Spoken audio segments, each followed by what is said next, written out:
The World This Week. Politics. Donald Trump suggested that America would end the conflict with Iran within 2 or 3 weeks, whether or not a peace deal was reached. The president made his remarks before a scheduled TV address to Americans. Masoud Pezeshkian, Iran's president, said the regime would consider ending the war, but only if it received security guarantees. Meanwhile, more American troops arrived in the Gulf region. Iran continued its attacks on Israel and across the Gulf, striking a Kuwaiti oil tanker that docked in Dubai. The Iranian-backed Houthis in Yemen launched their first strike against Israel since the start of the war. Their involvement increases the risks to shipping in the Red Sea. Several countries criticized the Israeli parliament after it passed a law that, in effect, makes it mandatory for Palestinians to receive a death sentence if they are convicted by a military court of deadly terrorist acts. It also bars a right to appeal. Israeli civil and human rights groups say the law is racist. The language implies that it could be applied to Israeli Arabs, for example, but not to Jewish citizens. Meanwhile, Parliament passed a $271 billion budget, Israel's biggest ever, thanks in large part to increased defense spending. Iran's ambassador to Lebanon was still in Beirut, despite the government ordering him to leave for meddling in domestic affairs. Nabi Berri, the Speaker of the Lebanese Parliament and an ally of Hezbollah, a militia supported by Iran, asked the ambassador to remain, according to reports. The Iranian government said he was there to stay. Meanwhile, 2 UN peacekeepers from Indonesia were killed by a roadside bomb in southern Lebanon, and another was killed by a projectile in a separate incident. Marco Rubio, America's Secretary of State, said that NATO's lack of support during the Iran war was very disappointing and that America would need to re-examine its military alliance when the conflict is over. Mr. Trump has described NATO countries as cowards. This week, Italy refused to allow American military aircraft to land at a base in Sicily, and Spain closed its airspace to military planes involved in the war. Britain has restricted the use of its bases to America for defensive action only. The USS Gerald R. Ford, the world's biggest aircraft carrier, docked in Split, Croatia, for repairs. The vessel had been sailing in the Red Sea, supporting the military operation against Iran.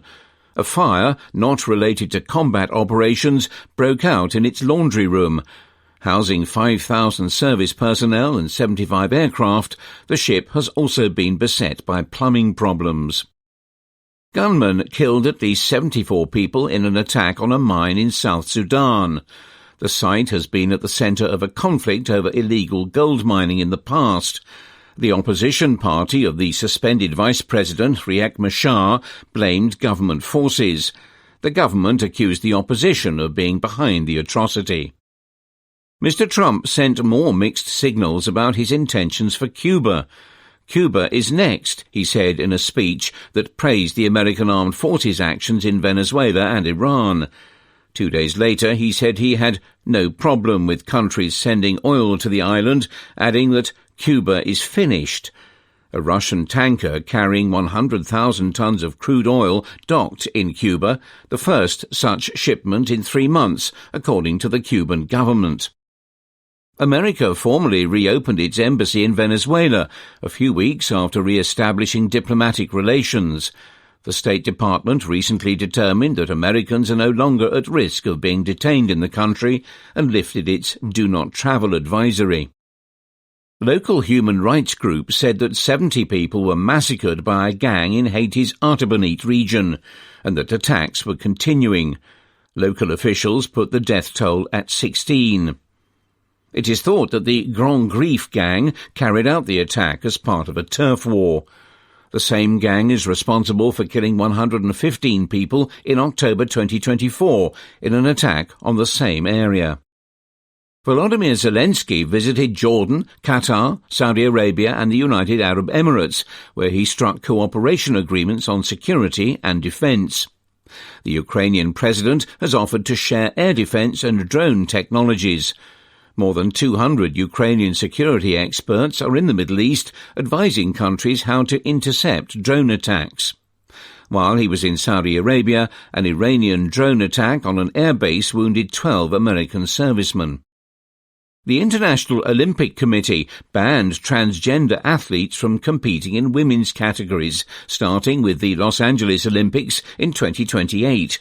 Kirsty Coventry, who was elected last year as the first female president of the IOC, said it was not fair for biological males to compete in the female category, and that in some sports it simply wasn't safe.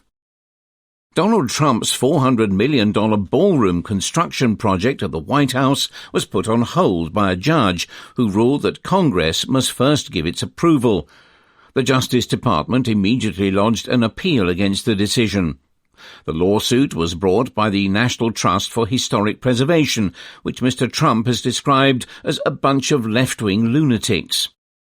America's Supreme Court overturned a law in Colorado that banned conversion therapy for children under 18. Conversion therapy seeks to change the sexual orientation of gay people, which many experts say doesn't work and is ultimately harmful. Colorado may think its ban is in the interest of public health and safety, said the court, but it interferes with free speech.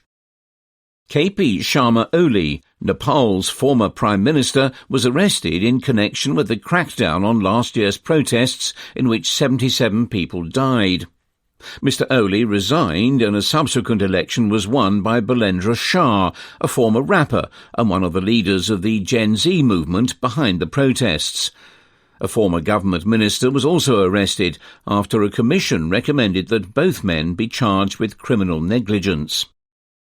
Mongolia's parliament appointed the country's third prime minister in a year. Ukhral Nyam-Osor is seen as a compromise candidate who can unite two bickering political factions.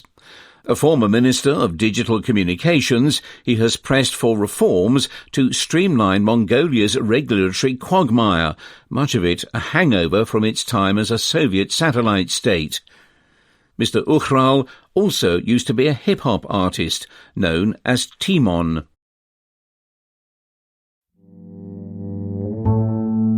The World This Week. Business.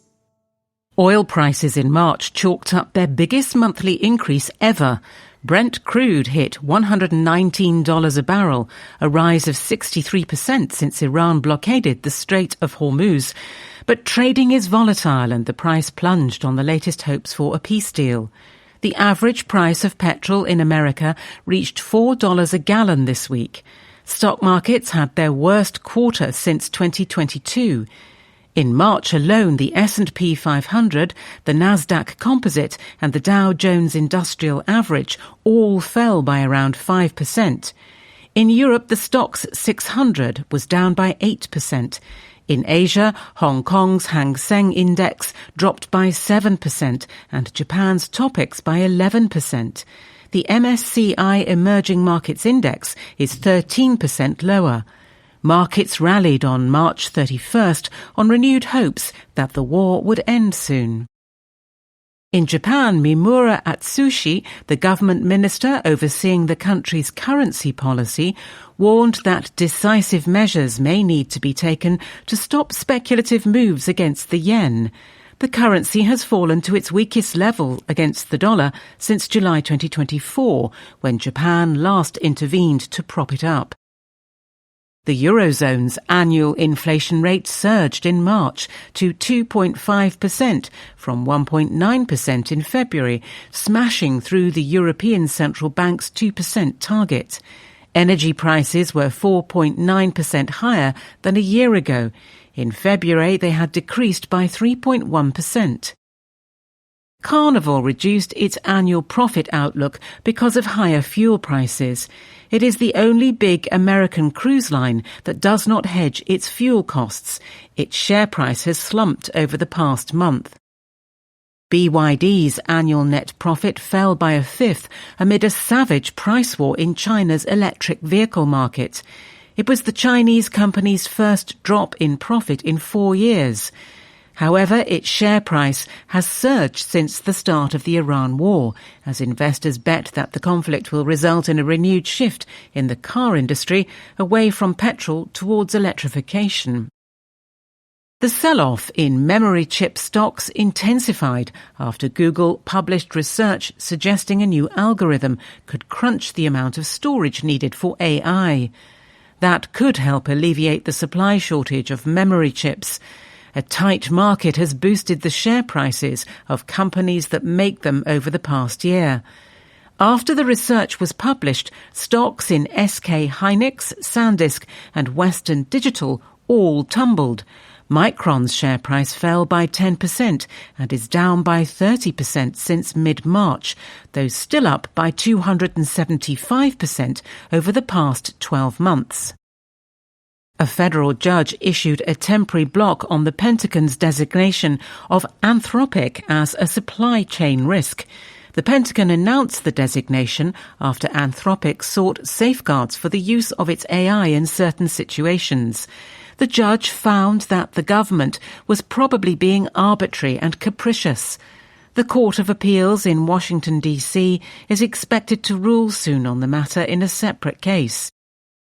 Unilever announced a deal to merge its foods business, which includes the Hellmann's, Marmite and Pot Noodle brands, with McCormick best known for its line of herbs and French's mustard. Unilever shareholders will own 65% of the $66 billion newly combined company. The consumer goods conglomerate spun off its ice cream business last year, leaving it to focus on its personal care and household products businesses. Eli Lilly struck a licensing and research agreement with In Silico Medicine, which works with AI to develop new drugs. Worth up to $2.75 billion, it could be the biggest deal to date in the AI drugs sector, which uses machine learning and automated labs to cut the costs of pharmaceutical R&D. In a busy week for Eli Lilly, it also agreed to buy Centessa, which specializes in sleeping disorders, for $7.8 billion. The authority of the World Trade Organization took another knock when the latest round of talks ended in deadlock. The sticking point was a disagreement between America and Brazil over extending a moratorium that prevents duties from being imposed on digital downloads and streaming. America wants the duties to be scrapped forever. Michael Russo said he would step down as Air Canada's chief executive, following a furore over his condolence messages to the families of 2 pilots killed in a collision at LaGuardia Airport. Apart from bonjour and merci, Mr. Russo's remarks were delivered in English only, a grave sin in bilingual Canada. NASA prepared to launch Artemis 2, which it hopes will carry 4 astronauts around the Moon on a 10-day voyage. Earlier, Virgin Galactic confirmed it was on track to begin test flights of the first of its 2 new spacecraft this year, which will eventually resume the company's commercial space flights. It has started selling tickets to potential space tourists for $750,000. Leaders. How China sees the war in Iran. Never interrupt your enemy when he is making a mistake. Going to war against Iran promised to change the Middle East by weakening a villainous regime and thwarting its nuclear ambitions. To its most bullish supporters, the war would also change the world by cowing an ascendant China. It would show how America's control over the flow of oil leaves China vulnerable, and it would boost deterrence by contrasting America's military supremacy with China's reluctance or inability to save its friends. A month into the fighting, this logic still seems misguided and hubristic. Certainly that is the way it looks from Beijing. The Economist has been speaking to diplomats, advisors, scholars, experts, and current and former officials in China. Almost all of them see the war as a grave American error. China has stood aside, they say, because its leaders understand the maximum attributed to Napoleon Bonaparte, supposedly uttered as his foes were abandoning high ground at Austerlitz. Never interrupt your enemy when he is making a mistake. Many Chinese say the war will accelerate America's decline. They see American aggression as a validation of President Xi Jinping's focus on security over economic growth, and they expect peace, when it comes, to create opportunities for China to exploit. Only in the background is their anxiety and the hint of a possible Chinese miscalculation. First, the view in Beijing is that America is lashing out at Iran because it feels its power ebbing. Like Britain in the 19th century, its formidable display of military force contrasts with its lack of purpose or restraint. President Donald Trump has spurned the advice of experts. He has issued wild threats and, as this was published, was about to address the nation amid talk of pulling out. His lack of a strategy has set America up for failure. Chinese experts hope the war will amplify talk of decline. Mr. Trump's musings about a ground operation are a sign of how easily one ill-considered step can lead to the next. If Iran falls into chaos or the regime clings on, America may spend years fighting fires in the Middle East. If Iran seeks nuclear weapons, Uncle Sam may go to war yet again. All that would distract America from East Asia, where, if China has its way, the 21st century will be shaped. This war will also worry countries that depend on America.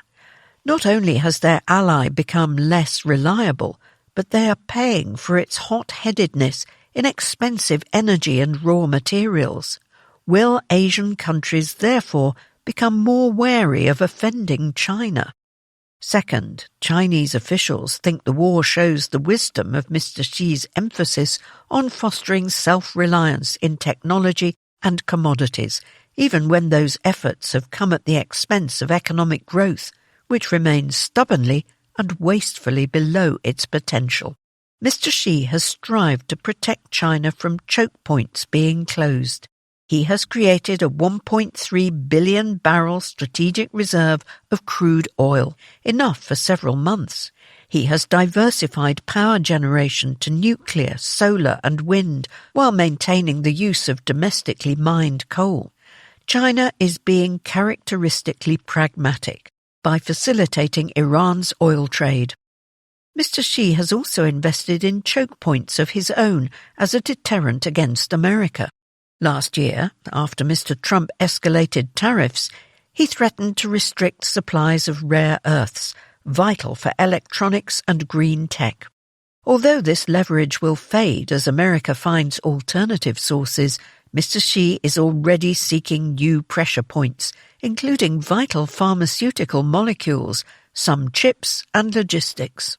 He wants China to dominate new technologies, such as quantum computing and robotics.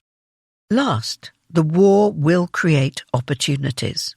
The Gulf countries and Iran will tender lucrative rebuilding contracts. Many countries worried about future embargoes in the Strait of Hormuz will want to buy Chinese green technology, including gear from solar, wind and battery producers, all of which have overcapacity. Whereas America blows hot and cold, China's brand of cynical self-interest is at least dependable. China also thinks it can exploit America. Weakened in Iran, Mr. Trump may be easier to negotiate with. At his summit with Mr. Xi in Beijing in May, China hopes to lay the ground for a deal that will curb America's use of tariffs and export controls and possibly create a framework for Chinese investment in America. Ideally for China, Mr. Trump will say that America opposes Taiwanese independence and supports peaceful unification, a shift from the studied ambiguity of Henry Kissinger's original formulation. Yet China's optimism is tempered by anxiety. Experts are taken aback by how the American armed forces are using artificial intelligence to coordinate operations. That is one more reason for dismissing the idea that Mr. Xi is impatient to invade Taiwan. As Iran has shown, war is unpredictable, and if America is declining, war will be unnecessary. Other worries are economic. If war drags on, the harm to China and its exports will mount, even if other countries suffer more. For all China's hard-headed analysis, it has one strategic blind spot. Chinese thinkers are too reluctant to contemplate a scenario in which America acts as a rogue power, ripping up the world order it created. Although China likes to complain about Western values, it has thrived under rules that America has laboured to sustain. An unstable planet would be uncomfortable for China. Global disorder would undermine its export-fuelled growth, a worry for a party whose legitimacy rests on prosperity, iron-fisted order, and Chinese exceptionalism. That scenario may well accompany America's decline, but not necessarily. Faced with technological and political change, America has repeatedly shown a remarkable ability to reinvent itself. By contrast, China is cautious, aging, and hidebound by party ideology. So far, whenever America does not provide global security, it has been loath to step in. China is putting a lot of weight on the assumption that America will fail to thrive amid the anarchy it is creating. There is a future in which America embraces upheaval and China shuts itself off. That future may belong to America. Leaders. I ran a war badly. The perils of a ground war. Donald Trump is deploying troops. Does he know what to do with them? Land wars in Asia have rarely gone well for America. In Vietnam, Iraq and Afghanistan, it spent years ensnared in conflicts, much longer than first expected. Now, even as he talks of stopping the war, President Donald Trump is also threatening to fight on land. Short of options to reopen the Strait of Hormuz, he has sent thousands of troops to the region and talked of invading Karg Island off Iran's coast. Karg is appealing. It is a hub for 90% of Iran's oil exports. Jimmy Carter and Ronald Reagan weighed attacking it. Saddam Hussein and Mr. Trump bombed it. If America held the island, it might deny Iran much of the 2.4 million to 2.8 million barrels of oil and refined products that it still exports daily. Iran earns more from those exports now than it did before the war began. Marines and paratroopers could take the island. But then what? If they halted Iranian oil exports, energy prices would rise, further harming the global economy. Iran could attack more Gulf infrastructure, including vital desalination plants. America might also need to occupy 3 other terminals farther south, Jask, Lavan, and Siri, adding to the complexity of the operation.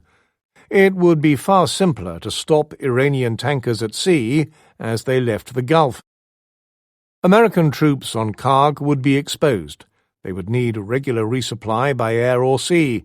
Iran would attack runways or ships and would rain drones and missiles on the occupiers.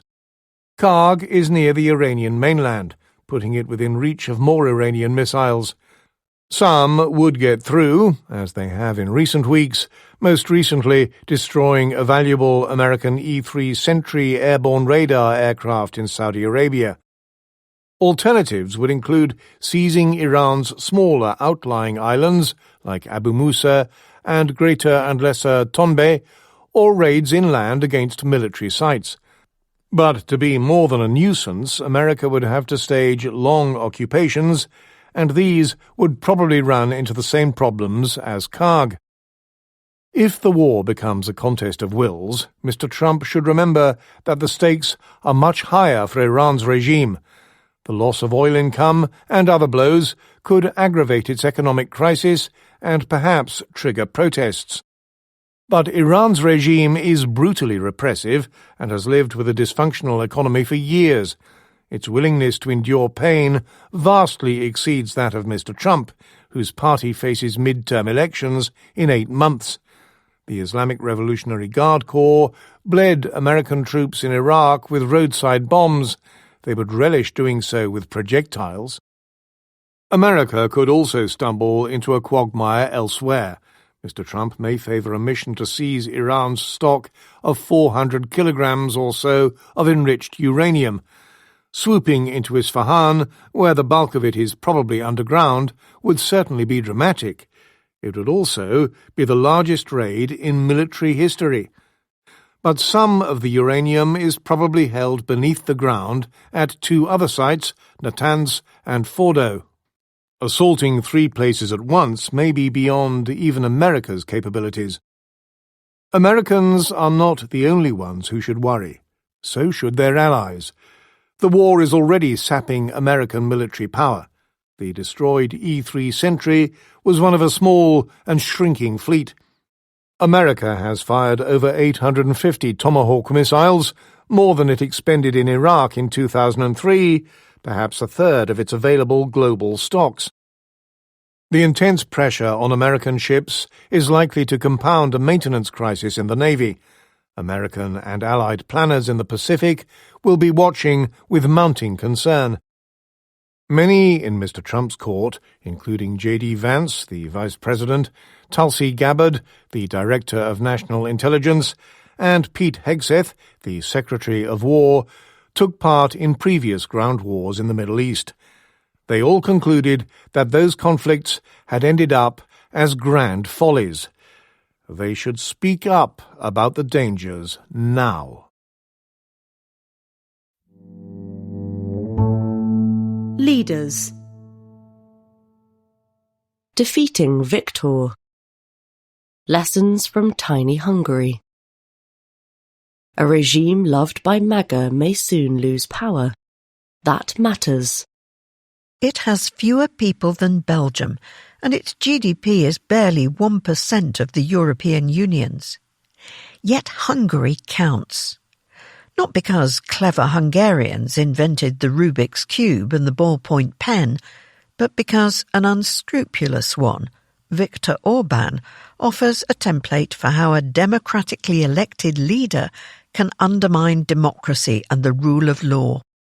For MAGA Republicans and other populist nationalists, Mr. Orbán is a model to emulate. A scourge of the woke, a defender of borders, tradition and Christianity. Donald Trump praises his strength.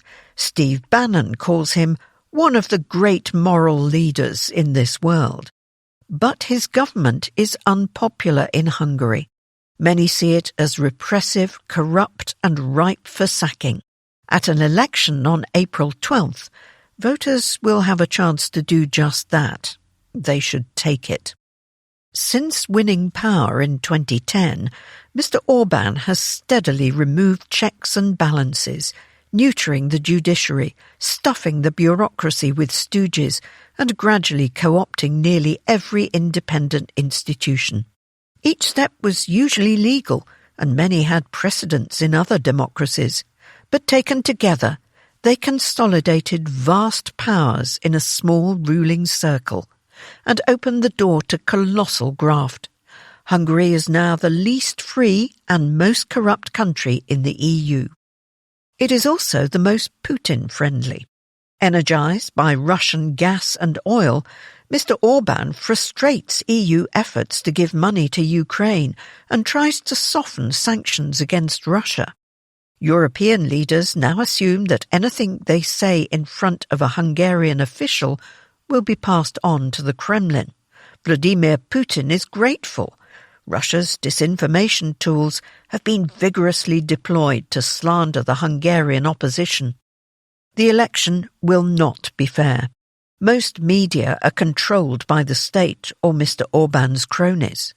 Voters are constantly and falsely warned that a victory for the opposition will mean that Hungarians will be sent to die in Ukraine. The voting system is gerrymandered for the ruling party, Fidesz. Nonetheless, polls show the opposition with a decisive lead. Some even suggest it will win a large majority in parliament. The polls may be wrong, but this is Hungary's best chance in 16 years of getting rid of Mr. Orban. If the opposition wins, liberals everywhere should study what it got right. One lesson is over tactics. The opposition rallied around its most electable candidate, Péter Mayer. Handsome and charismatic, he campaigns skillfully on social media and tirelessly at rallies. As a defector from the ruling party, he can speak out about its moral rot. He also appeals to swing voters, notably in small towns, who might see other opposition figures as too elitist. He is not perfect, but his upstart movement, TISA, unites the central left and centre-right. Second, the opposition does not merely grumble about abstract ideas such as democracy. Rather, it stresses how Fidesz has emptied Hungarians' wallets. Interest rates are high. The economy grew by just 0.4% last year. Nearby Poland managed 3.6%. Mr. Mayer excoriates the regime's corruption too. Voters can see how astonishingly rich Mr. Orban's chums have grown, thanks to rigged public contracts and regulatory favours. The misappropriation of huge EU subsidies by insiders grew so blatant that Brussels belatedly froze them. Hungary is a textbook example of how unconstrained power, the goal of populists everywhere, is a recipe for plunder, but also of how such plunder ultimately repels voters. On a related note, Mr. Trump's endorsement, in the person of J.D. Vance, who is due to visit Hungary just before the election, does not seem to be helping Mr. Orban. The world's most famous right-wing populist is increasingly associated with war, pricey petrol and corruption. In Australia and Canada, his interference around election time has unintentionally helped the candidates he dislikes. Whether this year will see the populist tide start to ebb remains to be seen. But outfits such as Nigel Farage's party in Britain, Reform UK, and the Alternative for Germany find it awkward to be MAGA-affiliated. Centrists should take advantage. Meanwhile, Hungary's future hangs in the balance. If the opposition wins a big majority, it will be harder for Mr. Orban to deny or subvert the result. Even if he is ousted, he could still cause trouble. He has set up institutions, such as foundations running universities and media outlets, that will remain under the control of his friends. Any new government will struggle to unravel Orbanism's tentacular grip over Hungary.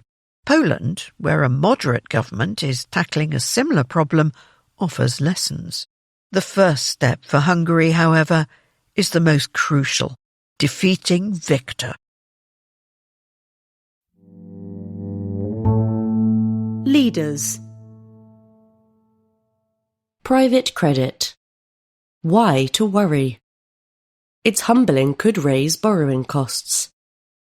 Private credit promised high returns to investors and safety to financial regulators. Now investors are demanding their money back, and regulators are worried about panic spreading across the financial system, just as it faces a shock from President Donald Trump's war in the Middle East. The good news is that Wall Street is much further from the precipice than many fear. Yet all should be concerned by the ineptitude displayed by some of its fastest-growing firms and the costs their woes could impose on others. Over the past 2 decades, the biggest private equity houses have gone from mostly buying and selling companies to lending to them. In the process, they have become massive. Apollo, Blackstone, Carlyle, and KKR manage $3.4 trillion of assets, compared with $800 billion a decade ago. Their lending has often stayed close to home. Much of private credit involves funding private equity deals, and of the roughly $1.5 trillion of private loans that are outstanding, around a third sits in funds open to individual investors. At first, investors in these funds were spooked by the realization that nearly a third of their loans are to software firms, which could be disrupted by artificial intelligence. Now they are spooked by how spooked everyone else seems to be, including those in charge. Funds typically allow up to 5% of shareholdings to be withdrawn each quarter. Investors get out their cash by selling shares back to the fund at book value. Those values look too high. Redemption requests at the big funds have exceeded 5%, causing fund managers either to enforce the limit, as is their right and probably their best option, or strain to please these investors by allowing more to sell. The spiral will continue until fund managers can convince investors that the loans they hold are worth what they say they are.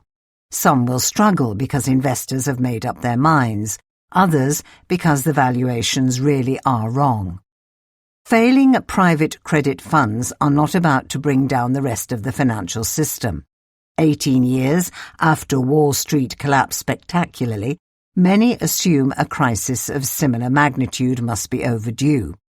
But setting your watch to 2008 and judging every panic by that standard is the wrong way to think about risk. All financial disasters share the characteristics of complexity, leverage, and borrowing that can be quickly withdrawn. Happily, the offending private credit funds are relatively simple. They also have low leverage and can hobble on by giving back that 5% of investors' capital every quarter. Nevertheless, private credit's problems may yet spill over.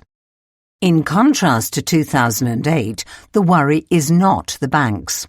Although they have made tidy profits lending to private credit funds, they are senior lenders. Investors in the funds and in the private equity shops that own the underlying borrowers must be wiped out before their loans are impaired. The bigger concern this time is the insurers. They are exposed to buyout debt through complex securitized products, and because many of them are now owned by the private markets firms themselves. So far, the biggest casualty has been the share prices of the private equity houses. More than a quarter of their value has been wiped out this year. The fact that the kings of private markets should have been humbled on the public markets is ironic. Mistakes like their excessive exposure to the software industry are more likely now that they are asset-gathering giants with values based on the fees they generate rather than their investing prowess. In future, they will also face more competition from banks, which Mr. Trump is deregulating. Another consequence is that retail investors will be warier of private markets, just as America has settled on letting them invest their pensions in private assets. Using this deep well of capital to fund the economic activity that occurs in private markets is a worthwhile prize. Yet, at least when it comes to structures governing how investors may withdraw their money, there is a paradox. Advances in technology have increased the amount of wealth created by companies in the private markets, but at the same time hooked investors on cheap liquidity and low fees in the public markets. The two seem irreconcilable. The final consequence is that as private credit's funds' woes intensify, they will raise the cost of borrowing for firms across the economy, at a time when the Iran war is weighing on companies' margins. The cost of debt in public markets has already risen from near-record low spreads over government bonds at the beginning of the year. Piles of debt being issued to fund the data center boom should increase it even further. In the event of a wave of defaults like the one at end of the shale oil boom in the mid-2010s, This might even slow the adoption of the very technology that has fueled the boom. That really would be something to worry about. Leaders. Mega listings. Don't bend the rules for Elon. Fiddling with index rules is not the way to make IPOs great again. In fanciful moments, Elon Musk speculates about artificial intelligence, or AI, finding a way to allow travel at nearly the speed of light. By comparison, his reported aim of listing SpaceX, his rocket firm, at a valuation of $1.75 trillion seems only modestly ambitious. Two other starry companies may also soon seek initial public offerings, or IPOs. Anthropic and OpenAI, both AI model-making labs, are mulling listings this year or next.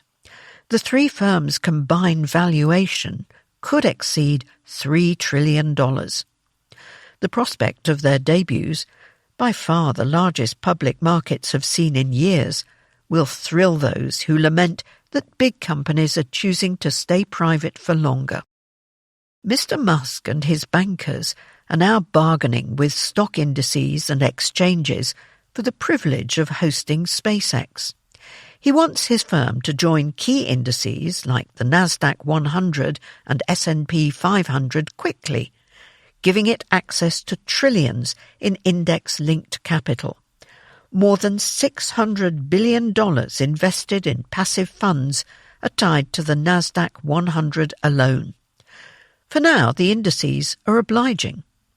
On March 30th, Nasdaq said it was adopting rules that will delight the superstar firms.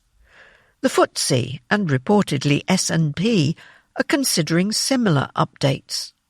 Unfortunately, those changes are misguided and will expose investors to unnecessary risks. Two main ideas are under consideration. One is to shorten the seasoning period that a firm's stock must go through before it is eligible to join an index. Nasdaq is cutting its 3-month seasoning minimum to 15 trading days. The FTSE has suggested a mere 5 trading days. The second reform is to reduce the percentage of shares a firm needs to offer publicly its free float before being added to an index. Indices' desire to reflect the growth of some of the world's most dynamic firms is understandable. So far, many punters have been unable to invest in some of AI's brightest stars. Index inclusion is a way to help them do so. Yet changing the rules to suit SpaceX will force index investors to choose between selling or weathering wild swings in prices. Consider the flaws of shorter seasoning periods. Nasdaq last trimmed its seasoning window more than a decade ago, ahead of Facebook's IPO in 2012.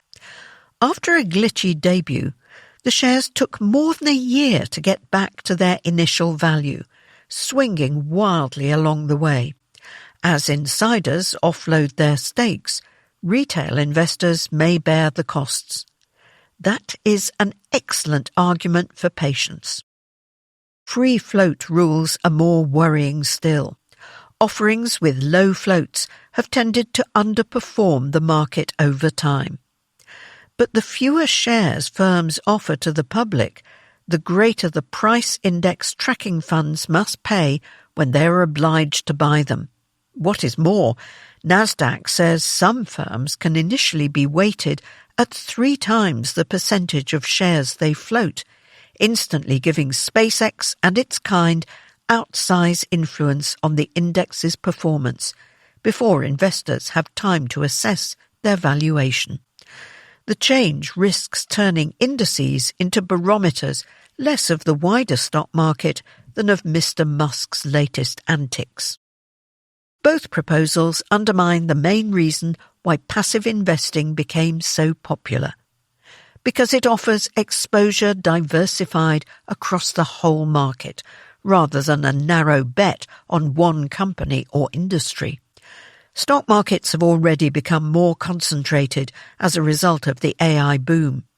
As worries about valuations and the technology's profitability mount, index operators might come to regret increasing concentration even further. Should tech stocks come to look less attractive, indices will draw investors' ire rather than their cash. Letters.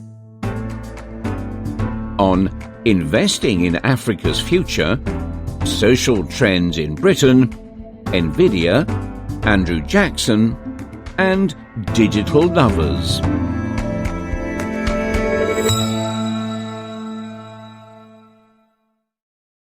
Africa's human capital.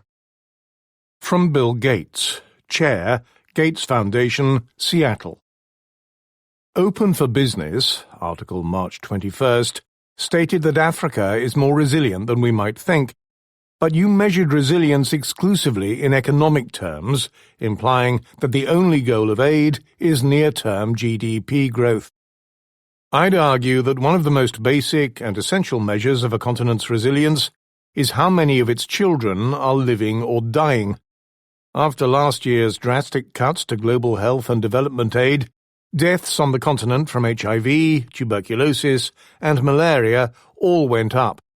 Projections indicate that 200,000 more of the world's children died last year than the year before, most of them in Africa, making 2025 the first year this century that the number of children dying went up instead of down.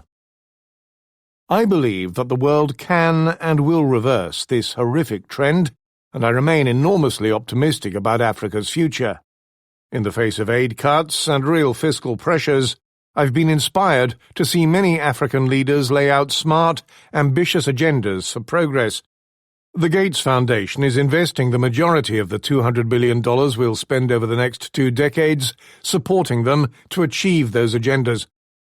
But we cannot ignore the deaths and health of young people. Indeed, they will be key to the continent's future prosperity. Economic growth is fundamentally driven by human capital. The way to build true resilience is to continue investing in Africa's greatest asset, its people. Global, not European, Britain. From Michael Lee, Brussels. Although it may be comforting to believe that Brexit has made Britain more European, your article actually revealed a more global transformation. Article The Great Convergence, March 14th. Take coffee culture. Its rise in England, influenced by France and Italy, followed trends in American cities and even Brazil, where drinkable quality coffee only emerged later in the 20th century, thanks to espresso machines and habits imported from Argentina and Italy. This was a global shift, not a European one. Similarly, low birth rates, stagnant growth, and shrinking disposable incomes are worldwide challenges, led by Japan, South Korea, and Chile, not just Europe. The same is true for populism and authoritarianism, which are surging globally from India to the United States. The claim that Britain is adopting European social policies is also off the mark. University fees in England and Wales are 10 times those in Belgium and up to 5 times those in Italy. Meanwhile, the modern welfare state was largely a British invention. Today, these benefits are under pressure across Europe and Britain because of economic struggles and fiscal constraints. Holidays on the continent remain popular, but crossing the Channel still feels like entering another world.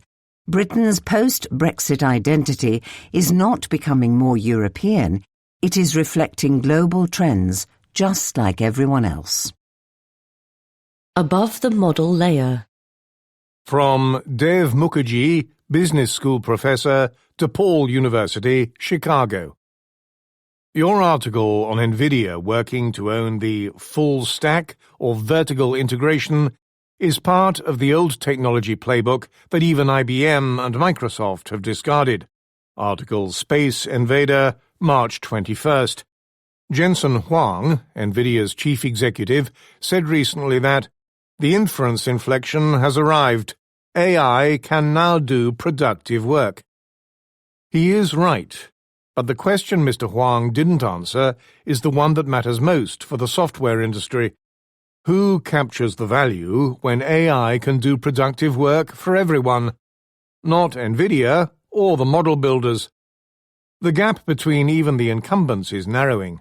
Any reasonably funded startup can build on any of them. The model is becoming infrastructure. The value will settle above the model layer. It will go to the companies that own workflows, exercise judgment, and deliver outcomes, not the ones that merely expose capability. I spent years at IBM helping build its early cloud strategy, watching the company pivot from products to services when hardware commoditized. IBM eventually sold its PC division and registered as a service company. The people who made that work were not engineers. They were the 30,000 consultants IBM employed who understood how organizations actually operate. The same shift is happening now, faster and wider. Benedict Evans, Y Combinator's latest requests for startups, Carlota Perez's framework for technological revolutions, and what Canva and Harvey, two platforms, and the OpenClaw founders are doing right now all point to the same conclusion. The commodity is the tool. The premium lies in knowing what to do with it. America's 7th President. From Robert Miller, Prescott, Arizona. Andrew Jackson's perfidy began long before his removal of 60,000 Native Americans from their ancestral lands in 1830, known as the Trail of Tears. Article America at 250, Interactive. In Slaves Without Masters, The Free Negro in the Antebellum South, Ira Berlin recounts the story that, anticipating the coming Battle of New Orleans against the British in 1815, Jackson, who was the army commander at the time, requested the support of the Free Negro militias in the recently acquired Louisiana Territory. The militias demanded that in return for their help, Jackson would support their claim to retain the rights they had acquired under the previous French and Spanish rule of the territory. Jackson agreed, and the militias fought. But after the Americans won the battle, that agreement wasn't kept by officials, even though Jackson praised their bravery. What Women Want. From Christopher Wheatley, Port Ludlow, Washington. Your review of James Muldoon's Love Machines claims that the obsequiousness of AI friend and companion apps marks a clear departure from the past. Article Smarm and Servility, March 7th. On the contrary, this is large language models in action. In Chaucer's The Wife of Bath's Tale, the knight achieves his happy marriage by providing what women want: mastery over their husband, meek, young, and vigorous in bed. And the righteous brothers seek to get a girlfriend back by pleading, "Baby, I'd get down on my knees for you." The chatbots are part of a long tradition of servile lovers. Briefing. Viktor Orban at bay. The Tisza is flooding. Could Hungary's election sweep away MAGA's favourite foreign leader? To MAGA types, Viktor Orban is a hero who returned nationalism, Christianity and family values to the centre of Western politics. To liberals, he is the man who in 16 years as Prime Minister of Hungary showed the world how to turn a democracy into an autocracy. Mr. Orban and his populist Fidesz party have stacked the courts, skewed the electoral system in their favour, installed yes-men to run independent agencies and state-owned firms, got allies to take over and tame critical media outlets, and used intimidation and favouritism to secure the support of big business. They have built a network of think tanks linking European populists to those in America and around the world. Fidesz's tactics were the model for Project 2025, the blueprint Donald Trump has used to reshape America's government. Yet the model is in trouble. Mr. Orban and Fidesz face a general election on April 12th and may lose. That is due in part to the quality of his opponent. Peter Mayer, a charismatic 45-year-old former member of Fidesz, leapt to prominence in early 2024 by posting videos on Facebook denouncing the party's corruption, including an effort to cover up a paedophile scandal. Within months, his upstart party, TISA, won 30% of the vote in elections to the European Parliament. He has been touring the country and building his party ever since. Mr. Mayer's politics are vaguely centre-right, but nearly all opposition groups, conservative, liberal and leftist, have united behind him. Yet the deeper reason why Mr. Orban looks vulnerable is that his system's corruption is finally catching up with him. The economy, restructured around kickbacks and preferences for regime-friendly firms, has stopped growing and is falling behind nearby countries such as Slovakia and Poland. Public services are creaking. Mr. Orban is running out of cash to provide big bribes to voters. The European Union has cut off aid to Hungary after his cronies snaffled lots of it. The Prime Minister's autocratic allies, meanwhile, have proved a disappointment. Cheap Russian oil and gas and Chinese investment have not spurred the economy. For other democracies with surging populist movements, nearly all of them, Hungary's election will be instructive. Mr. Orban has pioneered a formula for entrenching the right in power. Use nationalism to win elections, then exploit the power of the state to dismantle independent institutions and hobble rivals, all legally, without locking up the opposition. Political scientists describe such systems where elections are held but the government party tilts the scales in its own favour as competitive authoritarianism. India under Narendra Modi might be another example. Some say Mr. Trump's America fits the bill. Lucan Wei of the University of Toronto, who helped coin the term, says Mr. Orban has made Hungary the prototype. The election could go either way. Pollsters that are friendly to Fidesz put it ahead by roughly 7 percentage points on average. Independent and opposition allied outfits say TISA is leading by an average of 13 points. Extensive gerrymandering means that TISA must beat Fidesz by almost 5 points to win a majority in Parliament. If Mr. Mayer wins, his campaign will be scrutinised for lessons in defending the liberal order. If Mr. Orban prevails, not only will his autocratic ways and close ties with Russia and China continue to torment the rest of the EU, his admirers abroad will try even harder to replicate his model. TISA's chances hinge on places like Hodmezo Vashahe, a pretty city of 45,000 near the border with Serbia. On March 24th, thousands of supporters packed into its central square, lined by Habsburg-era stucco facades, to hear Mr. Mayer and the local TISA candidate speak. TISA's leader addresses rallies in 4 or 5 towns a day. From the stage, his underlings led a chant of Orad Artisa, the TISA will flood, a pun on the party's name. It refers to the nearby TISA River, but also stands for Tisztelet és Szabadság, respect and freedom. Mr. Mayer's support among under-30s is overwhelming, and the audience had its share of mullets, but the generations were mixed. Magdonla Muladi, a 70-year-old pensioner, stood near the front with a half-dozen neatly primped friends. Fidesz, she said, had plundered, cheated, lied. The whole country is corrupt. We want to move towards the West, not towards Russia, a friend chimed in. Suddenly the crowd rippled as Mr. Magyar strode through it draped in a Hungarian flag and shaking the hands of star-struck supporters. Once on stage, he launched into his speech with cheerful intensity, still drawing laughs for jokes he must have delivered many times that day.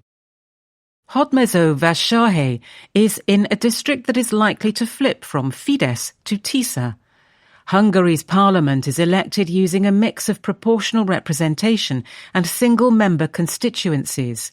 Until 2010, the former accounted for most of the seats, but when Fidesz won power, it switched to mostly single-member districts. Since the opposition was fragmented, Fidesz tended to come first in such races, exaggerating its majority. In 2022, it won 54% of the popular vote, but 68% of the seats. Fidesz also redrew the electoral map. Big liberal cities such as Budapest, the capital, and Szeged were given their own districts, concentrating opposition votes in fewer seats. Smaller opposition-leaning towns were combined with surrounding rural areas that tend to vote for Fidesz. Take Hódmezővásárhely. Its mayor, Péter Márkizai, is an independent who ran against Mr. Orbán in 2022 as the prime ministerial candidate of an alliance of opposition parties. But its district is represented in parliament by János Lázár, a Fidesz stalwart and one of Mr. Orbán's most trusted deputies. To appeal to such constituencies, Mr. Magyar's campaign initially focused on non-ideological themes: the poor economy, the deteriorating healthcare system and corruption. The idea was to woo Fidesz voters with practical issues, says Zsolt Enyedi of the Central European University in Budapest. He also distanced himself from the established opposition parties, which Mr. Orbán had branded as agents of the globalist elite. Tisza's candidates, selected in November, are nearly all political novices, mainly with backgrounds in business or civic affairs. Most of Hungary's opposition parties have stood down to let Mr. Magyar take his shot. This is the culmination of a gradually intensifying cooperation. In 2022, nearly every opposition party joined an alliance in which each district was allocated to the party most likely to beat Fidesz there. But Russia's invasion of Ukraine allowed Mr. Orbán to present himself as the peace candidate, vowing to keep Hungary out of the war.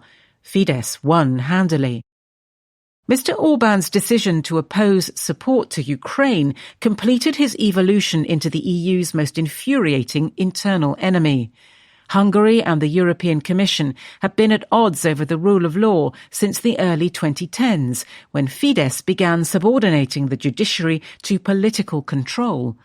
Tensions worsened during the migration crisis of 2015, as Mr. Orbán refused to accept Hungary's allotment of asylum seekers under a European burden-sharing scheme.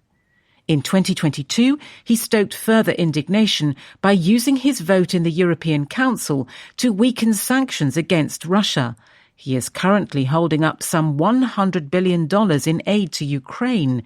The EU, in turn, is withholding aid to Hungary.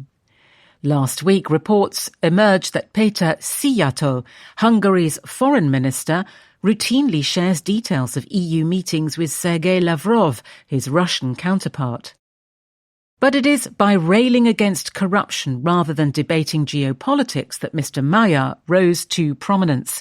In 2024, the president pardoned the well-connected director of a children's home who had covered up sexual abuse by a staff member. Mr. Magyar had just divorced. His former wife, the justice minister, had signed the pardon. He quit Fidesz and began denouncing it on Facebook, posting recordings of his ex-wife discussing backroom dealings over the pardon. Mr. Magyar is a handsome, talented speaker with a sharp sense of humour, a flair for social media, and a large ego. Some wonder whether jealousy over his wife's success spurred his defection to the opposition. But to Hungary's dispirited liberals, his arrival was a godsend. Mr. Magyar is also being helped by the weak economy. It shrank by 0.8% in 2023 and has barely returned to growth since. Last year, it expanded by just 0.4%, while Poland's grew by 3.6%. All of Europe suffered high inflation after the pandemic, but Hungary's rate was the highest in the EU, peaking at 17% in 2023. The Hungarian forint slid from 360 to the euro at the start of 2022 to 415 in early 2025. To tame inflation and shore up the currency, the central bank has kept its policy rate high. It stands at 6.25%, over 4 percentage points higher than that of the European Central Bank. Expensive credit, in turn, has crimped investment and made many firms struggle. Not all the economic news is bad. Wages have risen rapidly owing to labour shortages. Decades of high immigration and low fertility is causing the workforce to shrink. And some of Mr. Orbán's policies are putting cash in voters' wallets. In a fruitless effort to raise birth rates, he has exempted mothers of 3 or more children from income taxes and is extending that to mothers of 2. To counter inflation, the government limits food stores' profit margins on staples such as potatoes, a relatively sophisticated and effective price control, says Peter Virovac, an economist at ING Bank in Budapest. Pensioners are getting an extra month's payout. But with the economy sputtering, voters seem less willing to tolerate corruption they might have put up with in better times. Over 4 million people have watched The Dynasty, a documentary by Direct Ha Meets Hot, an independent investigative outfit that details the luxurious lifestyle of Mr. Orbán's family, including his father, a former agricultural engineer who owns an 18th-century palace in the countryside. The ex-head of the central bank, once a close ally of Mr. Orbán, left office last year after the state auditor accused him of involvement in the theft of up to €1.2 billion. That's $1.4 billion. Last week, an independent MP claimed that lavish renovations at the bank involved the purchase of 72 gold-coloured toilet brushes at €130 each. Transparency International's Corruption Perceptions Index ranks Hungary as the most crooked country in the EU. Hungarians are beginning to realise that government corruption and the weak economy are related. Under Fidesz, billions of dollars of infrastructure contracts have gone to companies owned by István Tiborcs, Mr. Orbán's son-in-law, and Lawrence Mészáros, a childhood friend. Ever more contracts are awarded without competitive bidding to companies whose owners are connected to Fidesz. Last year, 75% of single-bid government contracts went to companies associated with Mr. Orbán's allies, up from 39% in 2022, according to the Corruption Research Centre of Budapest, a watchdog. The impact of kleptocracy on market competition was significantly negative, István Tóth, director of the centre, dryly observes. The effects are felt throughout the economy. Hungarian firms invest relatively little in research and development, presumably because political loyalty is a cheaper way to win business. German auto factories and their suppliers are responsible for most of the country's industrial exports.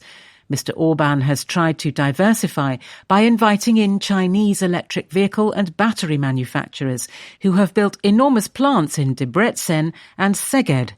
But most of the benefits from such plants flow to Chinese employees and subcontractors rather than Hungarian ones, says Zoltán Turok of Raiffeisen, a bank. The biggest economic consequence of Hungary's corruption is the suspension of EU aid. Since 2022, the European Commission has frozen more than €16 billion that Hungary was to receive from the EU's post-COVID recovery fund and its development scheme for poorer regions. Fidesz's erosion of the rule of law and the state auditor's lack of independence, the Commission said, made it impossible to ensure European taxpayers' money was being spent properly. The sums are huge for a country of Hungary's size. Mr. Virovac reckons their loss has knocked a percentage point or more off the growth rate for the past couple of years. Mr. Mayar's pledge to assuage the EU's concerns about the rule of law and get the aid flowing again is his campaign centrepiece. The combination of suspended European aid and Mr. Orban's expensive tax breaks have left the government with a dearth of cash to spend on social services. At the Szent János hospital in Budapest, the walls of the intensive care unit are crumbling. Hungary spends just 6.5% of GDP on healthcare. The other Visegrad countries, the Czech Republic, Poland and Slovakia, all spend 8% or more. Its healthcare system ranks last in the EU or close to it by nearly all measures of quality, including the highest rate of mortality from cancer, for instance. The system needs about 6,000 general practitioners, but has only 5,000, says Balázs Rákási, a health economist, and their average age is 61. The government compounds the shortage of money for services in richer opposition-run cities by levying a solidarity tax to raise funds for poorer municipalities. Karácsony Gergely, the mayor of Budapest, says the intention behind the impost is to make the opposition appear incompetent. We have enough money to get through the April 12th election, he says. After that, the city, which generates 40% of Hungary's GDP, may go bankrupt. Fidesz's defenders dismiss such complaints as partisan spin. If healthcare is underfunded, notes Boris Kalnoky, a conservative journalist, that is in part because public health insurance is cheap, especially for the poor, about €1 a day for the unemployed. Tax breaks for mothers are balanced by the high VAT rate of 27%, a policy choice to favour families over consumption, says Zoltán Kiszely of Századveg, a think tank that is friendly to the government. Close ties with Russia are merely self-interest, he adds, since Hungary depends on Russian oil and gas. Századveg's polls, which have been accurate in the past, give Fidesz 46% and TISA 41%. Mr. Orban has launched a nationwide tour of his own to counter Mr. Mayar, though he manages at best one big rally a day. There are many ways Mr. Orban could yet prevail. Independent pollsters may be undercounting ethnic Hungarians in neighbouring countries who were granted voting rights by Fidesz and tend to back it. They could also be missing many Roma who make up perhaps 7% of the population and generally support Fidesz in exchange for public works jobs. Many Roma seem to believe Fidesz's claim that TISA would involve Hungary in Ukraine's war against Russia and that their children would be drafted. The Secret Service and police appear to be harassing TISA's IT staff, according to a report by a police whistleblower last week. Russian intelligence services are also said to have put their disinformation and social media manipulation skills at Mr. Orban's disposal. Should TISA win a majority, there is no guarantee it will be able to wield power. Mr. Orban might blame voting fraud as other strongmen have after losing elections. If he accepts the result, he may continue to wield power through institutions Fidesz has taken over, such as the Constitutional and Supreme Courts, an autonomous foundation that owns many of the country's big media outlets, the State Oil Company, and the Fiscal Council, which can veto the government's budget. He will no doubt attempt a comeback. If TISA fails to win a 2/3 majority in Parliament, Fidesz may paralyse the government, says Daniel Renyi, an investigative journalist. Yet even that would represent a victory of sorts for the opposition, proof that democratic change is still possible.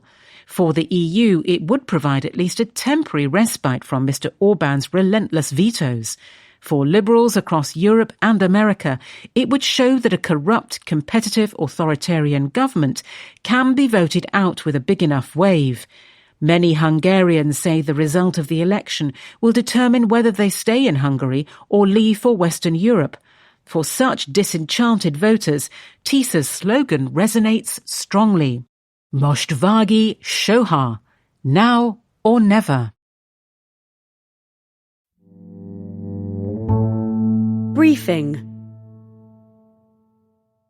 Briefing. Trouble in private credit. Barbarians man the gates. Signs of strain in private credit have panicky investors running for the exit. Buttonwood Tree Capital buys Main Road Incorporated, a manufacturing company, for $1 billion. Who picks up the bill? One half is settled with cash from Buttonwood's latest private equity fund, whose investors have locked up their capital for a decade. The other, the leverage in this leveraged buyout deal, is borrowed from America's credit markets. Historically, the fund's first call would be to bankers at Goldman Sachs or Deutsche Bank, who would gladly cover the cost of the deal before selling the debt to investors as either bank loans, which have floating interest rates, or junk bonds, which typically have fixed ones. But in recent years, Buttonwood's partners have opted instead to cross Park Avenue and borrow from one of their own competitors. The latter is private credit, private equity firms borrowing from other private equity firms to buy companies. This simple trade, which was relatively rare a decade ago, is now the cause of much alarm in posh offices on Wall Street and drab ones inside central banks. The outstanding stock of such loans is tricky to measure, but is about as big as the markets for leveraged loans, $1.4 trillion, and junk bonds, $1.5 trillion. The rise of private credit partly reflects regulation that reduced risk-taking by banks after the global financial crisis of 2007-9. Unlike leveraged loans and junk bonds, private loans never expose a bank directly to borrowers. Firms like Blackstone and Apollo have been transformed from private equity houses to credit superstores, whose main business is lending. Cracks have started to appear in business development companies, or BDCs, a type of fund which raises money from retail investors to make private loans.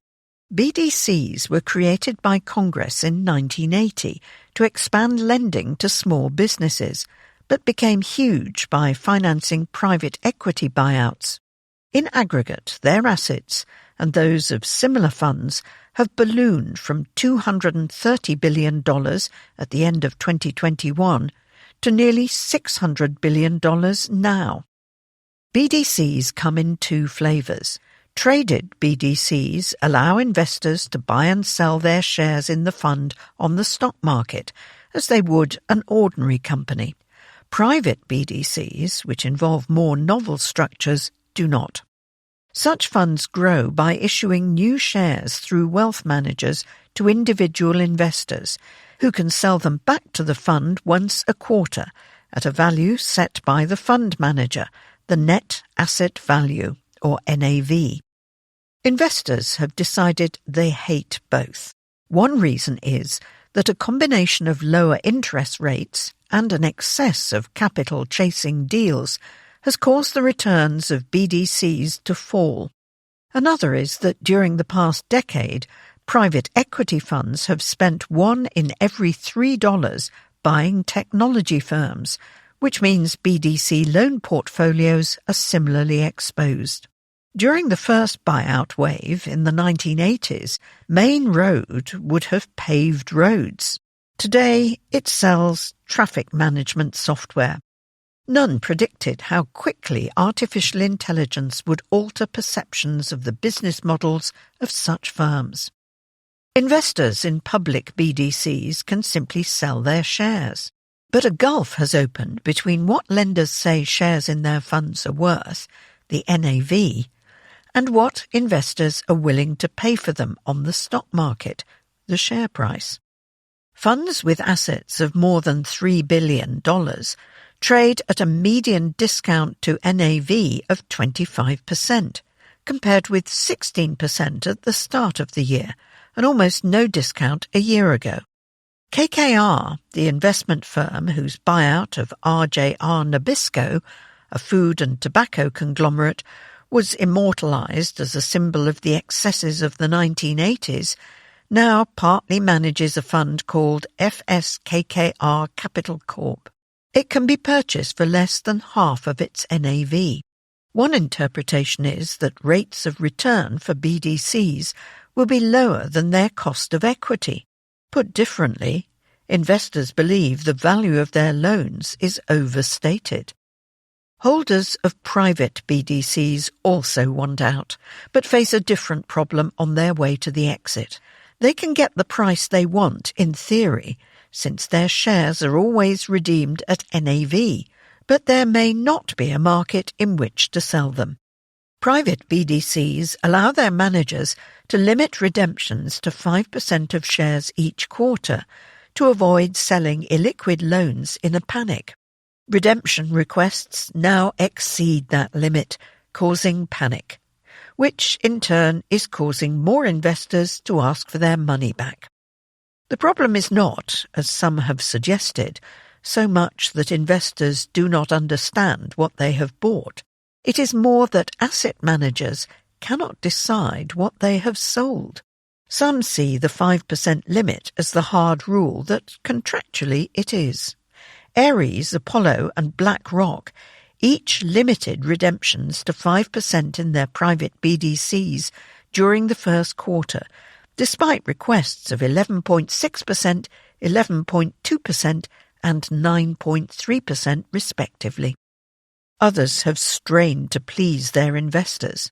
The largest single BDC, launched by Blackstone in 2021, and now managing an astonishing $83 billion of investments, redeemed 7.9% of its shares in March, partly by injecting $150 million of cash from its staff.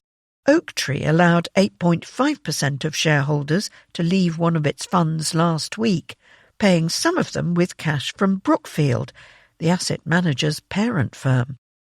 The messiest such case is Blue Owl, a lender focused on tech firms which has grown from $50 billion of assets under management in 2021 to more than $300 billion today. In January, it allowed more than 15% of shares in one of its funds to be redeemed in the hope that investors would be satisfied that the fund had adequate liquidity. That has not stopped them running for the exit. Blue Owl suspended redemptions at another fund, which it appears to be winding down. Shares in the asset manager have lost 2/3 of their value since their peak at the beginning of last year. The spiral of redemptions is likely to continue for as long as investors can redeem their shares in private BDCs and buy shares in similar funds at a discount on the stock market. They would be foolish not to. The more investors who exercise this option, the more others will worry that the best loans will be sold to meet redemptions. While funds dangle the prospect of exceeding the 5% cap on redemptions, those who limit them will cause panic. Some funds are particularly vulnerable. Cliffwater, a relatively unknown asset manager, reportedly faced redemption requests of 14% for its corporate lending fund this quarter. It has grown from less than $20 billion of assets in 2023 to $42 billion today. Rather than making loans to companies like most funds, around 40% of its holdings are other investment vehicles. Private BDCs make up 8% of its total investments. Not only does that add another layer of leverage on top of these funds, but it creates the possibility that redemptions by investors in Cliffwater's fund could cascade through other funds. At the end of last year, one of its largest investments was in a private BDC run by Barings, in which it owned almost 1/3 of all shares. The turmoil has inspired righteous disbelief among lenders, who contend private credit is in fine enough fettle. True, capital being yanked from some funds has been offset by inflows from new investors, and more than once private markets have caught flack for loans they didn't make. First Brands, a car parts company, and Tricolor, a lender, both alluded to last year as cockroaches by Jamie Dimon, the boss of JP Morgan Chase, had mostly borrowed from banks rather than private credit funds before they were accused of fraud and collapsed into bankruptcy. A common defence is that the loans in private credit funds are nowhere near as distressed as the market thinks they are. The number of borrowers conserving cash by tacking their interest payments onto a loan's principal rather than settling in cash, known as payment in kind or PIK, is not much higher than a year ago. Lincoln International, an investment bank which values assets for many private credit funds, says critics ought to distinguish between firms with good PIK, where firms are utilising a long-standing option not to pay interest in cash, and bad PIK, where the option was added later. Surely, though, good PIK can be exercised by companies that are downright bad. One analyst at Bank of America was more direct. "Media still obsessed with private credit," ran the headline of a note dismissing concerns about the industry earlier this month. At the same time, traders at the same bank were recommending their clients bet against European financial firms exposed to private credit. It later withdrew this recommendation. Other banks are pitching similar wagers to hedge funds. Traders with long memories say that a wave of corporate defaults is overdue. Only a short memory is needed to become seriously worried about the loans held in private credit funds. Before central banks raised interest rates in 2022, private equity funds were frenetically striking deals at high prices. The 25 largest buyouts of publicly traded software firms between 2019 and 2022 were consummated at 9 times the target firm's revenue. Today, the median listed American software firm trades at 3 times revenue. Eventually, the debts taken on in these deals need to be refinanced. Much like governments, companies that borrow heavily are at the mercy of their lenders' judgment. According to S&P, a rating agency, the median software company held by private credit funds has borrowed around 8 times its annual earnings. Half of these firms have negative cash flows. Managers of private equity funds could argue that they just need to invest in the companies they own to make them worthy vehicles, rather than helpless victims of AI disruption. But they will probably struggle to convince lenders of that. The industry has only a middling reputation when it comes to actually improving the operations of the companies it owns. And when software companies fail, lenders fear they will end up being left with office chairs, MacBooks, and unopened snacks.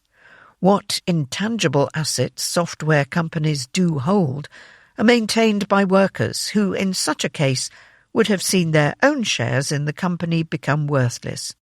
The prospect of lower rates of recovery on defaulted loans will push up interest rates, making defaults more likely. But before lenders lose a penny, investors in private equity funds must lose their shirt. These investors are an unlikely set of scholars, school teachers, and sheikhs. Ivy League universities were sold on private equity back in the 1980s. Around 40% of their massive endowments is invested in such funds. American public pension pots and sovereign wealth funds from the Middle East are also up to their knees.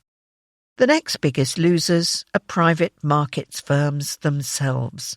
If simple structures like BDCs can cause so much trouble, what future is there for the more exotic vehicles they want to sell to retail investors, like exchange-traded funds which hold private assets?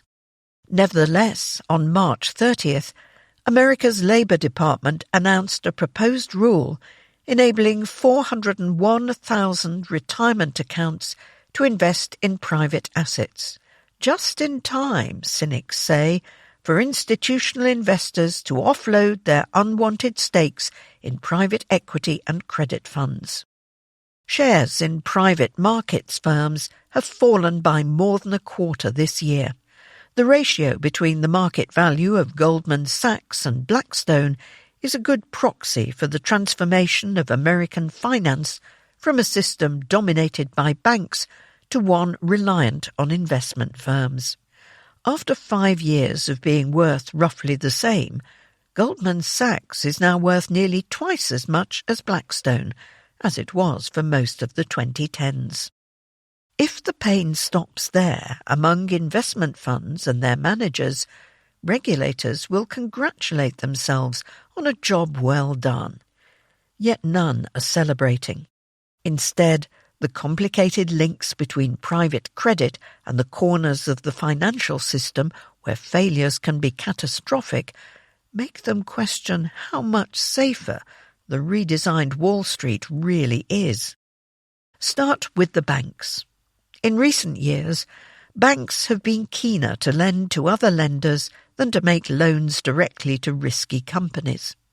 Over the past decade, loans from banks to non-bank financial institutions have grown 3 times as much as have their total assets.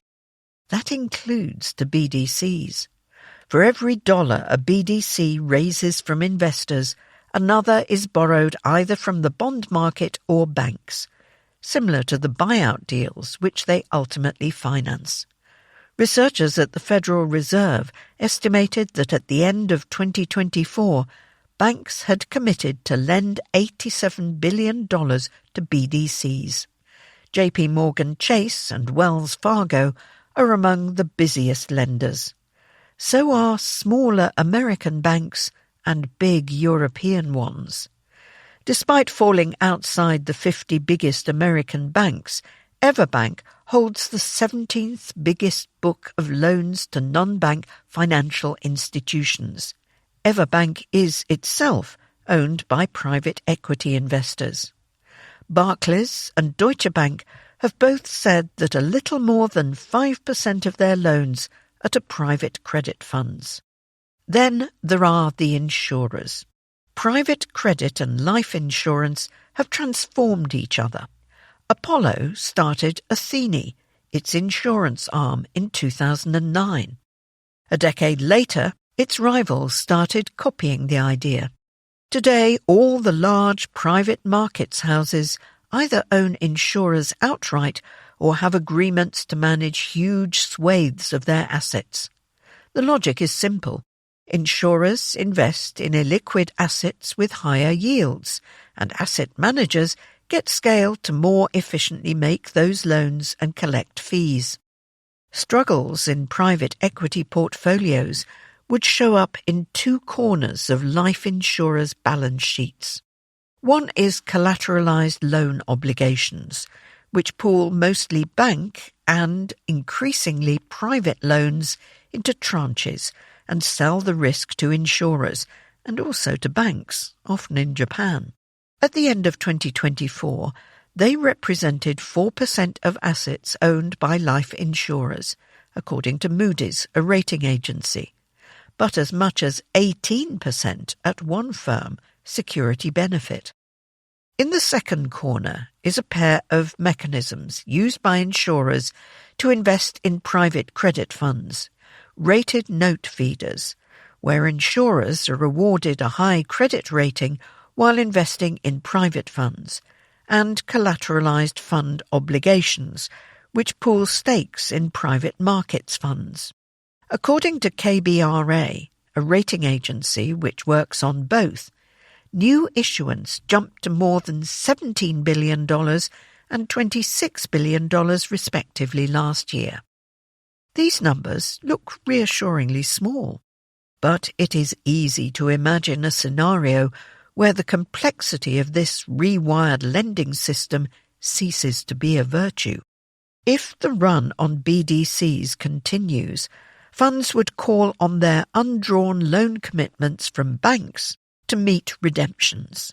In such a case, it is likely banks would begin to dispute the fund's valuation of the loans. What happens next depends on the terms of the bank's loan. Sometimes banks can simply mark down the portfolio and demand more collateral. More often, a third-party valuation firm is called in to settle the messy dispute. Life insurers are not funded by runnable deposits like banks, but thanks to weak regulation, the industry's relationship with private credit has taken on new wrinkles of complexity that obscure risk. The use of private ratings for their assets is one. In 2024, Egan-Jones, an upstart rating agency, reportedly rated more than 3,000 assets with just 20 analysts. Another wrinkle is the use of offshore finance, which has exploded. Assets reinsured in the Cayman Islands, where oversight is notoriously poor, have increased from $23 billion in 2020 to $101 billion today.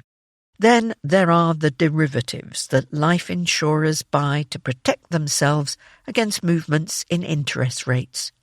In a shock, insurers could quickly find themselves selling illiquid private assets to cover margin requirements on these interest rate swaps. When credit markets convulse, traders often search for a historical guide. The worried money is settling on two. One is the end of the 1980s junk bond boom, when life insurers exposed to high-yield bonds collapsed. It was from the lifeless carcass of Executive Life, an insurer, that Apollo got its start buying distressed debt. Another is the end of the shale oil boom in America in the mid-2010s. Back then, highly leveraged oil companies, rather than software firms, were the biggest borrowers. The fallout caused yields on junk bonds to reach double digits in 2016. That should worry software investors. The strangest thing about credit markets today is that while one segment is coming under pressure, another is booming. The divergent moods reflect the same technology shock from AI. Between them, Alphabet, Amazon, Meta, and Oracle have sold around $220 billion of investment-grade bonds since the start of last year to fund their investments. CoreWeave and Nebius have issued risky bonds to build data centers for big tech. Securitization of debt tied to these factories is at record levels. These parallel stories in credit markets ultimately rely on the same investors, which means the sheer volume of new debt will push up the cost for everyone. They also involve the same lenders.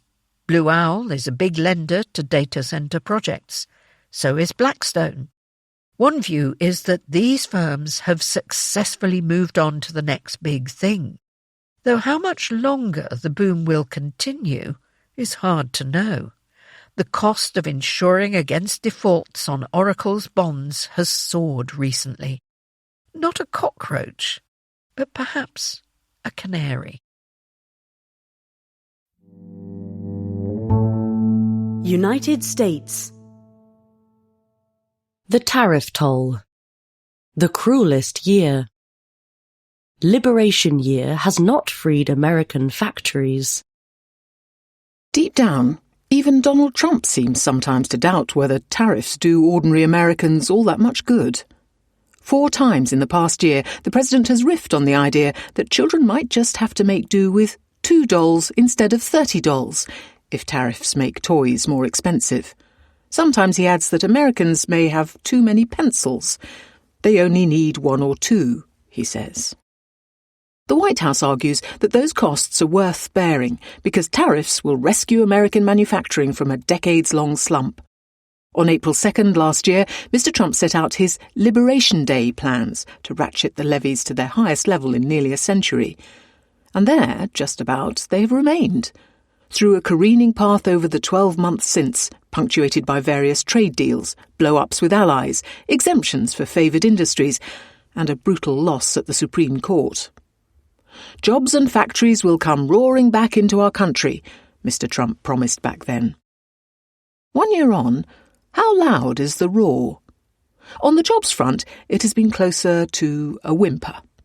Manufacturers have shed around 100,000 jobs since Mr. Trump took office. Meanwhile, the rest of the economy has gained 300,000. The effect on actual manufacturing output has been closer to a shrug. The Purchasing Managers' Index, the longest-standing survey of American manufacturing published by the Institute for Supply Management, the ISM, suggests that the sector spent most of 2025 in recession. But the measure has perked up a little over the past month or two.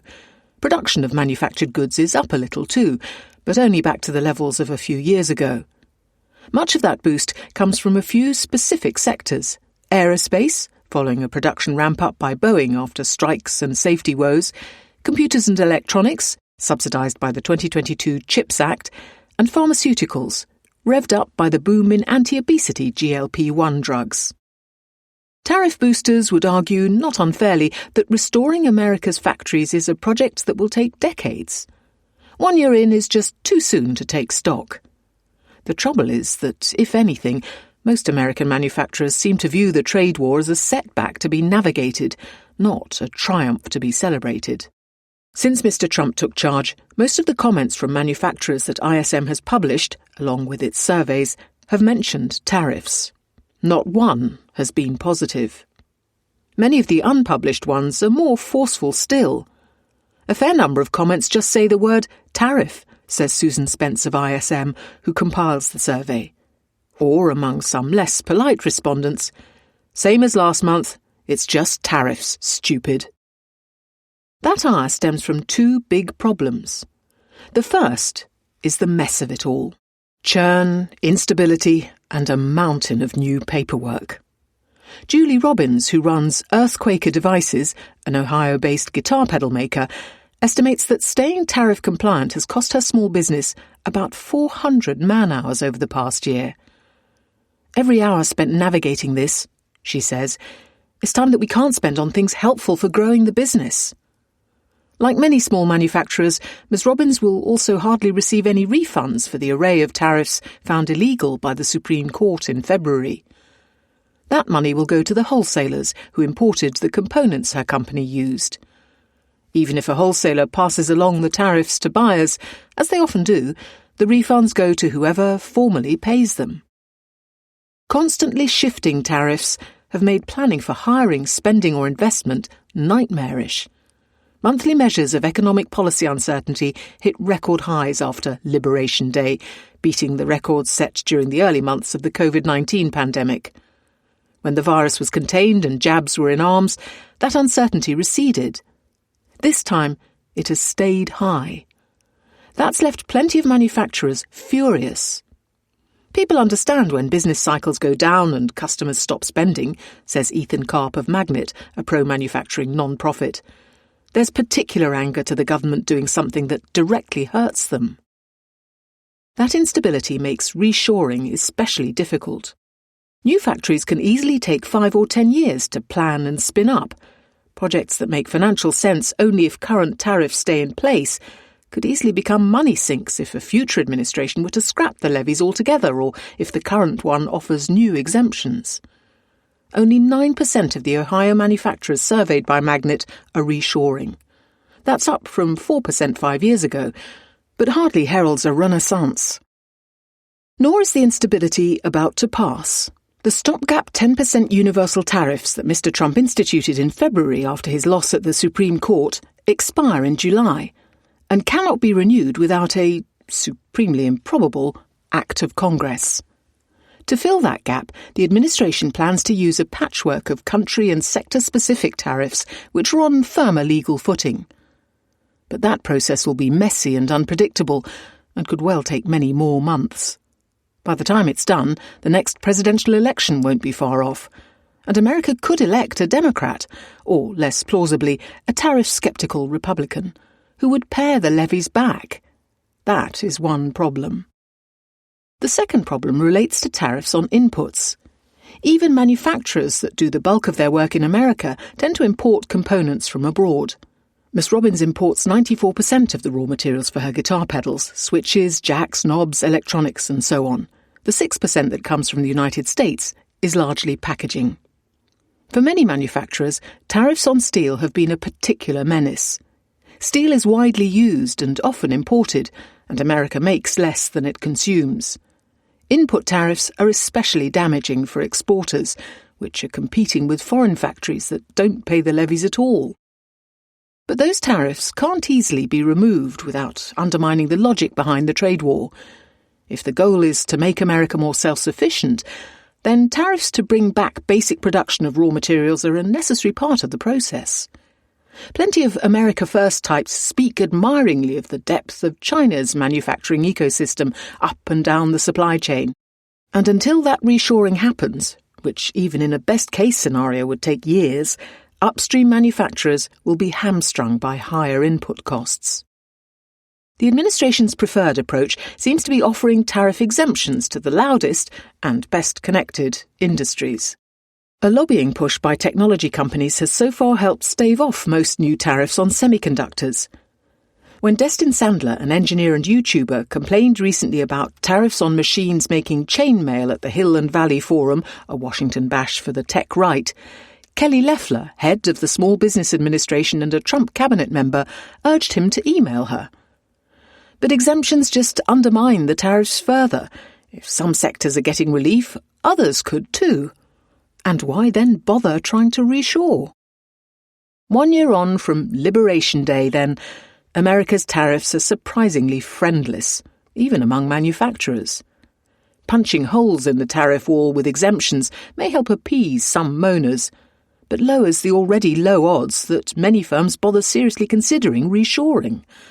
America has plenty of recent industrial success stories, but mainly in sectors like data centres or liquefied natural gas that are largely shielded from the tariffs. The odds that tariffs will set off a domestic manufacturing boom, meanwhile, look slimmer than ever.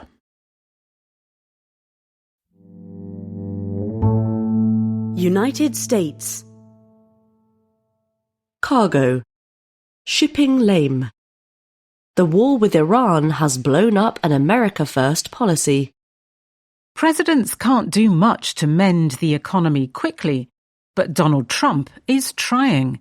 On March 18th, he suspended the Jones Act, a century-old rule that requires ships going between domestic ports to be American-made, run and crewed. Within days, 2 foreign tankers were chartered to leave New York and Louisiana for Hawaii for the first time in years. Since the war in Iran broke out, shortages on the islands have pushed the cost of petrol to over $5 a gallon and milk to nearly $10.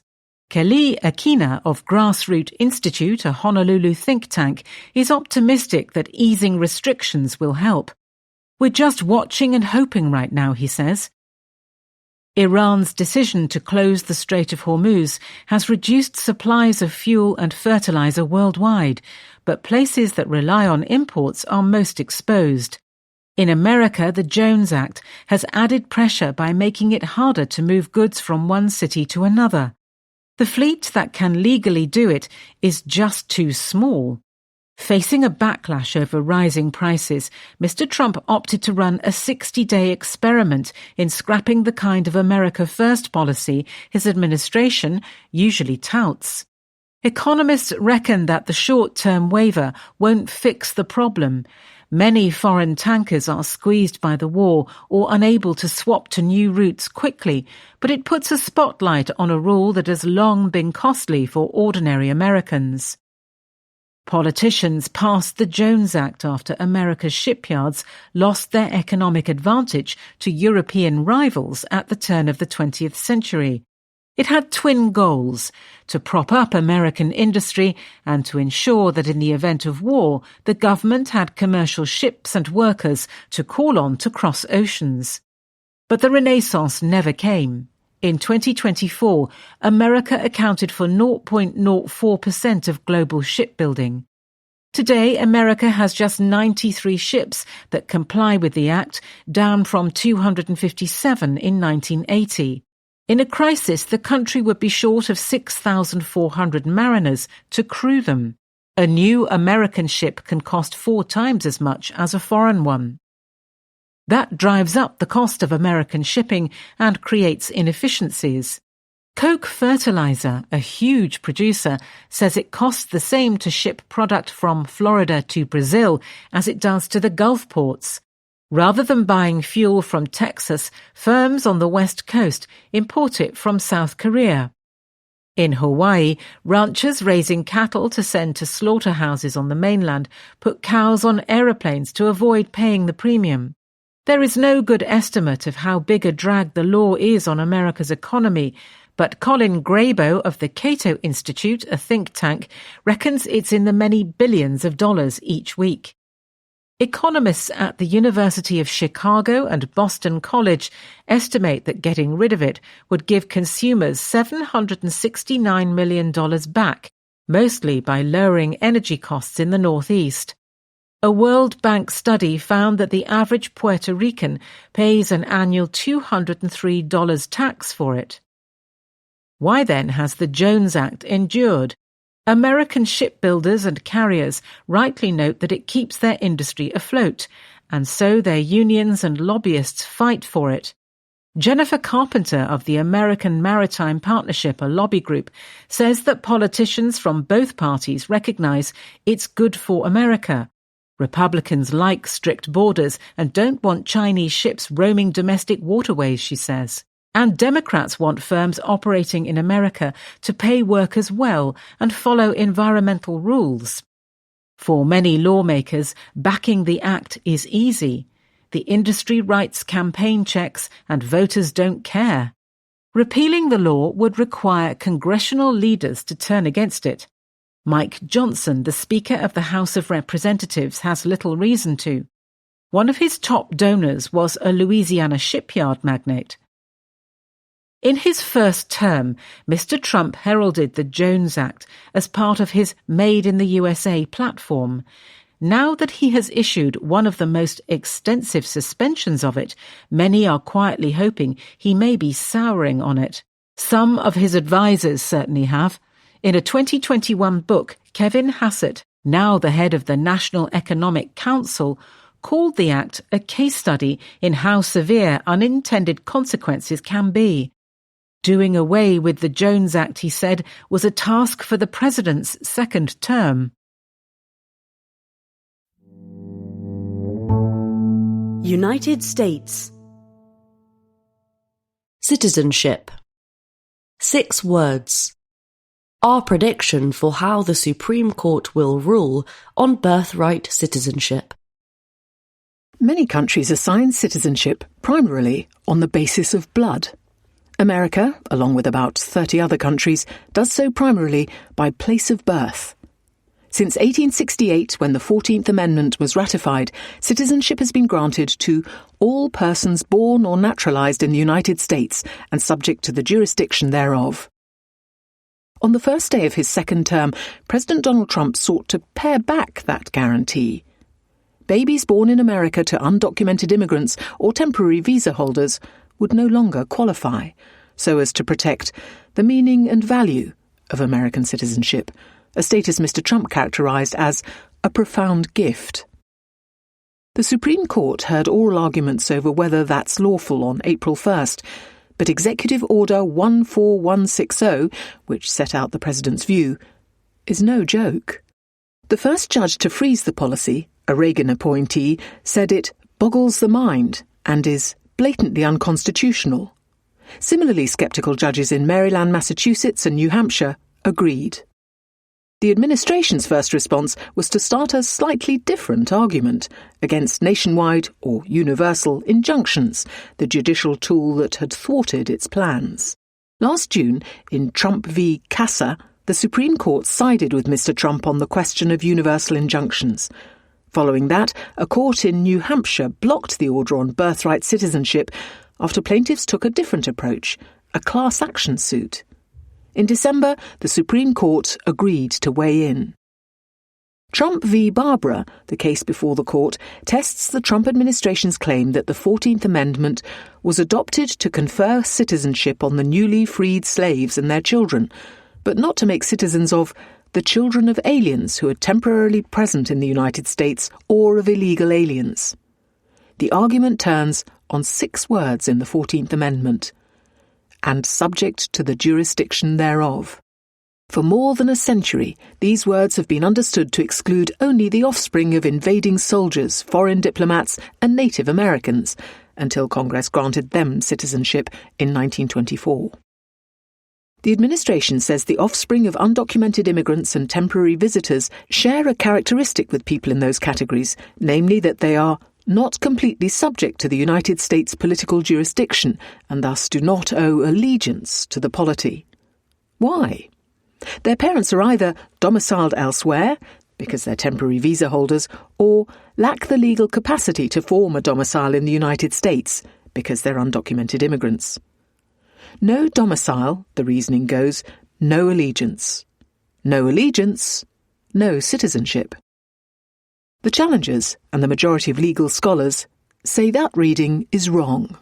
The families and lawyers challenging the order argue it clashes with the 14th Amendment's plain text, a statute that codifies it, and more than a century of Supreme Court jurisprudence. The court has repeatedly recognised the citizenship of children born in the United States to foreign national parents, they argue, regardless of their immigration status. Across decades of decisions, they say, the justices never once doubted that immigrant parents had a proper domicile on American soil.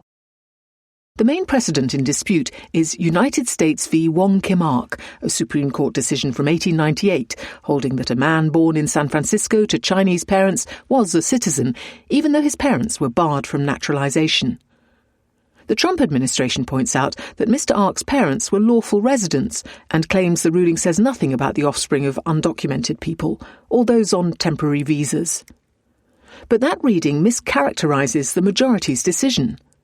Justice Horace Gray's opinion swept broadly, grounding citizens in birth on American soil, not in the immigration status or legal domicile of the parents.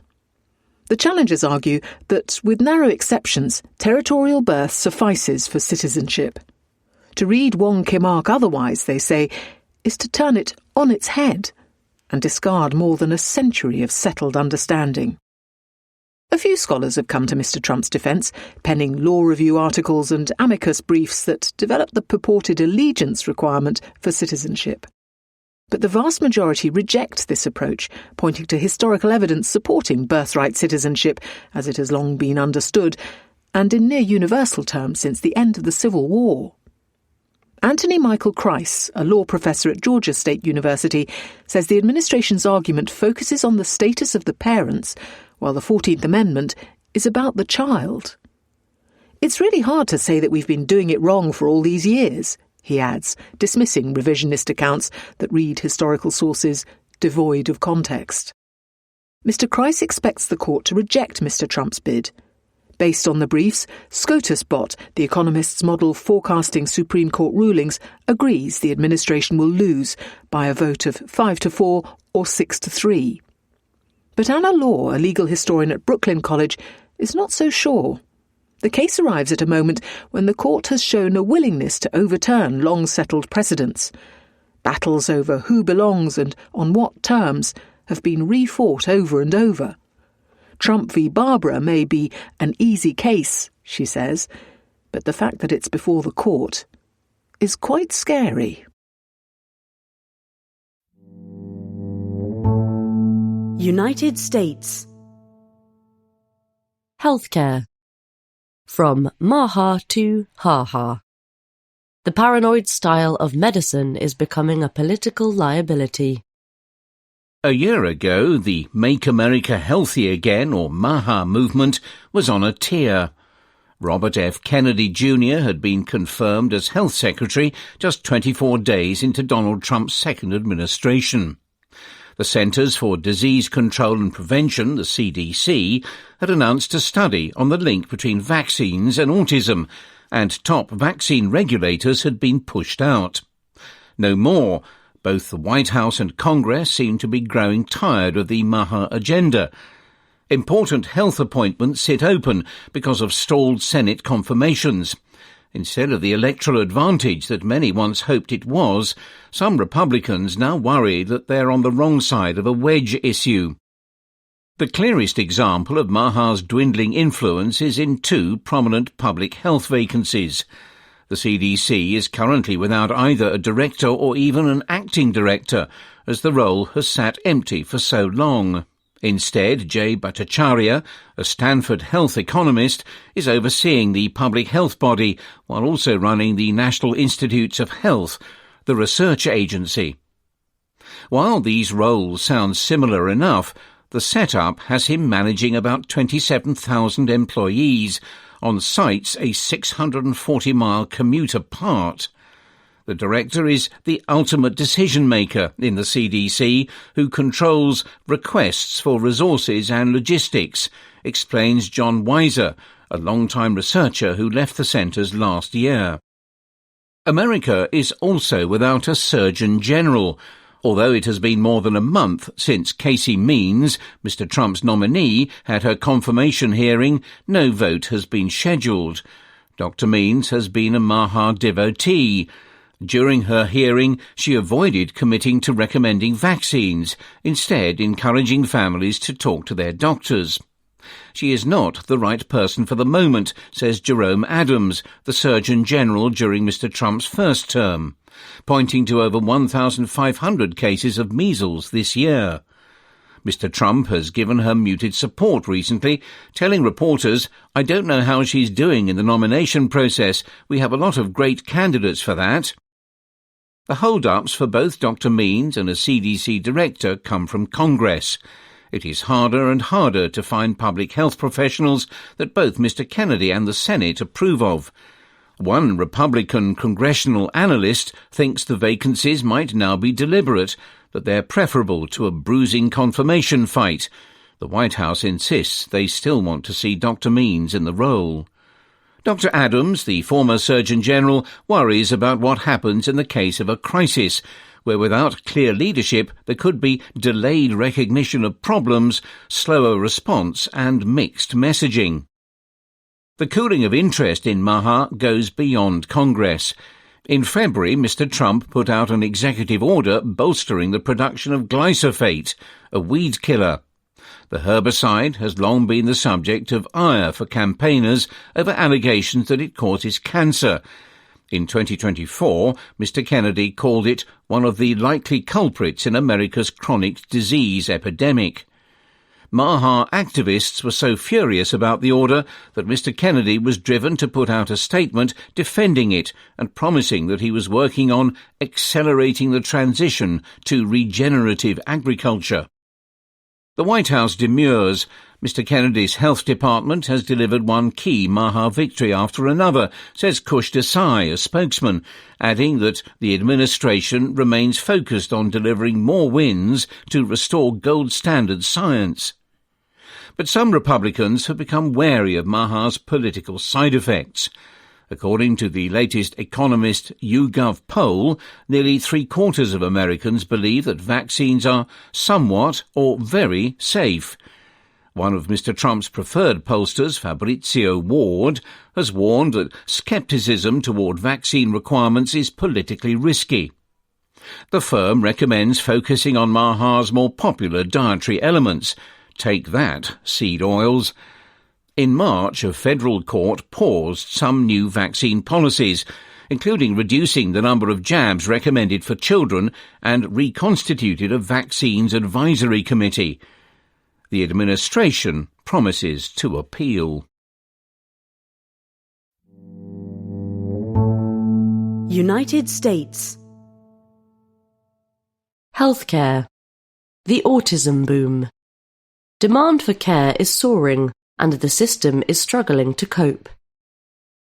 Autism is a spectrum disorder, meaning people with it have a wide range of traits, strengths and support needs.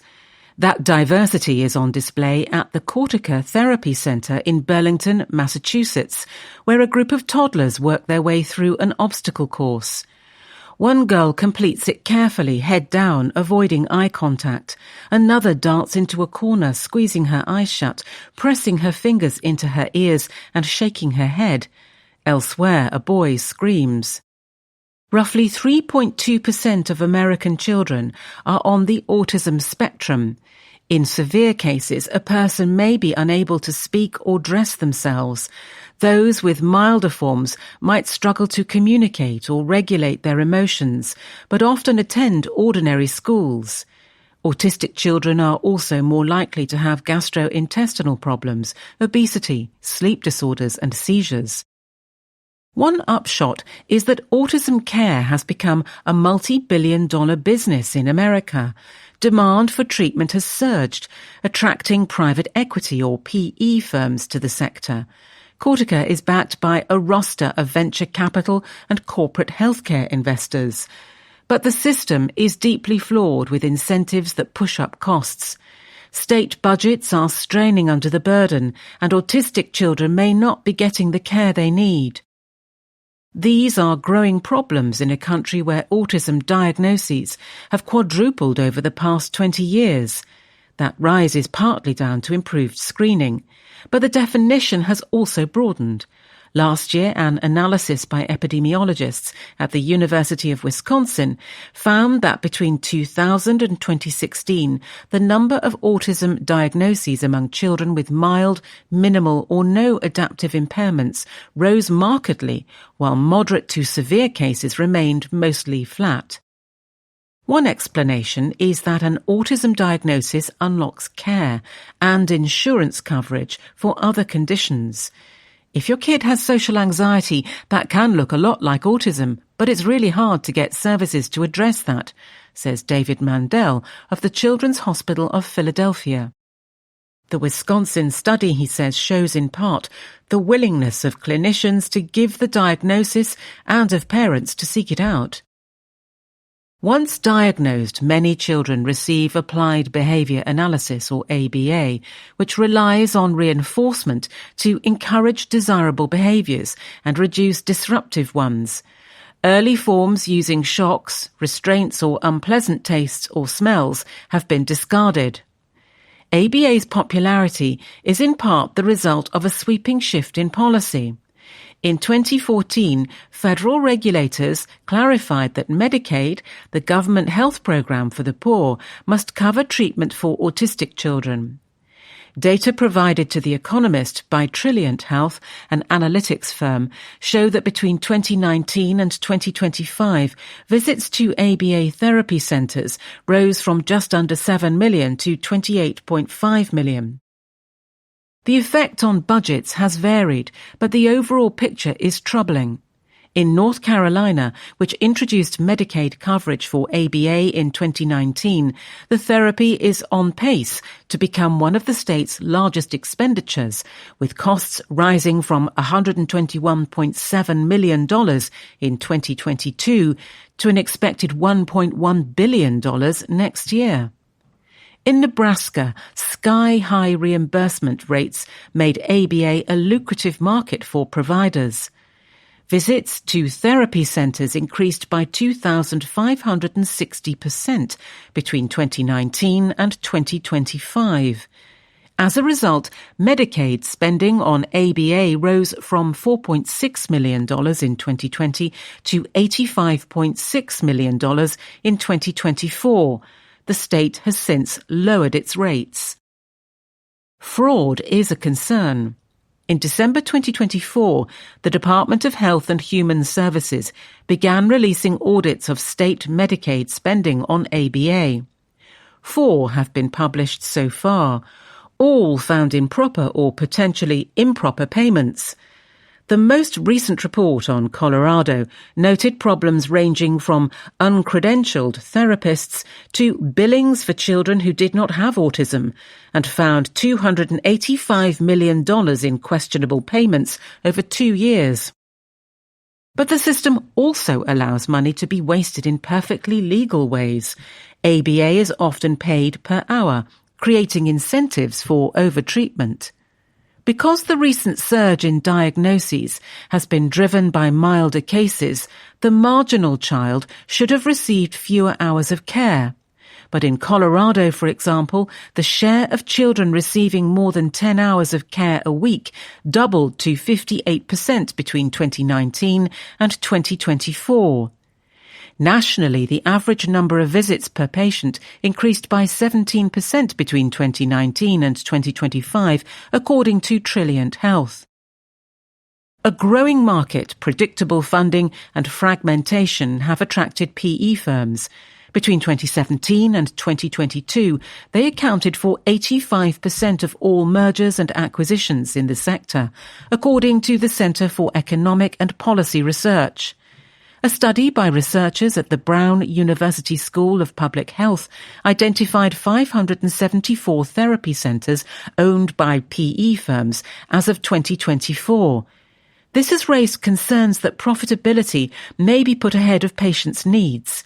In Colorado, half of the rise in billable hours in 2024 was driven by PE-backed centres. Despite all the money flowing into autism services, the quality of care is uneven. Studies show that in controlled settings, ABA can help children speak, socialise, and, as Dr. Mandel puts it, get through their day-to-day. But more hours of care are not necessarily better, and much depends on the skill of those delivering it. An increasing reliance on lightly trained labour is raising concerns. The number of registered behaviour technicians who administer ABA jumped from 328 in 2014 to 246,000 last year. They are often paid modestly, with few opportunities for advancement. High turnover is therefore a problem. For autistic children who depend on routine, that is especially disruptive. Another problem is that because autism is heterogeneous, children often need different types of care. At the Cortica Centre, children move from room to room, sounding out words with speech therapists, practicing motor skills with occupational therapists, and seeing a paediatrician who monitors their nutrition and medications. Such coordinated care is essential. It is also all too rare. United States. Lexington. The Art of Bad Diplomacy. One of the advisers Donald Trump ignores is his younger self. When it comes to dealing with Iran, the Donald Trump of 1987 offers helpful advice to the Donald Trump of today. In The Art of the Deal, a ghost-written book, he warned that the worst thing you can possibly do in a deal is seem desperate to make it. That makes the other guy smell blood, and then you're dead. If only President Trump had listened to his younger self.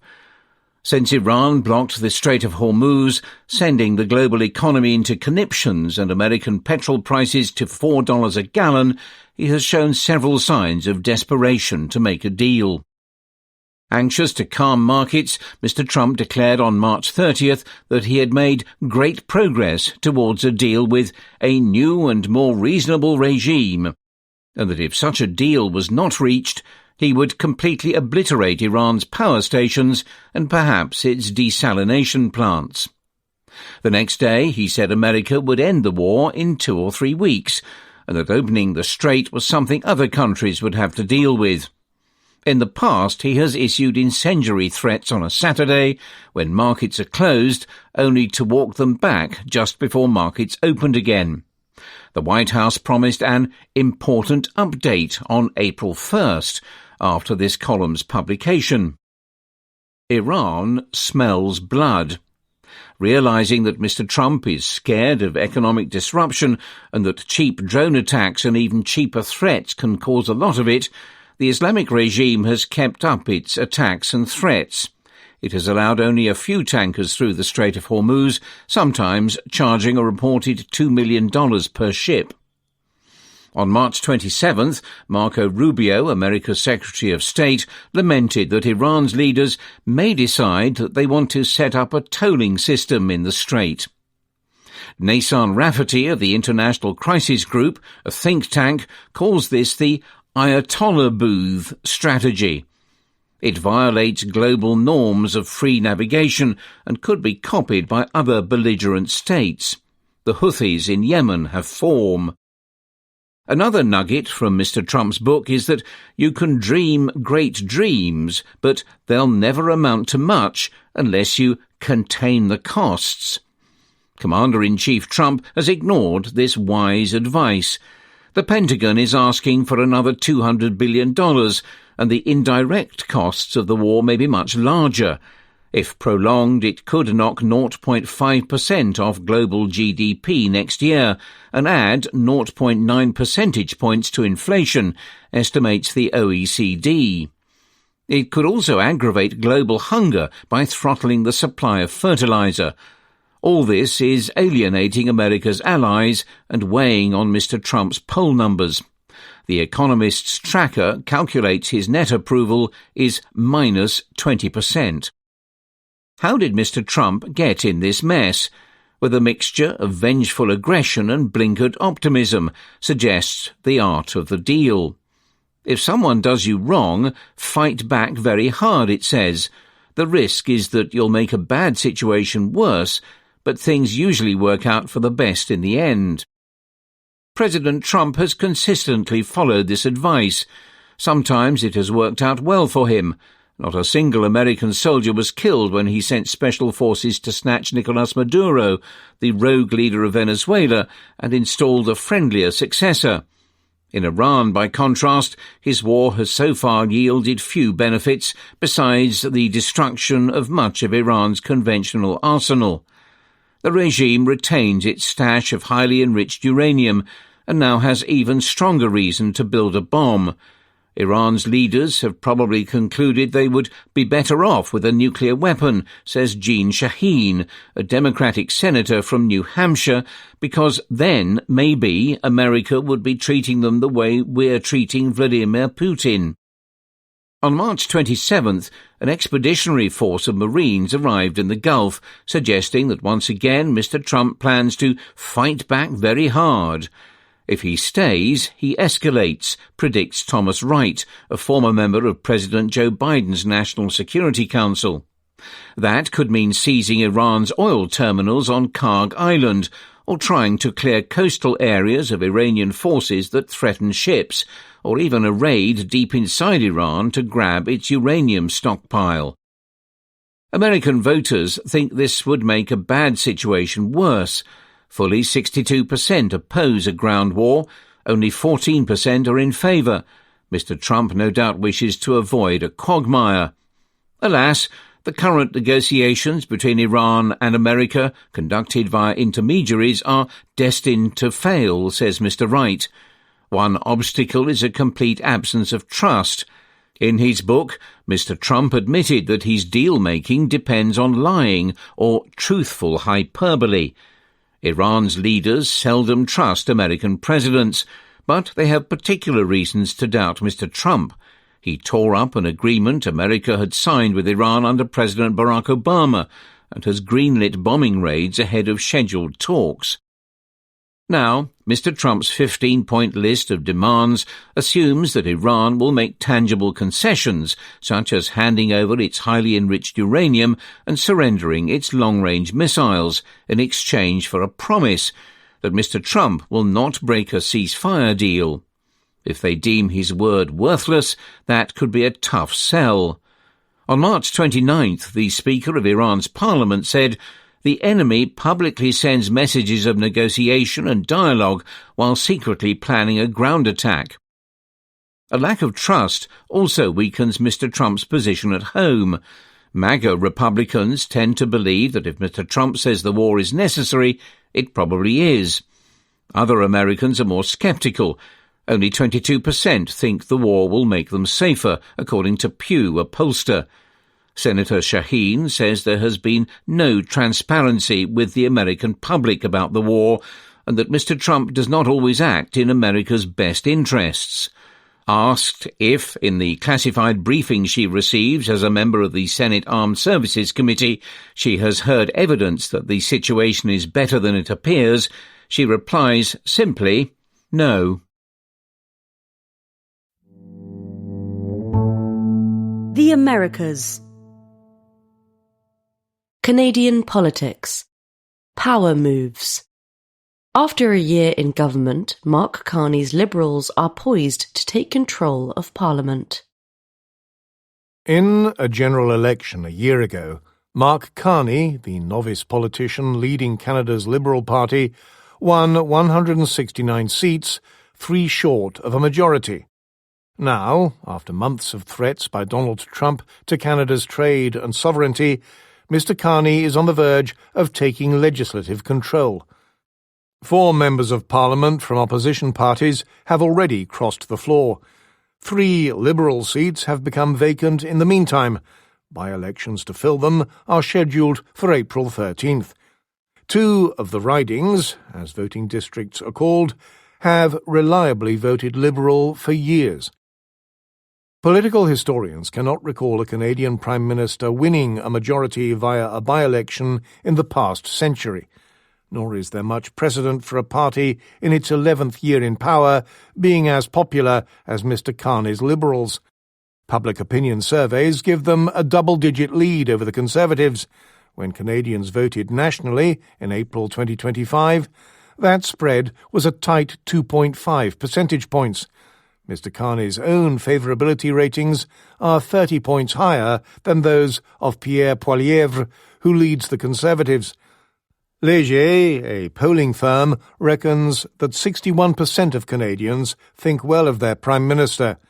This is as close as I can remember to a consensus as to who we should have as Prime Minister, says David Hurley, a seasoned campaigner. Popular support for Mr. Carney himself has helped his minority government. In November, when a confidence vote came before the House, Conservatives were so cowed by the possibility of triggering another election that some hid behind curtains to avoid a vote that could have defeated the Liberals. Mr. Poilievre, who has lost 3 MPs to the Liberals, looks to be a changed man. His populist slogans, aviators, and form-fitting T-shirts are gone. Sober suits and sombre promises to work with the Liberals are the order of the day. A majority will strengthen Mr. Carney further. It would, for instance, mean the timing of the next general election is up to him. The Liberals would be empowered to take control of the committees that govern the speed at which legislation moves forward, although Mr. Carney has said he will not do this. But a majority would also leave him with no excuse for any delay to important projects like shoring up the armed forces or facilitating the construction of a new pipeline and export terminals to bring Albertan oil and gas to new markets in Asia. What is surprising about Mr. Carney, says Geneviève Tellier at the University of Ottawa, is that he has this support even if he hasn't accomplished a lot of things he promised. He said he would reach a deal with the United States to end Mr. Trump's trade assault by July 2025. No deal was done. He insisted that he had persuaded Mr. Trump to stop musing about Canada becoming the 51st state and stop referring to its Prime Minister as Governor. But Mr. Trump did not stop. Construction has not begun on any of the grand infrastructure projects being championed by Mr. Carney's government, such as an oil pipeline to the Pacific coast. But none of this appears to matter much to voters. It's not registering at all, says Fred Delory, who ran the Conservative election campaign in 2021. I think Canadians understand the difficult job he has in dealing with Trump, and even if we got a deal, it could just be torn up the next day. The economy is gloomy too. In 2025, GDP grew more slowly than at any time since the COVID-19 pandemic, says Statistics Canada, a government agency. Exports fell by 1.7% for the year. Private business investment fell by 0.3%. Unemployment rose to 6.7% in February, after 84,000 jobs were lost, primarily among young people. But this bad news seems, if anything, to be playing to Mr. Carney's strengths. Éric Grenier, a polling analyst, says the Prime Minister's credentials as a former central bank governor make him a plausible leader at a difficult moment. People don't want someone who hugs them right now, he said, referring to the notably tactile former Prime Minister Justin Trudeau. Above all, it seems that voters want someone who stands up to Mr. Trump. How else to explain the reach of Mr. Carney's speech at the World Economic Forum in Davos in January, when he called upon middle powers to stand together against superpower coercion, a clear rebuke of Mr. Trump. Mr. Hurley recalls a woman at his hairdresser in Toronto declaring delightedly after the speech that "My Prime Minister has big balls." Mr. Carney has acknowledged that he would not have become Prime Minister or Liberal leader had it not been for the Trumpian threats to Canada's prosperity. He was helped by a Conservative campaign that refused to confront Mr. Trump's threat out of fear of alienating the Maple Leaf MAGA contingent in its own ranks. Such wells of good fortune may soon start running dry. A narrow majority would place a lot of power in the hands of backbench Liberal MPs. Many of them are Trudeau-era politicians, well to the left of Mr. Carney, particularly on climate and energy. They have already pushed the Prime Minister to backpedal on his initial support for Mr. Trump's war on Iran. "He's thin-skinned. He doesn't take criticism well," says one adviser. But as long as his popular support holds, any backbench dissents will probably be gentle. Many MPs owe Mr. Carney their seat. The government is, in large measure, afraid of him now.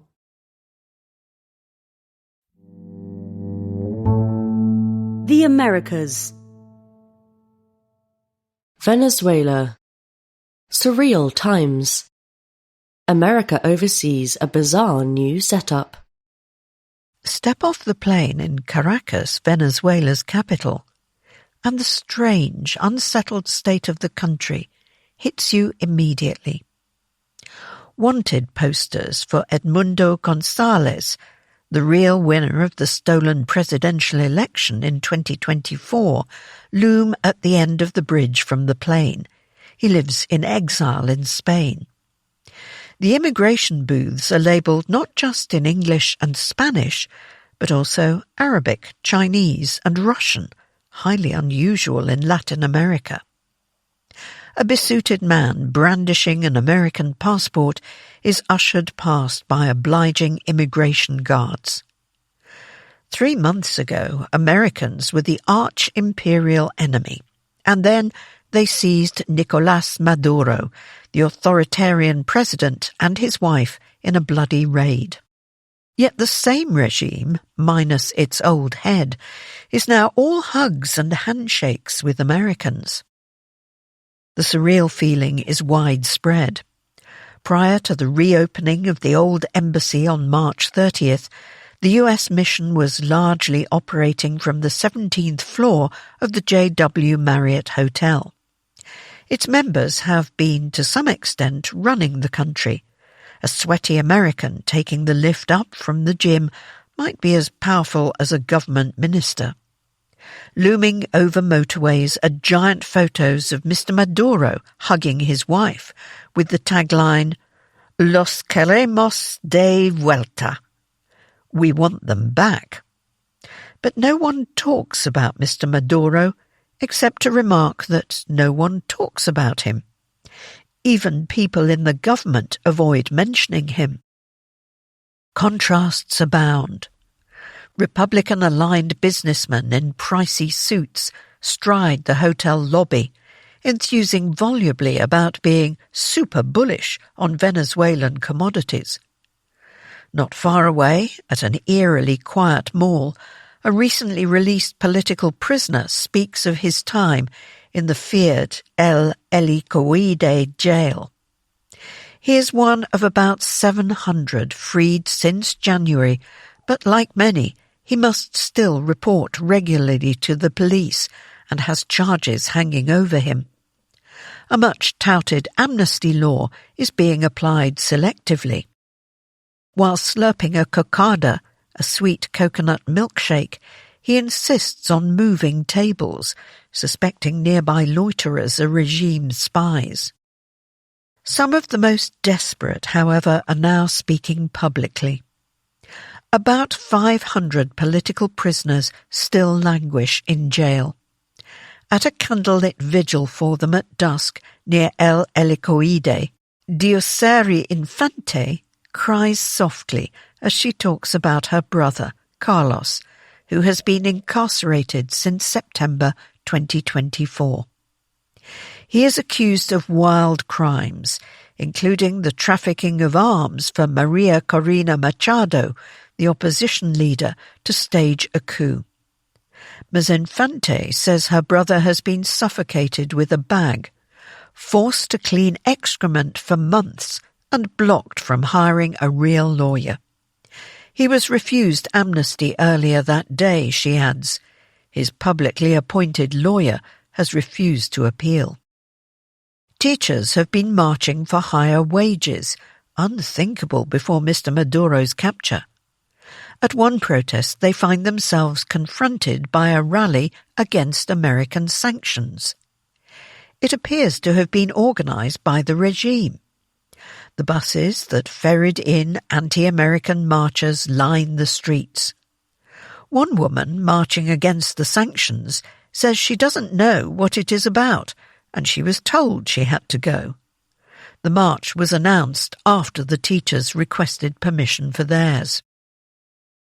Amid the trauma and the oddness, there is optimism. Members of Vente Venezuela, Ms. Machado's political party, have started meeting a little more openly.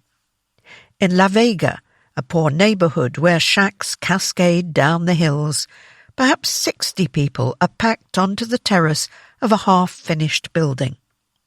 They are talking about re-energising volunteers for elections. The organisers, who emerged from more than a year in hiding only weeks ago, believe a ballot could take place in 9 months. Everyone wants to speak. The tone is excited and urgent. "This is the moment," repeats one woman, crying as she mentions her children who have emigrated to escape the misery, not sharing her hopes for change. "We're stronger than ever. They are weaker than ever," she says of the regime. An 87-year-old woman who has clambered up the rickety stairs nods fervently. Another person underscores the need for change, complaining of power cuts, intermittent water, and constant queues for cooking gas. "It's not the country club where we are having this meeting," he quips to much laughter.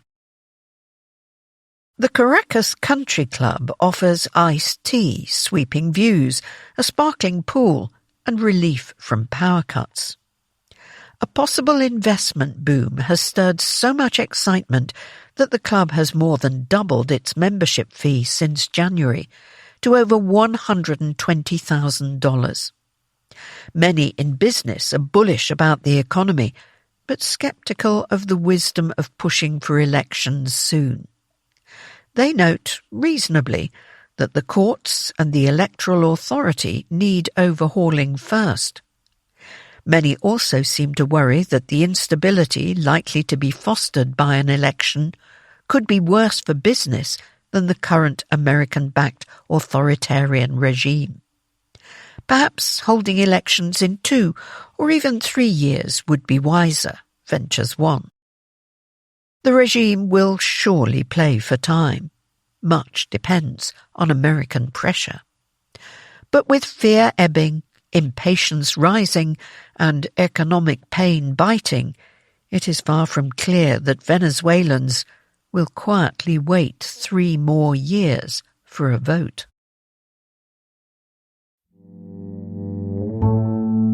Asia. Second-order effects. An Asian crisis too. Asia's economies are reeling from a distant war. As missiles and drones fly across the Persian Gulf, their impact is being felt an ocean away.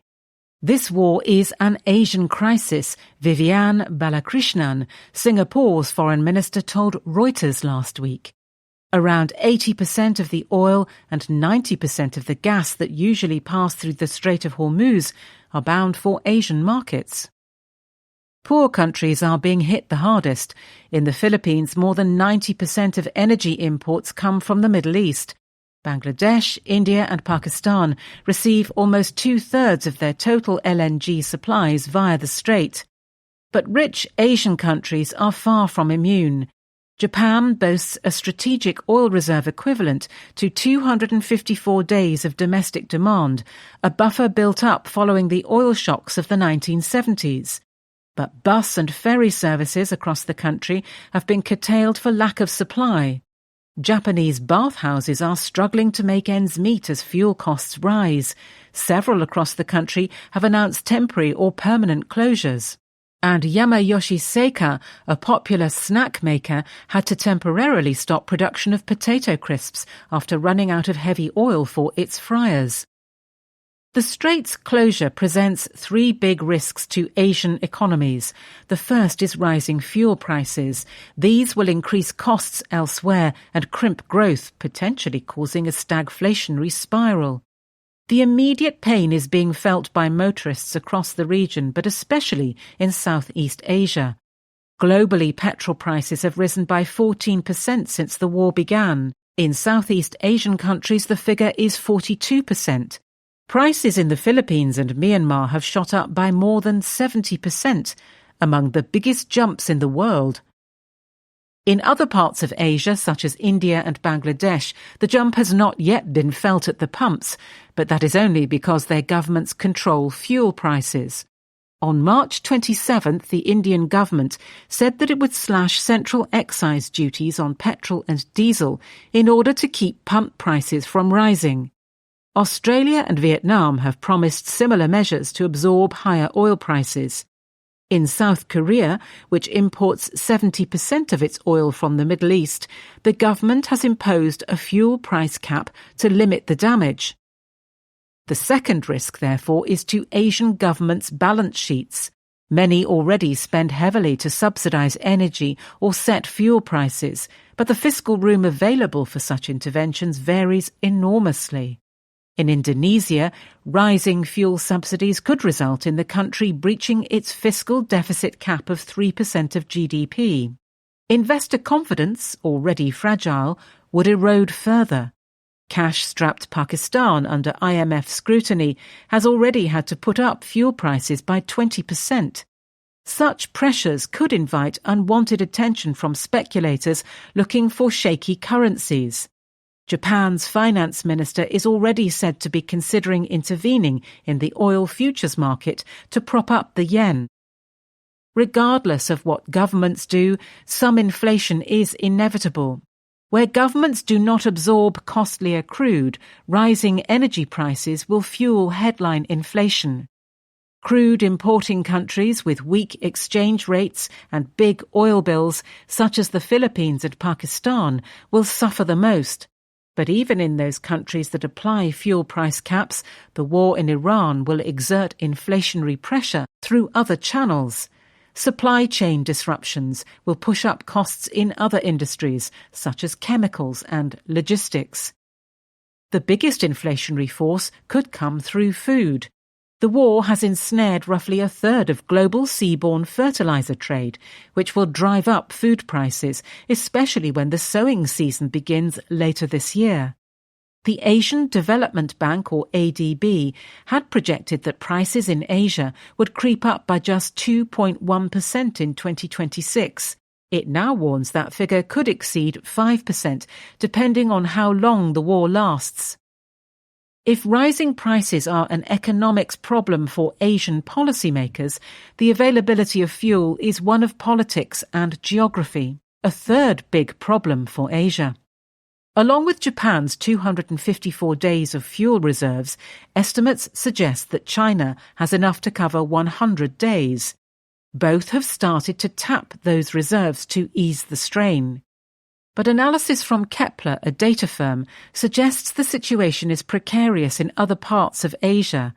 It estimates that the Philippines, Vietnam and Thailand hold just enough onshore oil supplies to cover about 3 weeks of normal demand.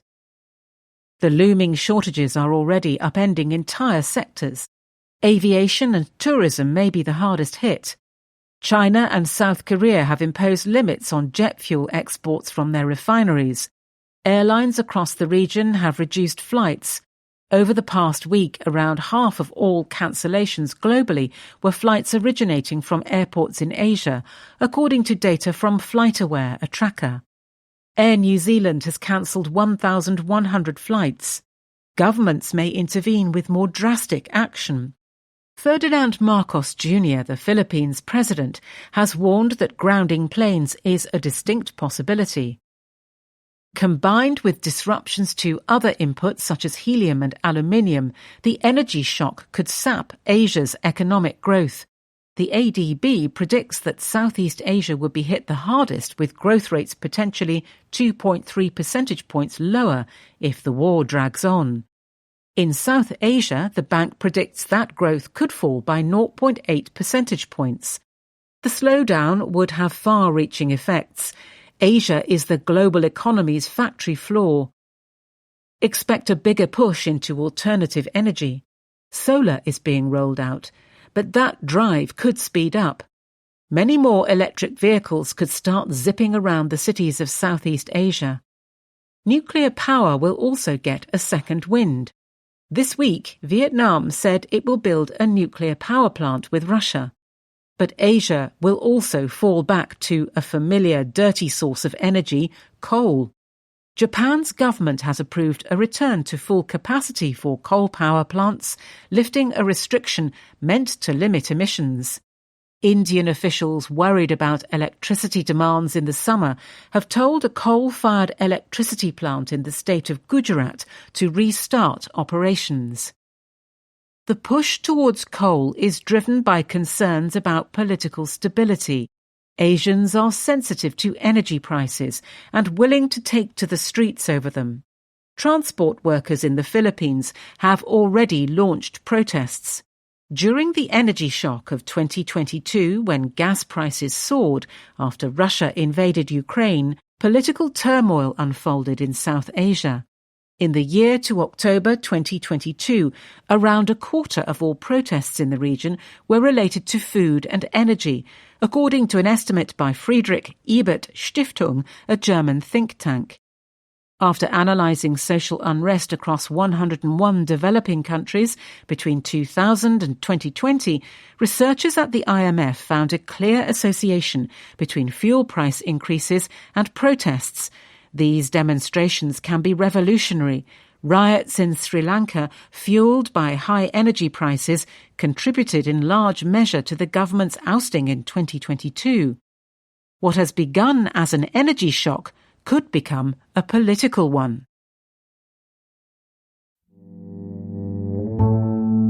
Asia. Geopolitics. Bear hug. America's foes see opportunity in Asia's oil shock. Russia's voice in the global economy and geopolitics sounds even louder when the price of oil is above $100 a barrel, Kirill Dmitriev, the boss of a Russian state investment fund, crowed in March. Nowhere is this truer than in Asia, where the Iran war has sent countries scrambling to secure essential fuels and fertilizers. On March 27th, the Philippines announced it had bought 2.48 million barrels of Russian crude, the country's first purchase of Russian oil since the invasion of Ukraine in 2022. In Mr. Dmitriev's telling, with Brent crude at around $100 a barrel, Russia is now impossible to ignore. More alarming than the price of oil is the uncertainty of its continued supply. Asia overwhelmingly relies on fuel and fertilizer imported from the Gulf, where Iranian threats to the Strait of Hormuz have forced ships to remain at anchor. America's biggest rivals, China and Russia, are not letting the crisis go to waste. Almost a dozen countries across Asia, including Indonesia, Thailand and Vietnam, are lining up to buy Russian crude, while America's stalwart partners, such as Japan and South Korea, are contemplating whether to follow suit. China is seeking deals of its own.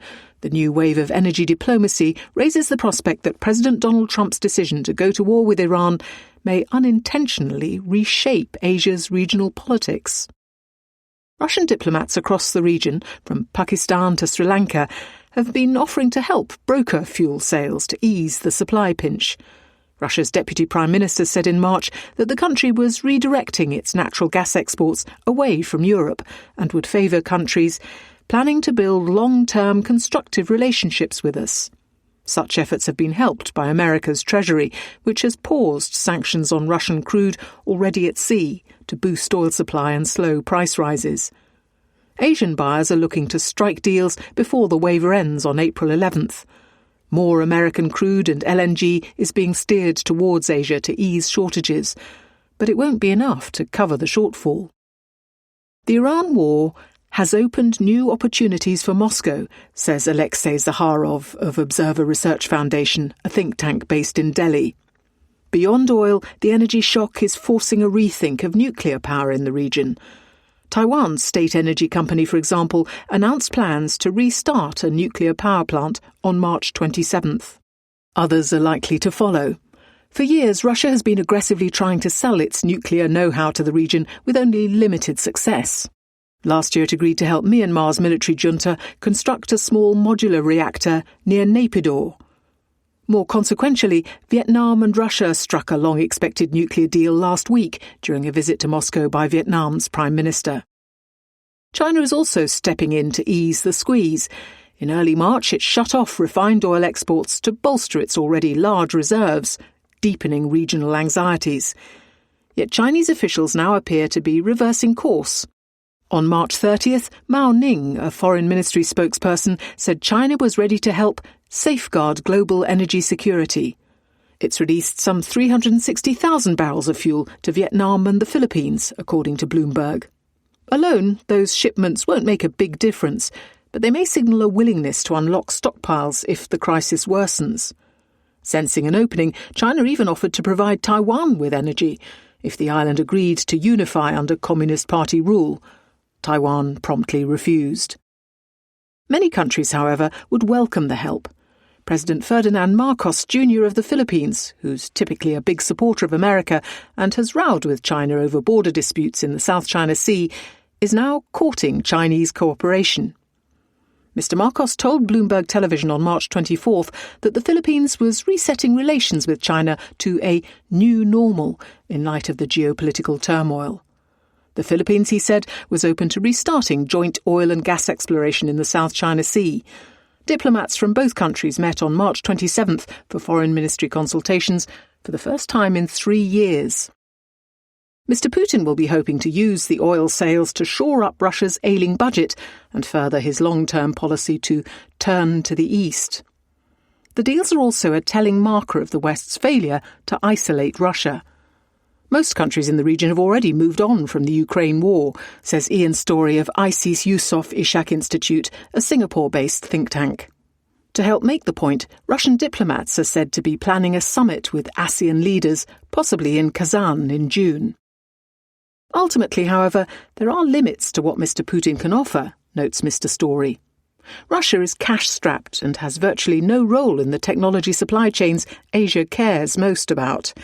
Its efforts to cement itself as an energy provider in the region will be complicated by Ukrainian drone strikes on its oil terminals. China, however, offers both energy and investment. But what will it ask for in return?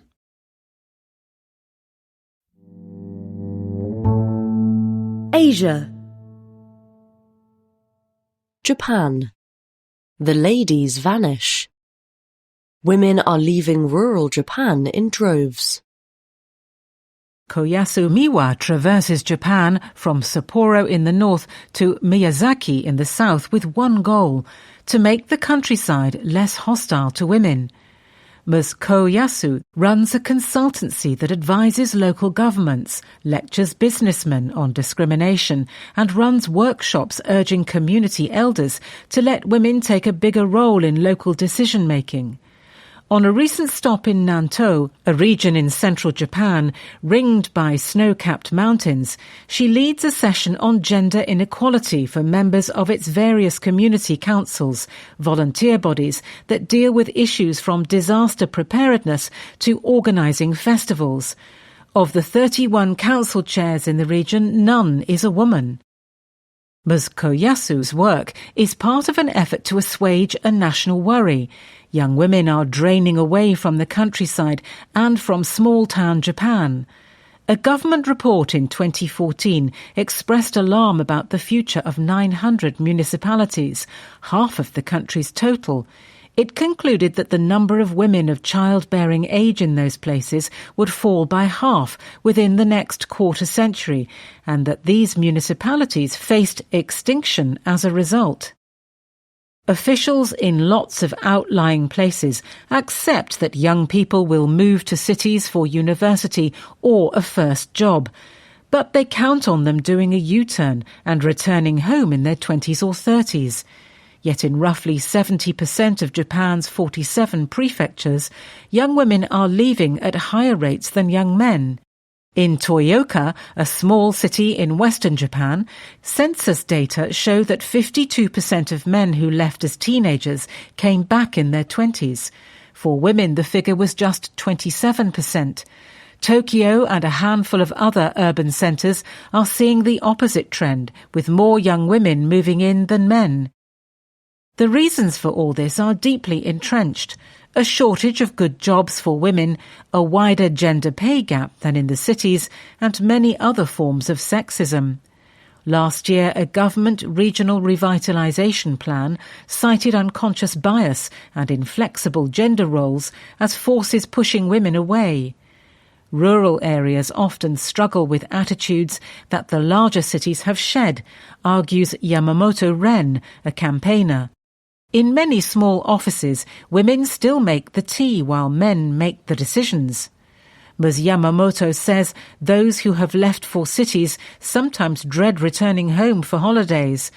Family and neighbours keep asking, "Isn't it time for a baby?"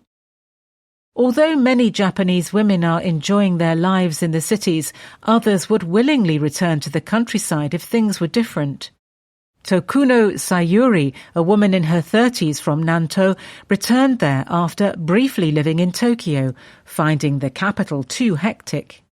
Miura Miwako, a journalist in Akita, a northern prefecture famed for its bears, says she would ideally spend her whole career there. "The countryside suits me better," she says. Yet both she and Ms. Tokuno are deeply frustrated with the status quo. When women notice discrimination here, they rarely speak up. They just leave silently, says Ms. Miura. Many smaller places have now established strategies to tackle gender discrimination. Initiatives in Toyooka include handing out manga cartoons that raise awareness of the issue and training teachers and business people. Ms. Koyasu, the consultant, says her work was once met with jeers and pushbacks. But people are increasingly realising that being inclusive towards women is a matter of survival. Therein lies a tension at the heart of many of the official initiatives. The single biggest reason authorities want women to stay in the countryside is so they can have children. I never want women to feel like they're simply kept around to pop out babies, says Ms. Koyasu. Promoting gender equality ought to mean accepting a woman's choice not to marry or have children. In practice, many towns send mixed signals. Even those that now promote gender equality also sponsor nannyish matchmaking schemes, such as hosting government-backed parties for young singles to find partners or getting local elders to encourage those who are too shy to pair off. In Nanto, both programs sit in the same department. Last year, Iwate Prefecture published a dating guide urging women to wear skirts and make them look delicate and makeup that looks demure to attract husbands. Changing attitudes, as Ms. Koyasu puts it, will take time.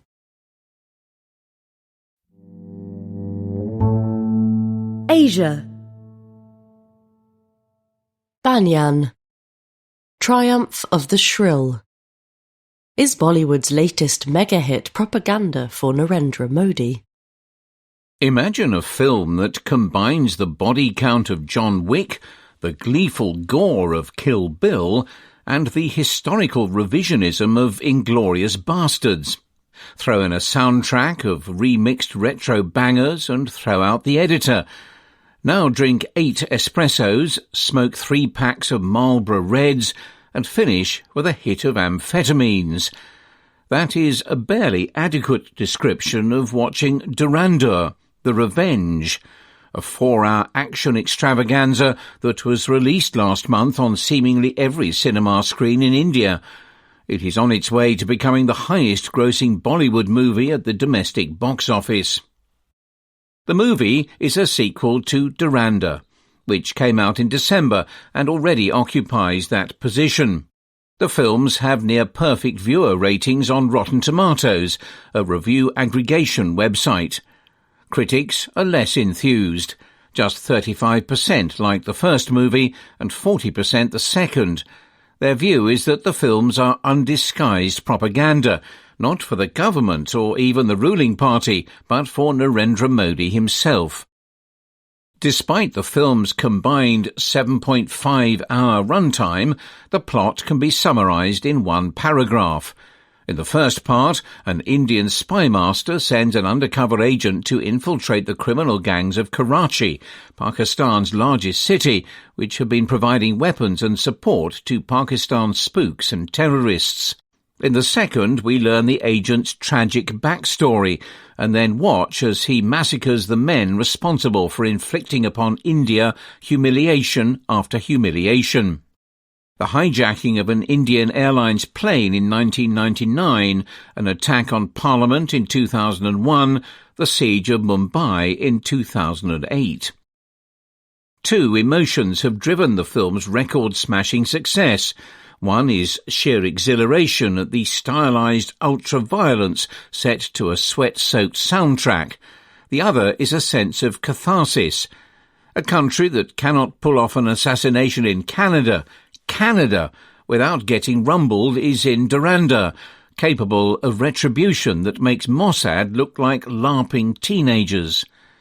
The trailer for The Revenge starts with a Pakistani terrorist telling the Indian spy master that Hindus are a very cowardly people. The film spends 4 hours proving him wrong. Bollywood, long an apolitical but patriotic place, spent Mr. Modi's first term making its usual fare of vapid romances and silly comedies. As other parts of the media fell under the government's control, the industry retained a liberal streak. That changed in 2020 when a campaign to paint it as a den of drug-addled homosexuals cowed many. Then came the detention on bogus drug charges of the son of Shah Rukh Khan, India's biggest star, and incidentally a Muslim. The message was clear: no one is safe. Bollywood has since embraced propaganda. Hits include the Kashmir Files, which dramatised the violent expulsion of Hindus from the Kashmir Valley, and the Kerala story about gullible Hindu girls manipulated by handsome Muslim men into converting to Islam. Many others sank without a trace, such as a bonkers courtroom drama earlier this year which purported that the Taj Mahal was built over a Hindu temple. Durandar is something else again. It does not show a country overrun by horrible Muslims. It does not dramatise the fiction of a religion under siege. It has a more uplifting message, depicting an India that finally controls its own destiny. The usual jingoistic Bollywood fare casts Pakistan as the sole foe. In Durandar, the enemies are everywhere. Pakistanis, of course, but also Indian opposition parties, Muslim butchers, Sikh separatists, NGOs, and lefties. At one point, the spy master laments India's weakness, telling an underling that they must wait for a muscular leader before they can tackle the menace of Pakistan. There is only one hero in this film, and it is not the undercover agent. Some of the biggest cheers for The Revenge at the showing Banyan attended erupted not when patriotic dialogue is delivered, nor when Pakistanis are finished off in increasingly imaginative ways, nor even when the sneering terrorist has his brains blown out. The loudest cheers came when the screen lit up with news footage of Mr. Modi, the bravest Hindu of all. But to dismiss Durandar as propaganda is to miss something important. It did not become a monster hit by trying to convince viewers of an alternate reality. Its genius is to reflect the world many Indians, browbeaten by years of shrill pro-Modi messaging on TV news and social media, already believe to be real. China. Growth models. Confronted with change. The Iran war hurts China less than its rivals, but more than it admits. For the better part of a decade, China has repeated the same message to foreigners. Unlike certain unmentioned countries pushing for unilateralism and protectionism, China is a force for stability and certainty. At times, this can be a hard sell. But as the globe lurches from the lunacy of Donald Trump's tariffs to the fallout from his attacks on Iran, Chinese officials are making their pitch to an audience that needs little persuading, and they know it. Business executives and diplomats who have recently met Chinese leaders report that they seem supremely confident. This has made for extreme claims about the impact of the Iran war on China's economic standing. In the immediate aftermath of the bombing, some of Mr. Trump's boosters asserted that, along with his toppling of Nicolás Maduro in Venezuela, it was part of a plan to hurt China by undermining its supposed allies and energy suppliers. The notion that it would be among the biggest losers of the war is glaringly wrong, but that does not mean the opposite, that China will be the big winner, as some now assert, is obviously right. The war will hurt China's economy, not help it, though the damage will be slighter than that inflicted on many of its neighbours and rivals. The country's share of global exports, already extremely high, is likely to rise yet more. But the longer the war drags on, the higher the costs will mount. Officials do not relish deepening chaos in the Middle East. The economic effects for the Asian giant span three categories: energy, exports, and escalation risks. Each contains a heady mix of setbacks and opportunities. The most direct consequence of the war has been an oil squeeze. But unlike other Asian oil importers, China has more cushioning. It gets about a third of its crude through the Strait of Hormuz, compared with more than 70% for both South Korea and Japan.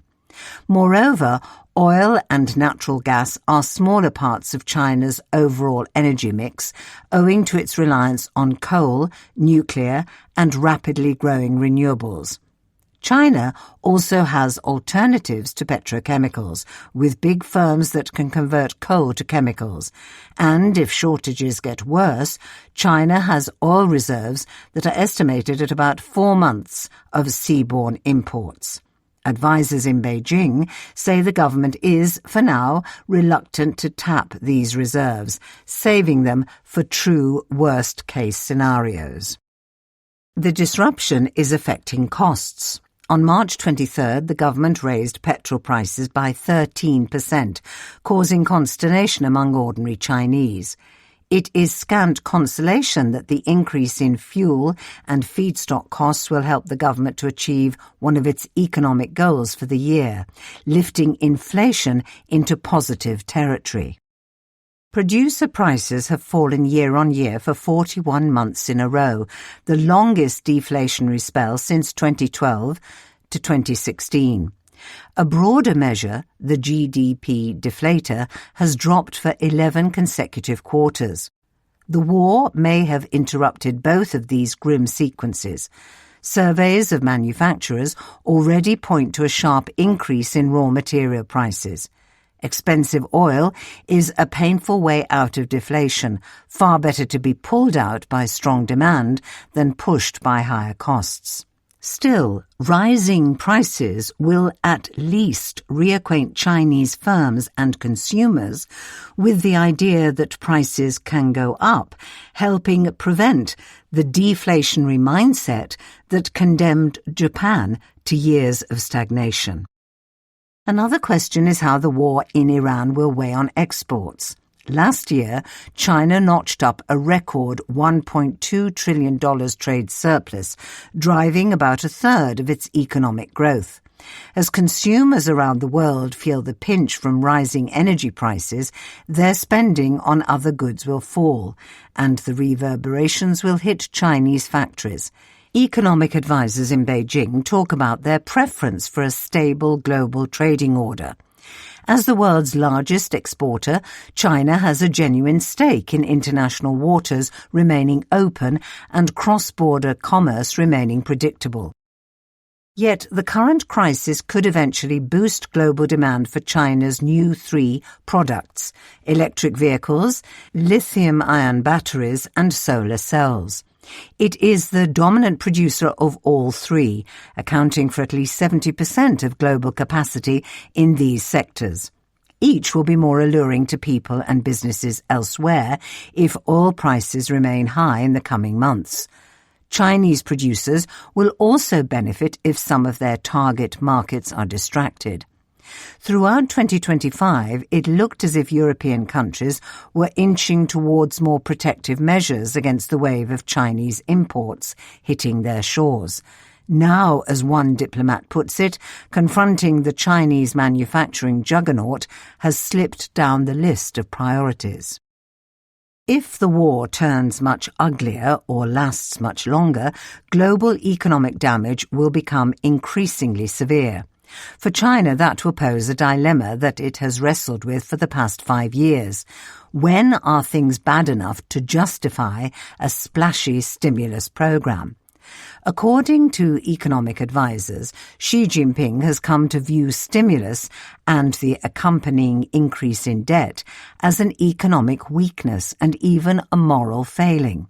Far better, the leader thinks, to let businesses and consumers look after themselves than to count on the government for bailouts. However, officials are wondering if current policy settings will let China hit its growth target of 4.5 to 5% for 2026, its lowest since 1991. The economy seems to have made a good start, with manufacturing and exports both in decent shape. But the property market has yet to bottom out, and consumer confidence remains weak, leaving China counting on an uninterrupted export boom. If the Iran war weakens that boom by raising shipping costs and damaging trading partners' confidence, China has options. It could cut interest rates faster and spend more public money. As Larry Hu, an economist at Macquarie, an investment bank, puts it, global disruptions determine how China meets its growth target, not whether it does. Weak exports prompt more stimulus, strong exports less. Faltering trade could even force a more decisive rescue of the property market, boosting household wealth and confidence. Growth through stimulus would be better for the global economy than China's export-led expansion. It would also be better for Chinese households, who would get to enjoy more of the fruits of their labour. Robust domestic demand in the world's second-largest economy really would be a source of stability and certainty for others. But for Mr. Xi, intent on transforming his country into an unparalleled technological power, not a decadent consumerist economy, it would be an unwelcome shift in strategy. It would be ironic if Mr. Trump's reckless war, which has thrown world markets off kilter, ends up making China's economy more balanced. China. Incident in Fengshan. Controlling the situation. Is China covering up a violent attack at a market in Beijing? China's capital enjoyed a calm spring day on March 29th, at least according to the local news. But videos on X, a blocked social media site, told a different story. They appeared to show a market in Fengshan, a district in southwest Beijing, mired in chaos as a man rammed a construction vehicle through stalls. One video showed a body lying motionless on the ground in his wake. The videos are unverified, but when The Economist visited the site of the market the following day, it was surrounded by dozens of police officers and local volunteers wearing the red armbands typical of Communist Party members. A vehicle from China's SWAT police was parked nearby. When asked, a police officer refused to say if anything had happened. But if there had been an attack, he ventured, mental illness would probably be to blame, and the perpetrator would no doubt be in custody. China's police are very effective, he said. His colleagues then prevented questions being posed to local residents. Acts of sudden violence against innocent bystanders can occur anywhere. On March 28th, for instance, a man in Britain drove his car into pedestrians for as yet unknown reasons, injuring 7 people. China is no stranger to such events either. Over the past 2 years, there have been at least 8 reported cases of people using knives or cars to attack parents and children in front of schools, for instance, in apparent acts of despair or anger at society. But, as the Fengshan episode illustrates, China is unusual in its tight control of news about violent incidents, which run counter to officials' boasts of the country's harmonious society. The authorities are refusing to acknowledge that anything happened. Still, veiled comments suggest citizens are in the know. "Wasn't there something bigger that happened today?" asked one person on WeChat, a social media platform, under an unrelated post by Fengshan's local police account. "I've searched the whole internet and I haven't seen anything at all," replied another commenter, who then posted a picture of a construction vehicle. China. Chinese politics. The succession machine. Coming leadership changes will affect every level, except one. After a dramatic recent purge of China's generals, the country's ruler Xi Jinping faces another stressful task. A 5-yearly churn of leadership posts from bottom to top has begun. Hundreds of thousands of jobs in the Communist Party and in the state's apparatus will change hands. The gigantic reshuffle, which reaches its climax at the 21st Party Congress late next year, will fuel anxiety among China's already twitchy military and political elites. One man's place, however, is safe. Mr. Xi's positions as the party's General Secretary and Commander-in-Chief of the Armed Forces are all but certain to be renewed just after the Congress. Ditto in March 2028 at the annual session of China's rubber-stamp parliament, his least important job as the country's president. But other questions will become more nagging. Mr. Xi will be 79 when the party holds its 22nd Congress in 2032. Will the 21st give any hint of arrangements for someone to succeed him, or will it become clearer still that he intends to be ruler for life? The turnover begins at the grassroots. Since late last year, villages and urban neighbourhoods across China have been conducting one of the world's biggest voting exercises. Hundreds of millions of people are taking part in sham elections for the lowest level leaders. By design, the winners are routinely local party bosses.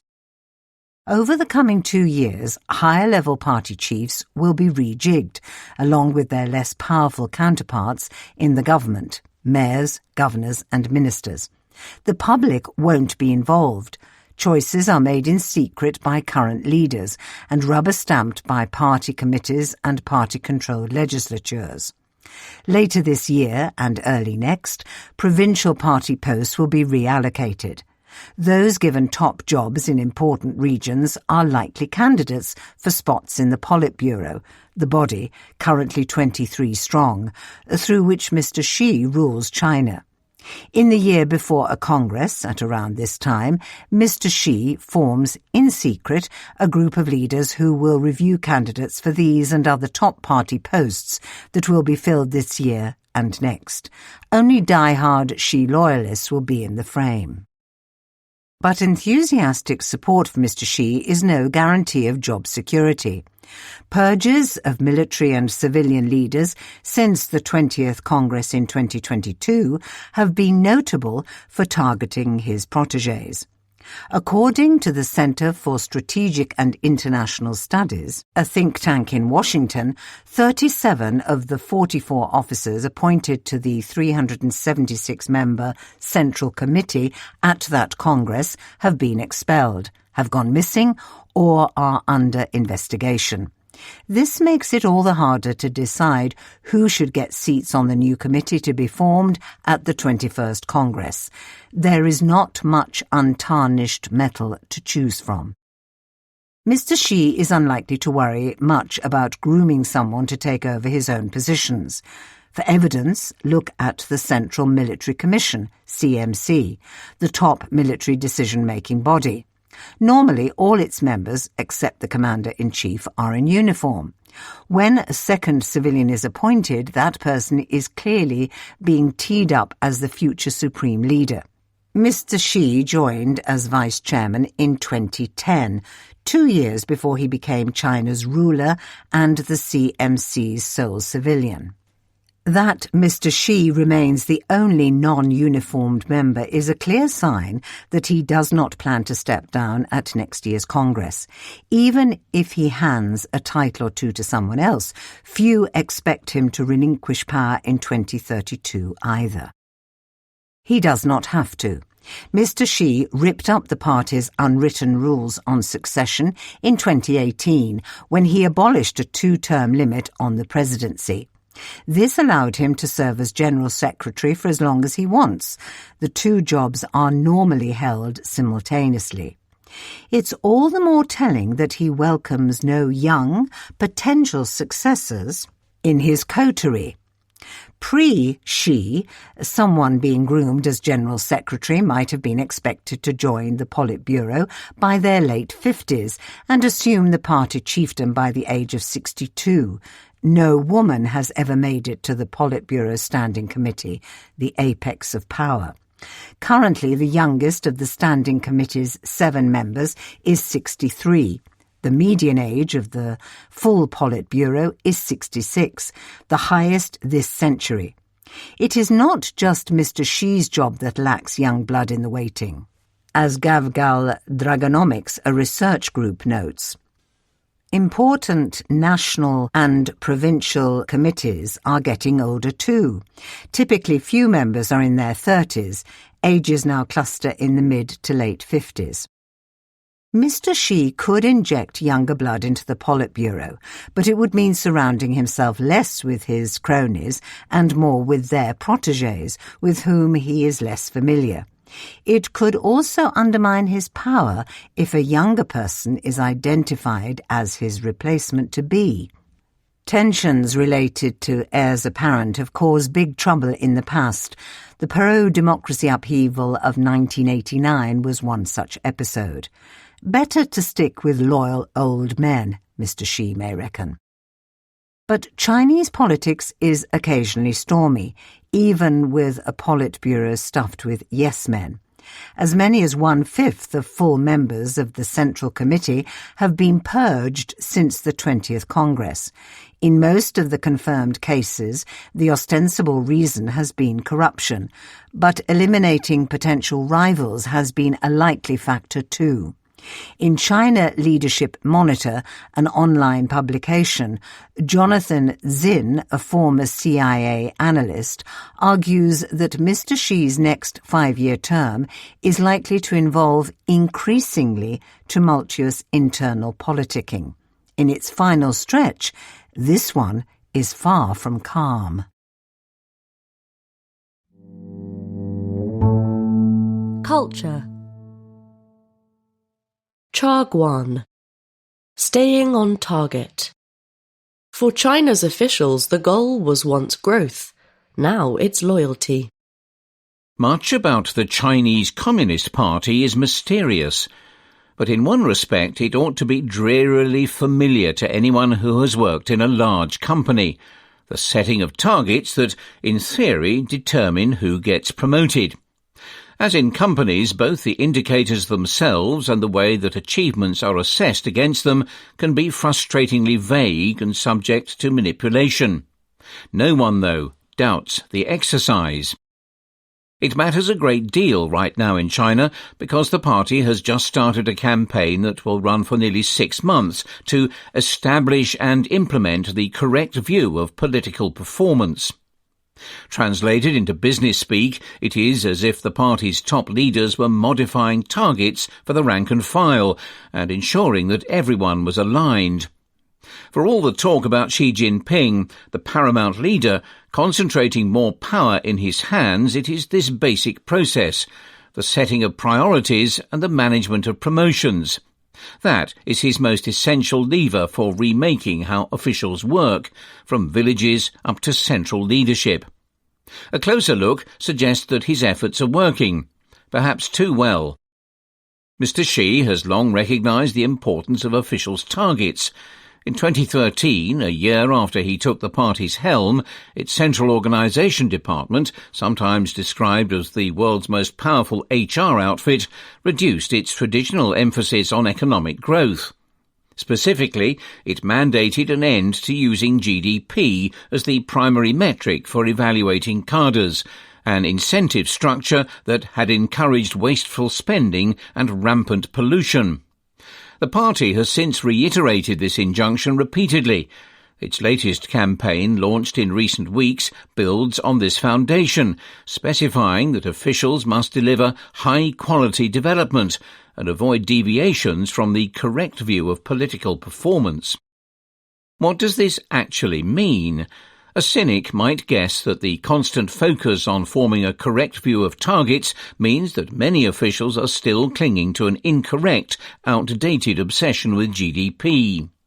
That, however, does not accord with China's economic outcomes over the past decade. When GDP was the main performance metric, the government often ended up overshooting its national growth target because provinces, cities and counties were all ranked by their local growth rates, and they competed with each other to come out on top. That China now basically hits its GDP target each year without exceeding it reflects the new reality. Officials do not want to over-deliver on the economy, which might suggest they are too gung-ho on growth. An advisor to the government on its economic plans recently explained to Chagwan that many cadres were pleased by relative sluggishness in the second half of 2025, because it should make reaching the growth target for 2026 much easier. Performance is tracked year over year. A more optimistic interpretation of high-quality development is that Mr. Xi has given the environment equal billing to the economy. That, though, overstates the change, not to detract from China's remarkable progress in building its renewable energy sector and cleaning its air, but environmental goals simply do not have the same hold on officials that growth targets once did. In the party's recently completed 5-year plan, China had aimed to reduce the carbon intensity of growth, carbon emitted per unit of GDP, by 18%. In the end, it got a reduction of only 12% or so, but there is no evidence of any careers being derailed as a result. As Ran Ran of Renmin University has put it, local cadres have learned how to play the game of tweaking statistical methods to hit their environmental goals, even while the country as a whole missed its bigger carbon target. If not the economy or the environment, what is a Chinese official to focus on? Many cadres are in a muddle. People's Daily, the party's main newspaper, recently provided a guide for the perplexed. It seized on 4 slogans used by Mr. Xi in a speech. The party is for the public good, bring benefits to the people, make decisions scientifically, and act with resolve. In front-page articles on 4 consecutive days, it illustrated each with examples, naturally from Mr. Xi's own experiences, from streamlining Fuzhou's bureaucracy in the 1990s to opening Zhejiang's lakeside parks to the public in the 2000s. All very inspiring, no doubt, yet translating these slogans and anecdotes into cut-and-dried goals is not easy. That, on a deeper level, is the point. It makes for a process that inevitably contains the imprint of China's leader. The pursuit of economic growth or decarbonisation is, in a technical sense, really quite impersonal. They are objective, measurable targets. Now, the imperative is to align with all aspects of Mr. Xi's vision, however imprecise or wide-ranging it may be. You have to pay more attention to what he says, explains a former official. The organisation department, he adds, will scrutinise actions and speeches by cadres to see if they accord with actions and speeches at the top. Some critics have suggested that fuzzier standards for assessing political performance might leave Chinese officials paralysed, since they no longer have GDP as their lodestar. But they are perfectly primed to follow Mr. Xi once he sets the direction. More generally, officials strive to work in a style that they believe lives up to the boss's expectations. Young cadres want postings in poorer parts of the country to show the same zeal for poverty alleviation as Mr. Xi. Like him, they wear party pins in public and stay away from flashy clothes. By some accounts, they are pictures of industriousness, showing up to the office at the weekend or staying late, even when they do not have much to do. All the while, they study Mr. Xi's words and deeds. He has turned China's cadres away from the blind pursuit of growth. Loyalty to him is instead the main goal now. Middle East and Africa. The war in the Gulf. Taking Karg. America is capable of seizing the Iranian island, but doing so and holding it would be immensely risky. Karg Island is one of those patches of land that has had the misfortunes to be a recurring backdrop to military history. Jimmy Carter and Ronald Reagan both considered invading it. Saddam Hussein bombed it. So has Donald Trump, who in 1988 said that were he president, he would do a number on the island. Now Mr. Trump says he might take the territory. The island is an export terminal for 90% of Iran's oil, which is pumped in by pipeline. If you grab Karg, you basically have their oil export capability hostage, says Seth Crumrick, a former chief of staff of US Special Operations Central, which deals with the Middle East. Mr. Trump could use the island as a bargaining chip, potentially returning it in exchange for Iran opening the Strait of Hormuz. America's already softened up the island's defences, striking 90 military targets but sparing its oil facilities. Taking Karg is certainly within the capabilities of the American Armed Forces, says Joseph Vertel, a former commander of CENTCOM, which runs Pentagon operations in the Middle East, now at the Middle East Institute, a think tank. But seizing and holding the island would present its own risks. The first challenge is getting boots on the island. In recent weeks, America has deployed various units that could be used in ground operations. The 31st Marine Expeditionary Unit, or MEU, a group of around 2,500 Marines with the USS Tripoli, an amphibious assault ship at its core, is in the Middle East, having been sent from Japan. The 11th MEU will arrive in a couple of weeks from California. The Pentagon has ordered 2,000 elite paratroopers from the Army's 82nd Airborne Division to the region, possibly in advance for many more. Several hundred Special Operations Forces have also arrived in the Gulf. Former military officials estimate that America would need at least a battalion of combat forces, roughly 1,000 troops, to take Karg. With the Strait of Hormuz under fire, Marines would struggle to get their ships and landing craft into place for an amphibious assault. An airborne assault, with planes ferrying soldiers and equipment to the island, would also be risky. Karg has an airstrip, but Iran could bomb that, and since the airstrip is the obvious drop zone for paratroopers, Iranian forces would surely be waiting for them there. Instead, soldiers would probably attack Karg by helicopter. The 31st MEU practiced a similar assault in the Pacific last year. Nearly 400 Marines were flown in helicopters for 1,600 kilometres from ship to shore, more than the distance they would cover from Amman to Karg. The Pentagon would probably establish a nearby staging area where helicopters could be refuelled, boosting their rate of sorties.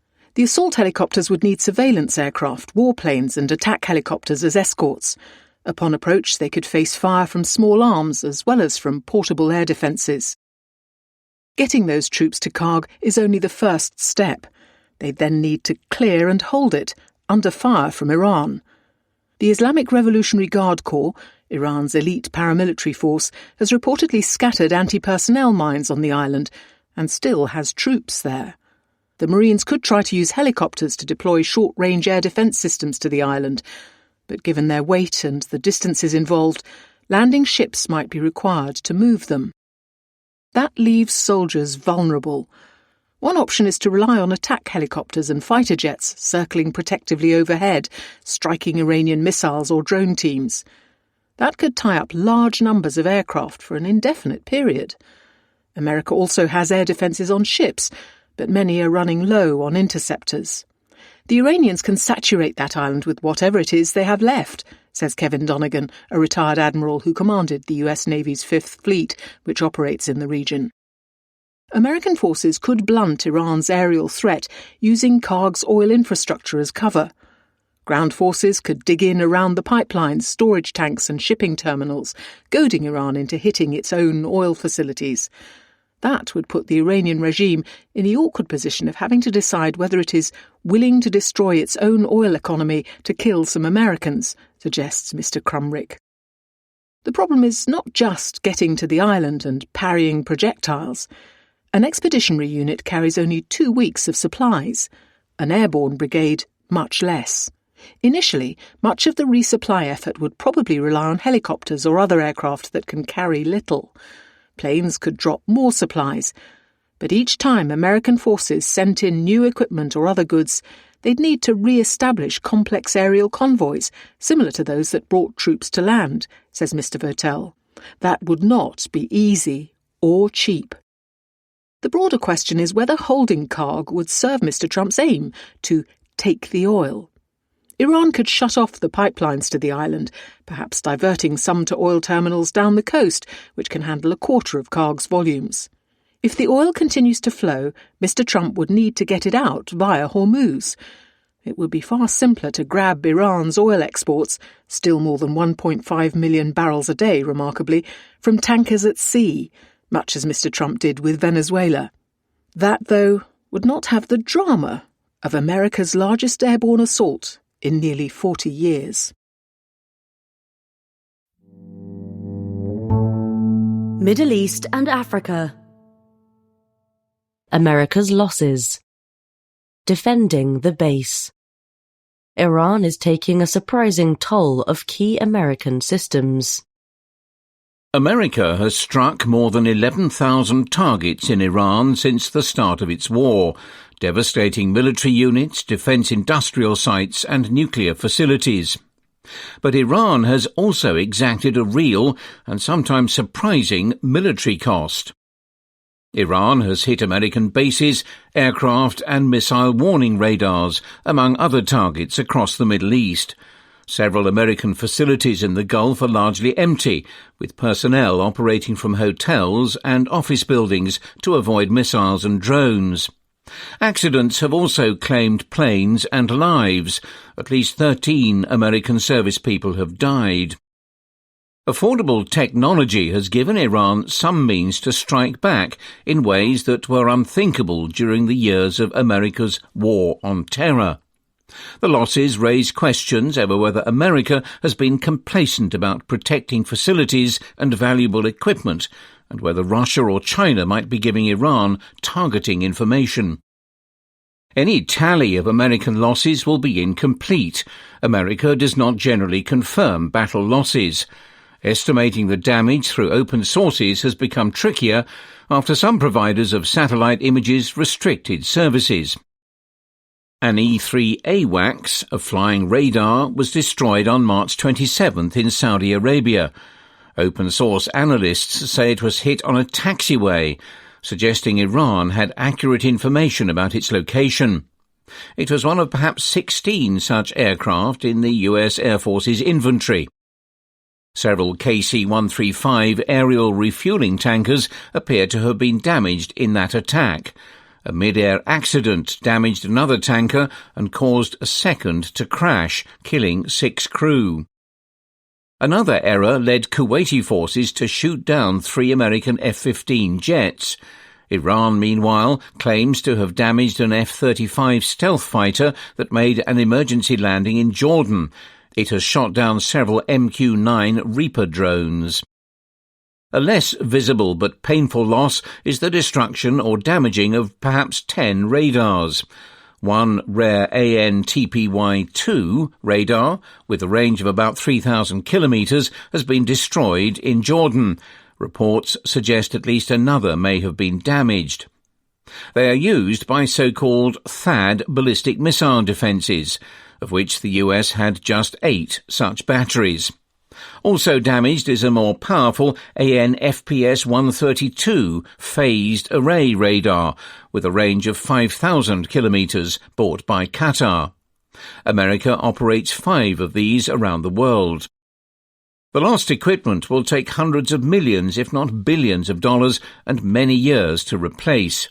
For Tim Walton of the Hudson Institute, a think tank in Washington, American forces strengthen not only active defences, but also passive ones, such as camouflage, decoys and hardened concrete shelters.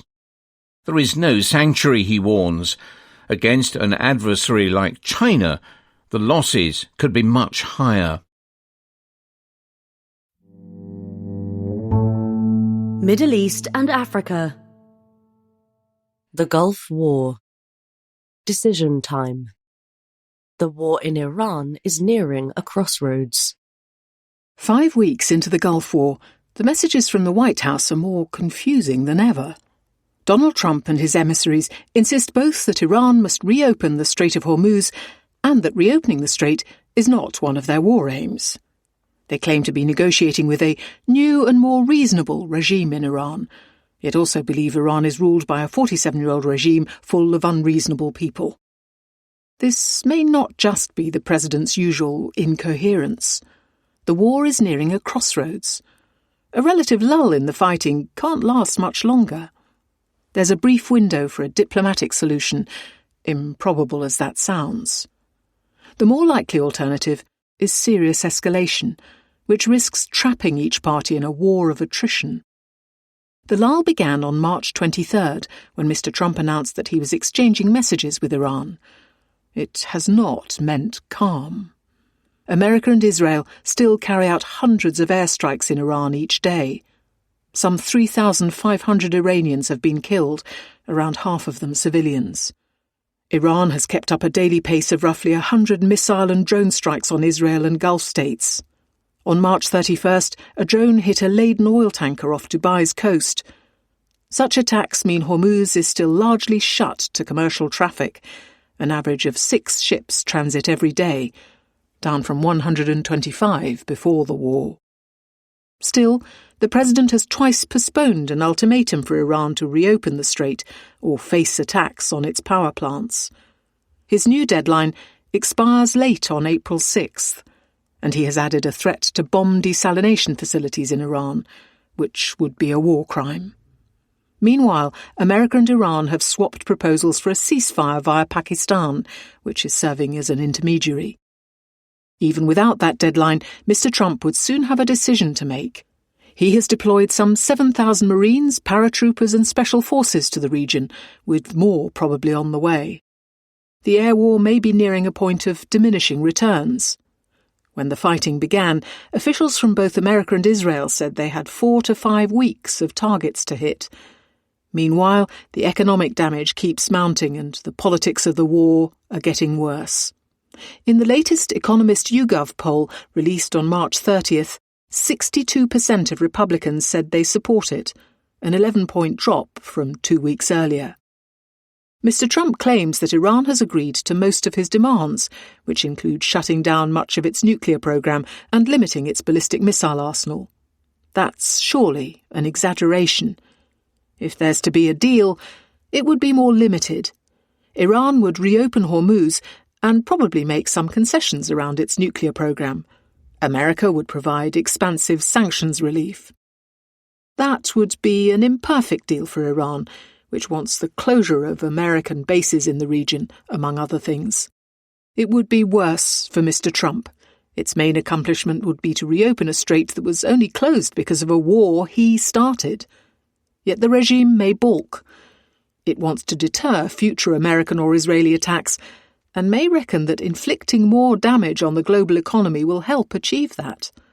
Some officials want to formalise Iran's control of the strait and levy tolls on vessels using it, a potential revenue stream worth billions of dollars a month. Mr. Trump would then face two options.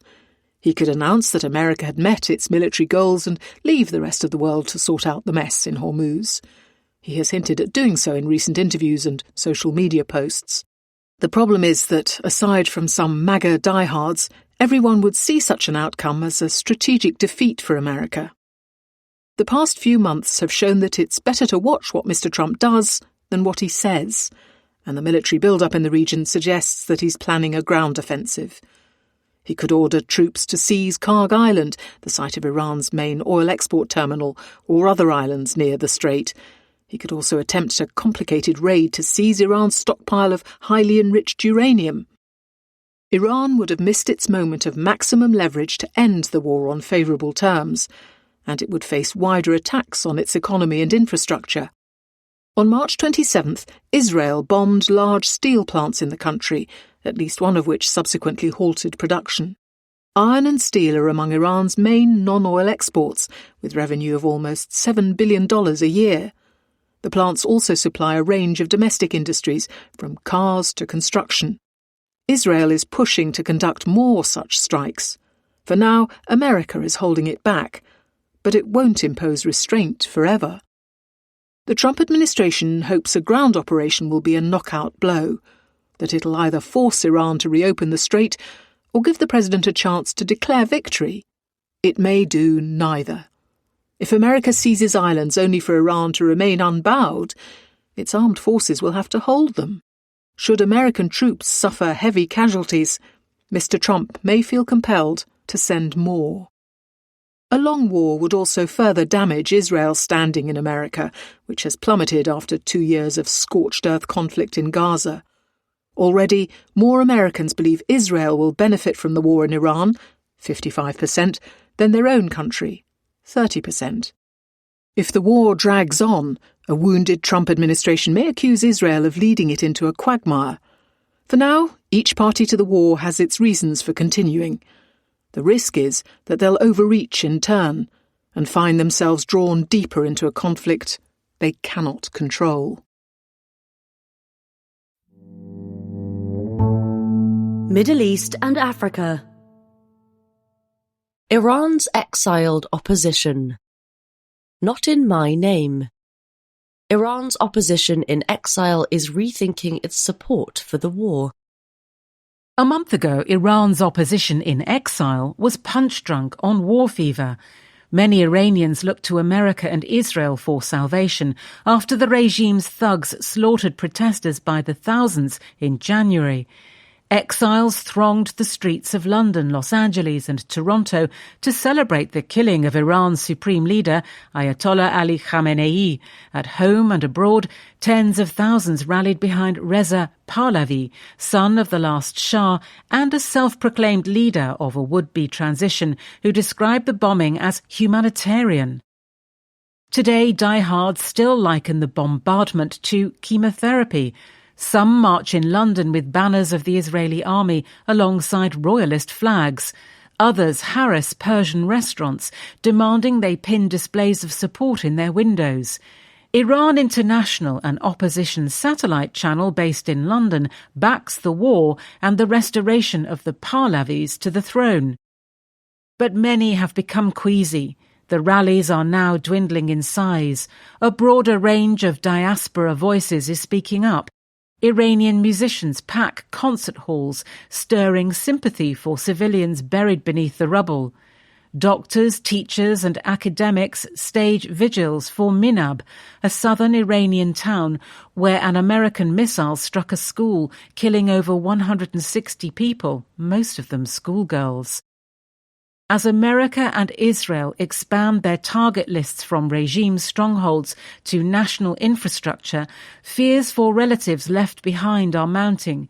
Mr. Pahlavi has been accused of showing greater sympathy for fallen American soldiers than for more than 1,500 civilians who have been bombed to death at home.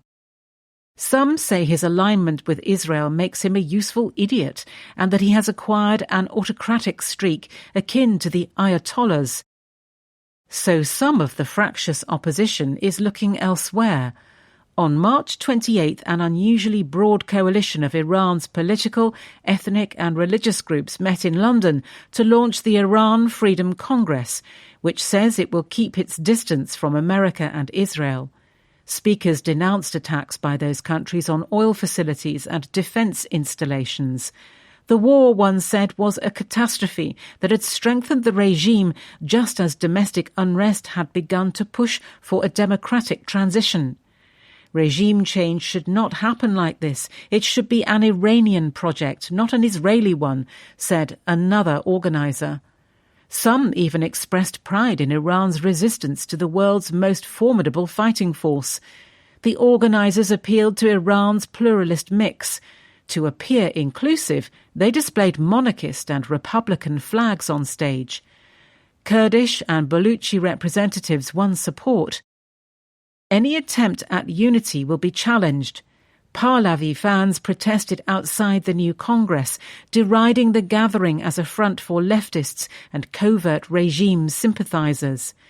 Pro-regime voices objected to the absence of the Islamic Republic's flag with its inscription to Allah and reposted a report saying that the group was being promoted by publicists that back Israel. Attitudes to the war created such rancour that the final communiqué omitted any reference to it.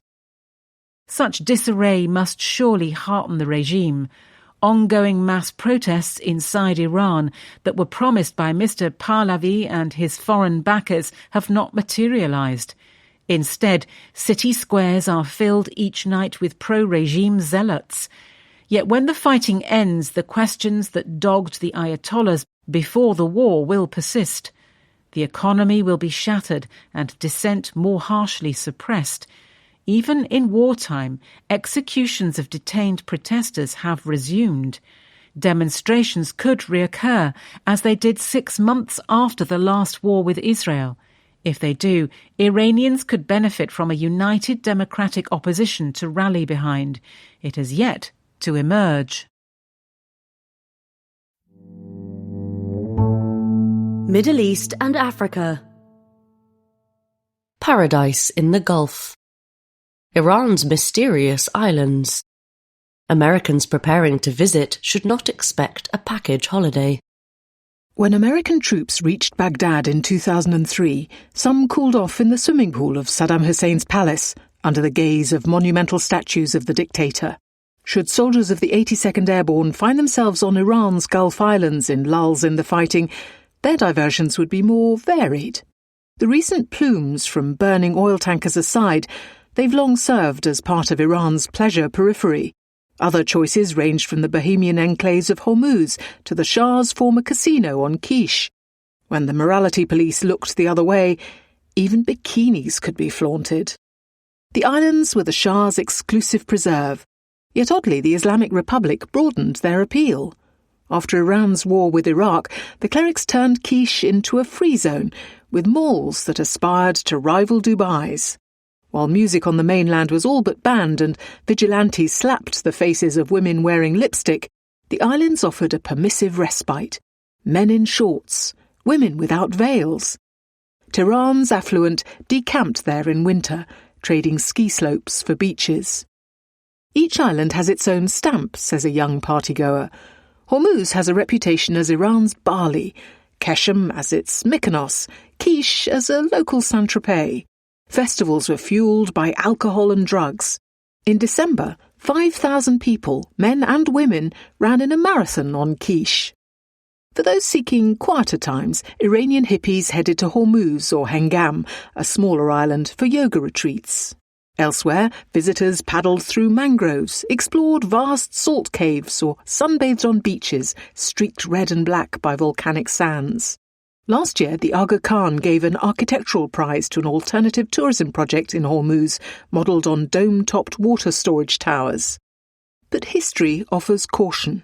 The Dutch and the British were both drawn to these shores, but both were expelled, the first by local sheikhs, the latter in the 1930s by the last Shah's father, who jealously guarded Iran's territorial integrity. The coves and caves that have enticed tourists are also rumoured to hide missiles, mines and drones. Middle East and Africa. A new front.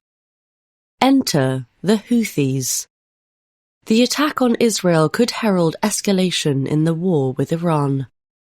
In a war in which tens of thousands of bombs have been dropped across the Middle East, killing some 1,500 civilians, a single rocket intercepted mid-flight that harmed no one may seem trivial.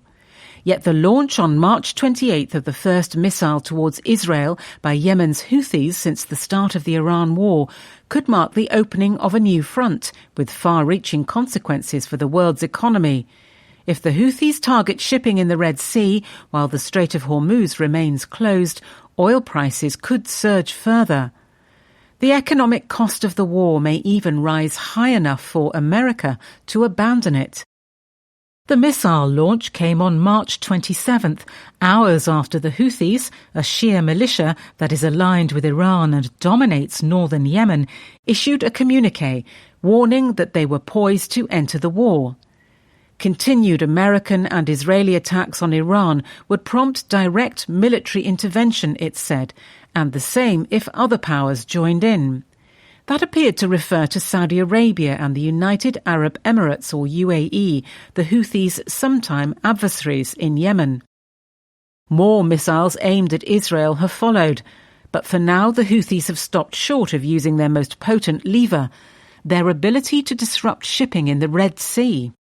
Saudi Arabia is exporting 5 million barrels per day, or BD, through its Red Sea terminal at Yanbu, up from 1.6 million BD before the war started. Were the Houthis to block this vital artery by targeting passing ships or pipelines and infrastructure at Yanbu while the Strait of Hormuz remains closed, some analysts reckon oil could jump to close to $200 a barrel. Yemen watchers think this scenario is now more likely than when the war began.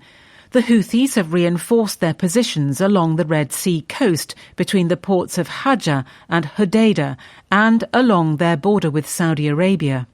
One observer says they have deployed anti-ship missile batteries, naval sabotage teams, explosive boat infrastructure, sea mines and maritime drone launch sites capable of threatening Red Sea traffic. The Houthi command architecture is no longer in a deterrence posture, says Nawaf Obaid, a Saudi analyst who runs a project at King's College London that tracks regional signals intelligence.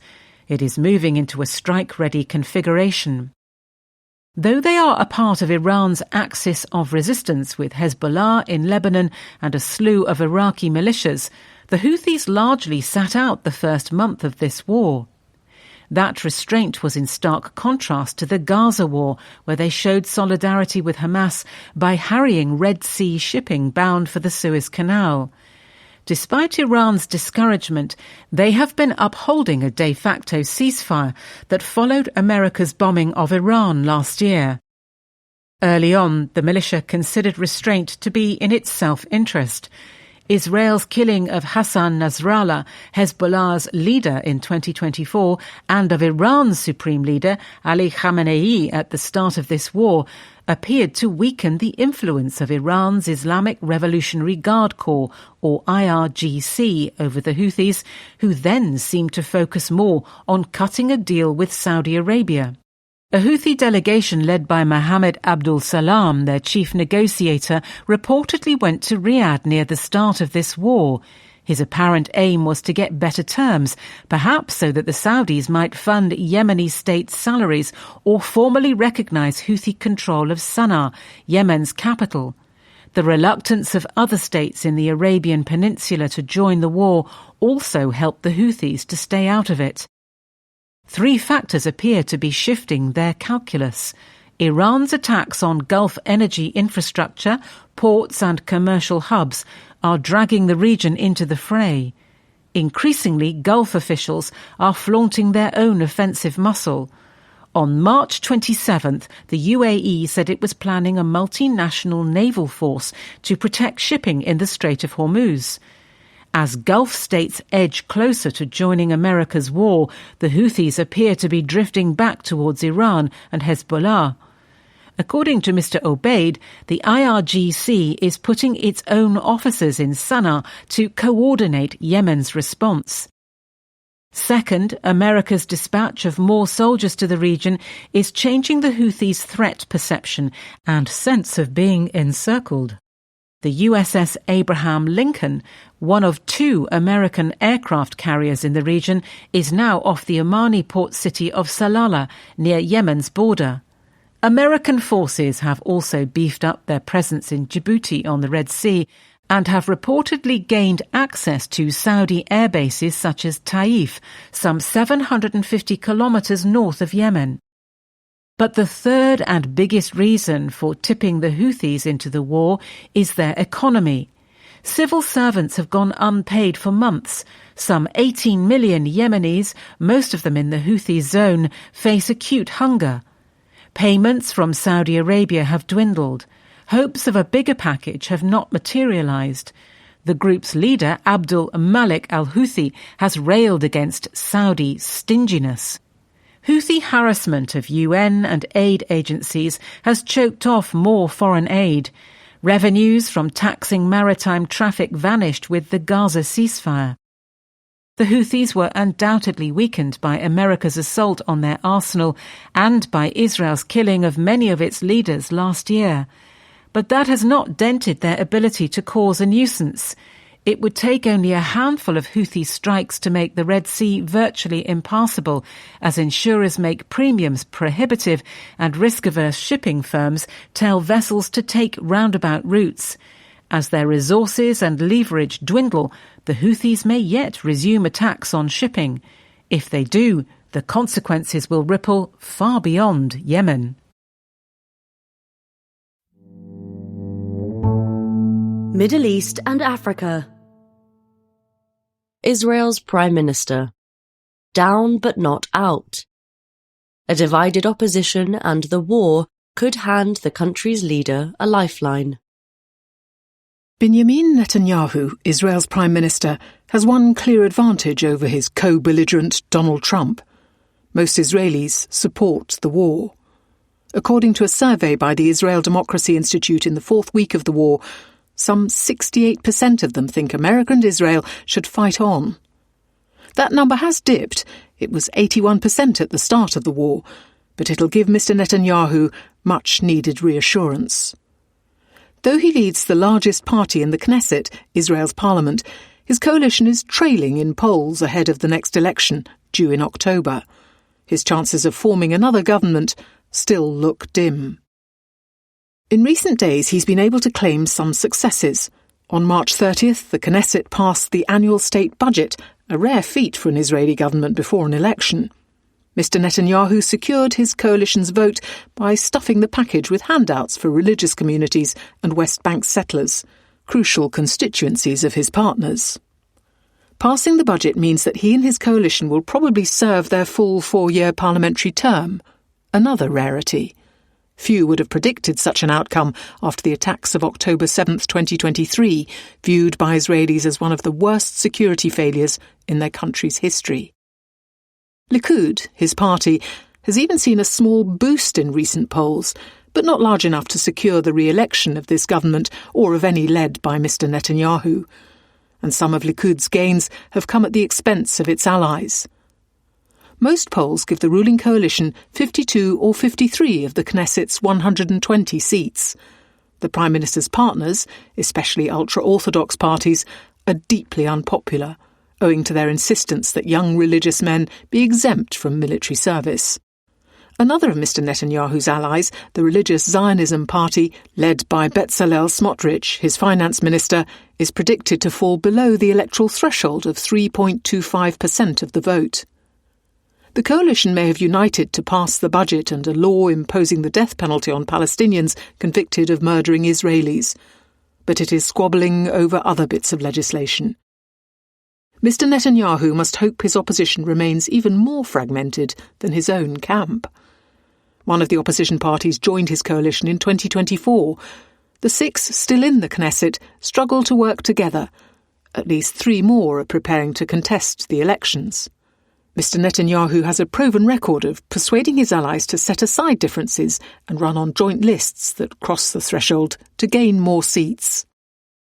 Better still for Mr. Netanyahu, the opposition has no clear candidate for Prime Minister. At the last election in November 2022, a centrist outfit led by Yair Lapid, a former Prime Minister, emerged as the main opposition. Since then, it has slumped in the polls.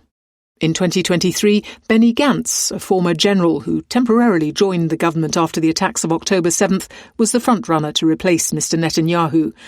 But his equivocation, especially on questions about how to run the war in Gaza, and his reluctance to confront Mr. Netanyahu, cost him support.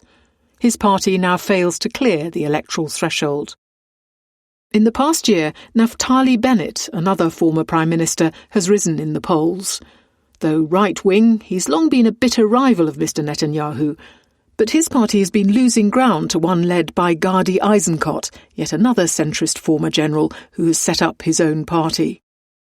Even if these disparate parties can coalesce around a leader and win a majority in the Knesset, they'll struggle to form a government. Mr. Netanyahu's coalition includes hard-right and ultra-religious parties broadly aligned on policy, whereas the opposition parties range from nationalists to conservative Islamists and Arab communists, unlikely to govern together. So Mr. Netanyahu may still cling on, even if Likud falls short of a majority. But a dismal stalemate in the war that leaves Iran's regime entrenched could be a final blow to his election prospects. Here, Mr. Trump has the advantage. He can declare victory in the war when it suits his own political interests, not Mr. Netanyahu's.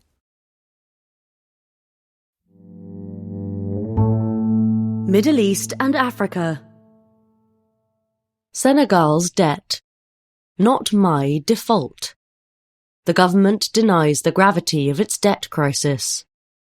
The situation is not comfortable, says Mor Gassama at the university in Dakar, Senegal's capital, when asked about his country's economy.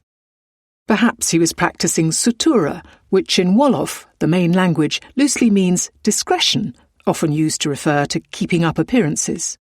This time, it was a Senegalese understatement for admitting that the public finances are in dire straits. On March 13th, the country narrowly avoided defaulting on its external debt after scraping up nearly $500 million to pay holders of 2 Eurobonds. But it's still falling behind on payments to bilateral creditors and will struggle to meet deadlines for several more bonds set to come due over the next 2 years. Yet the government is loath to restructure its debt, insisting it has other ways to dig itself out of the hole. Unless it changes its mind, worse may be to come. This is not all its fault. Bassirou Diomaye Faye, the president, an anti-corruption crusader and former taxman, was swept to power in 2024 on a wave of anti-elite, anti-Western sentiment. It soon became clear that Senegal's debts were far bigger than had been assumed.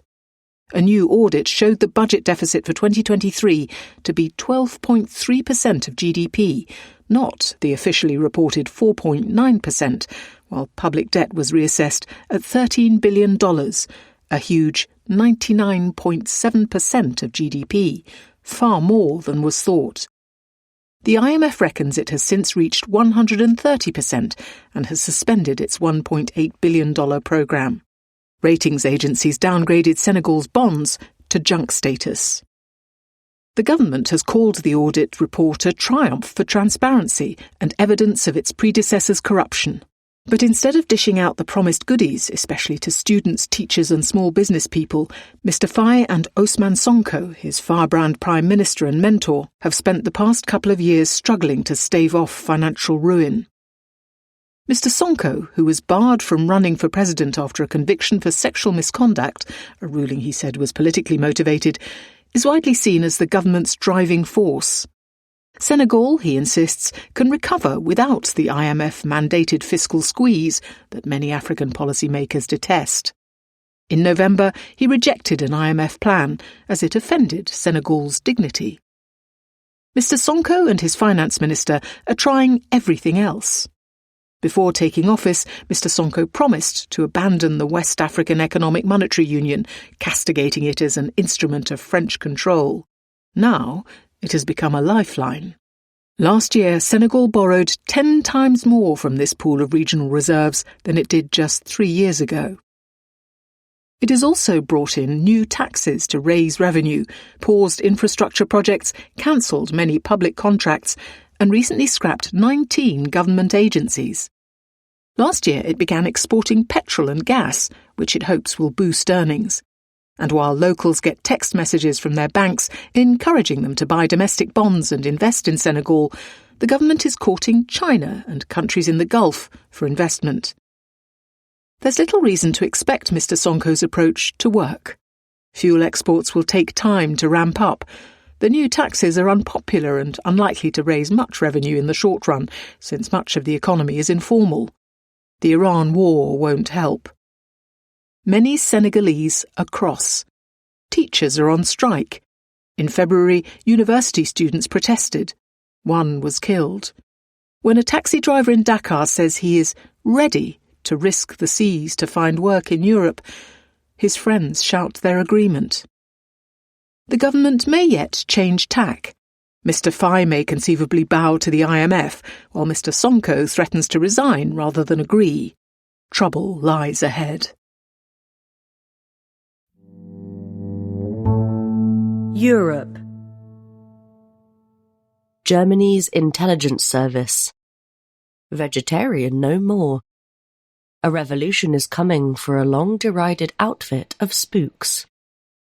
Helmut Schmidt, a former Chancellor of West Germany, once quipped that he might as well read a newspaper rather than listen to the Bundesnachrichtendienst, or BND, his foreign intelligence service. The BND, Germany's equivalent of the CIA, has long been sidelined at home and sniffed at abroad. Constrained from conducting the clandestine operations that are second nature to other agencies, the BND is dismissed by its critics, many of them inside the House, as vegetarian in a world of snarling carnivores. That may be about to change. An amendment to the BND Act is due to reach the German cabinet in the coming weeks before making its way to Parliament. Details are being worked out, but the signs are it will mark the most fundamental reform in the agency's history. Officials speak of a Zeitenwende, or turning point, for German intelligence, invoking the term used in 2022 by Olaf Scholz, then Chancellor, for his boost to Germany's armed forces after Russia's attack on Ukraine. The aim is to turn the BND into an actor capable of holding its own in a dangerous world. Long handcuffed by court rulings, complex oversight arrangements, and stringent data protection rules, the BND has tended to operate as a simple, if reasonably effective, intelligence gathering and analysis outfit. In a country where the Gestapo and Stasi cast long shadows, strict limits have been placed on the operations of the secret services. The original BND Act, written in 1990, was in essence a data protection rulebook. It's very slow and very bureaucratic, says a European former security official of the BND. The BND labours under constraints that would infuriate other agencies. It must cease monitoring a target once he enters Germany. Foreigners abroad enjoy the same privacy protections as someone in Germany, curtailing the BND's ability to tap phones or monitor data flows. Personal data must be redacted if the BND is to pass information to other German agencies. These totally absurd restrictions do not apply in other countries, says Wolfgang Krieger, a historian who has written extensively on the BND. They limit the trust placed in the BND by partner agencies and create vulnerabilities foes can exploit. Putin has no rules, and we respond with our Rechtsstaat, or constitutional state, sighs Mark Henrichmann, an MP on the Bundestag's Intelligence Oversight Panel. An early draft of the bill, leaked to German media, suggests that the BND's new powers will include the right to conduct offensive operations, including hackback cyber attacks on adversaries, and to infiltrate private tech companies. It will be given greater powers to grab and review data from Internet exchanges. DKIX, one of the world's largest, is based in Frankfurt, will be able to store it for longer, and will have access to the content of messages, not just their metadata. Another proposal is to grant officials and MPs the right to declare a pre-war special intelligence situation, under which the BND would enjoy expanded powers to combat specific threats. The goal is to ensure that as Germany ramps up military spending, it aims to reach the NATO target of 3.5% of GDP by 2029, its spooks have the technical capabilities to match. Since last year, the BND and other intelligence bodies have been exempt from Germany's debt brake, which constrains borrowing. This year, the BND's budget has been lifted by a quarter to 1.5 billion euros, that's $1.7 billion. Much of the increase will be devoted to improving capability in areas like AI and satellite reconnaissance. The rationale for the change is twofold. The first is the growing hybrid threat from adversaries, especially Russia. At the Munich Security Conference in February, Martin Jäger, the BND's boss, blamed Russia for acts of sabotage, hacking and disinformation, and said that his agency needed the tools to respond. Do we simply want to continue to observe and record these developments? He asked. Or must we take active countermeasures? A second reason is to reduce the BND's dependencies, notably on America. Johann Wadephul, the foreign minister, recently warned that Germany would be defenseless without American intelligence. But Donald Trump's decision to temporarily withhold intelligence support from Ukraine last year clarified the risk of notional allies exploiting points of leverage. We cannot trust the Americans to the same extent anymore, so our old model is no longer viable, says Arndt Freitag von Loringhoven, a former vice president of the BND. Several hurdles lie ahead. Turf wars are one. The Defence Ministry may be reluctant to allow the formal designation of the BND as Germany's military intelligence agency. The second is coalition infighting. The Social Democrats, who run the Justice Ministry, may seek to rein in some of the more ambitious proposals of the Christian Democrats, their governing partner. Third, and trickiest, is to make the law resilient to legal challenge. Over the years, Germany's formidable constitutional court has regularly forced legal rewrites in the name of safeguarding the right to privacy, especially in a 2020 ruling that limited the BND's ability to monitor targets abroad. Intelligence people will tell you that one public good, privacy and data protection, can get in the way of another, collective security. Rather than wish the trade-offs away, better to acknowledge and deal with them, says Christoph Meyer, a professor at King's College London. Securocrats hope that the changing security environment will concentrate minds. Europe. Arctic Europe. The saga continues. Iceland is warming to the EU. Iceland is on the edge of Europe. It rises where two continental plates meet in the North Atlantic. Tourists flock to see its snow-shrouded volcanoes and steaming geysers. Mining companies, lured by cheap geothermal energy, have built vast smelting plants on the coast. In Reykjavik, the capital, Iceland's flag flaps next to that of Greenland, its closest neighbour. The City Hall hoisted it in February after President Donald Trump tried to bully Denmark into handing the territory to America. Europe's northern periphery has a complicated relationship with the European Union. Britain and Greenland are among the few places that have left it. Iceland and Norway never joined. But that could change. On August 29th, Iceland's government plans to hold a referendum on restarting accession talks. Norway's opposition wants a vote on whether to join. Attitudes have shifted, especially since Russia invaded Ukraine in 2022. Most Icelanders want to restart the accession process. Those who support joining the EU outnumber those who oppose it, though lots are undecided. In Norway, the majority of voters are still Eurosceptic. But support for joining is above 30%. During the 2010s, it was usually below 20%. In Iceland, old arguments for joining have been reheated. It would let Icelanders join the euro and ditch the small, volatile krona. It would also give them a say over the bloc's rules. Iceland, Norway, and tiny Liechtenstein are all in the European Economic Area, or EEA. They adopt swathes of EU rules, with little influence over how they are made, in exchange for access to the single market. This can leave them wrong-footed by rules drafted in Brussels. Nor does the EEA guarantee unfettered trade with the EU.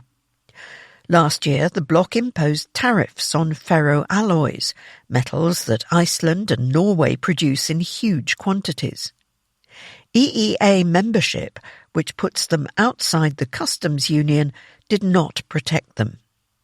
Grímur Grímsson, an Icelandic MP, repeats an old chestnut. If you're not at the table, you're on the menu. Russian and Chinese ambitions in the Arctic worry Icelanders. Home to fewer than 400,000 people, Iceland is especially vulnerable. It is NATO's only member without an army.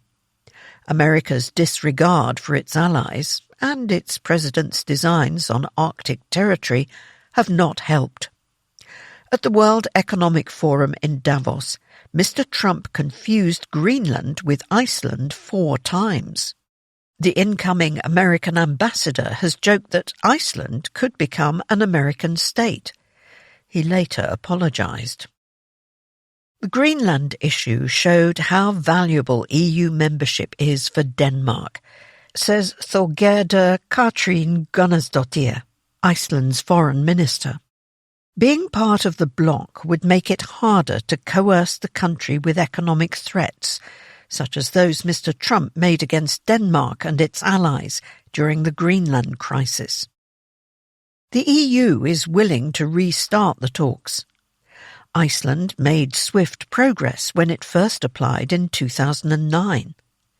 By 2012, it had closed 11 out of 35 chapters in the bloc's accession process. Montenegro, another accession candidate, took 13 years to do so. But the island will negotiate hard.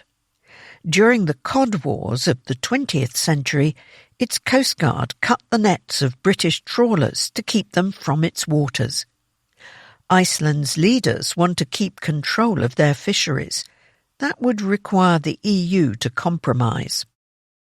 Some Eurocrats, having held firm against bespoke deals during Brexit, will be loath to grant one to another North Atlantic island. But leaders eager to revive the enlargement process may feel differently. Donald Tusk, Poland's Prime Minister, has suggested the bloc should be more flexible to ease Iceland's accession. Euroscepticism remains a force at home. Settled by rebellious Vikings more than 1,000 years ago, Iceland values its independence. Gudrun Hafsteinsdottir, the leader of the opposition Independence Party, calls accession talks pointless. She thinks the EU would eventually make Iceland adopt all its rules. Unlike Norwegians, who voted narrowly against joining the bloc in 1994, Icelanders have never been asked about the EU in a referendum. That made it possible for a right-wing government to end the talks in 2013. Pro-EU Icelanders hope the vote will send MPs a message. If they succeed, Norwegians will watch closely to see what deal Iceland gets. Power to the people, says Thor Gerda. Let the people decide.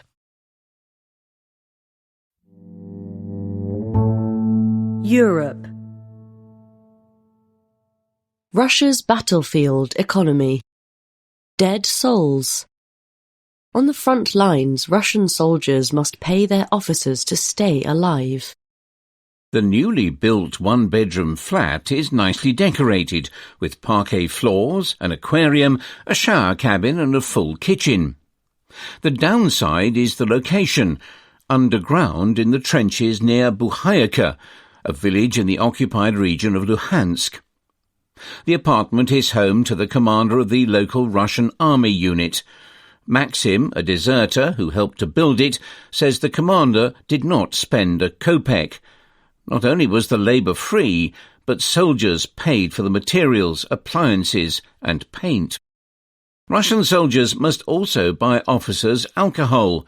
They have 4 korporativi, or office parties, a week, says Sergei, who bribed his way into a rear position as a cook. He works from 5 a.m. to 11 p.m., paying over half his salary to a commander for the privilege. Interviews with a dozen contract soldiers in locations, including the Belgorod region, Luhansk and Donetsk, reveal a system of extortion and punishment. Officers see their soldiers not just as grunts, but as a source of enrichment. Corruption and slave labour have long been features of the Russian and Soviet armies. Professional officers control the means of destruction, while recruits serve as cannon fodder in war or free labour in peacetime. Russia's recruitment drive for its war in Ukraine has poured blood and money into the system, resulting in a vast battlefield economy. Soldiers describe the front lines as a marketplace where everything has a price: drones, medals, home leave and life itself. To back up their claims, they show screenshots of bank transfers, complaints to military prosecutors, demands for money and orders to take part in assaults. Maxim, a 26-year-old from the city of Krasnodar, signed his contract in August 2024 in Moscow, where bonuses were higher. He supplies various reasons: government propaganda, the death of his stepfather in the war. Something just snapped in my head, he says. I didn't even know the contract was indefinite.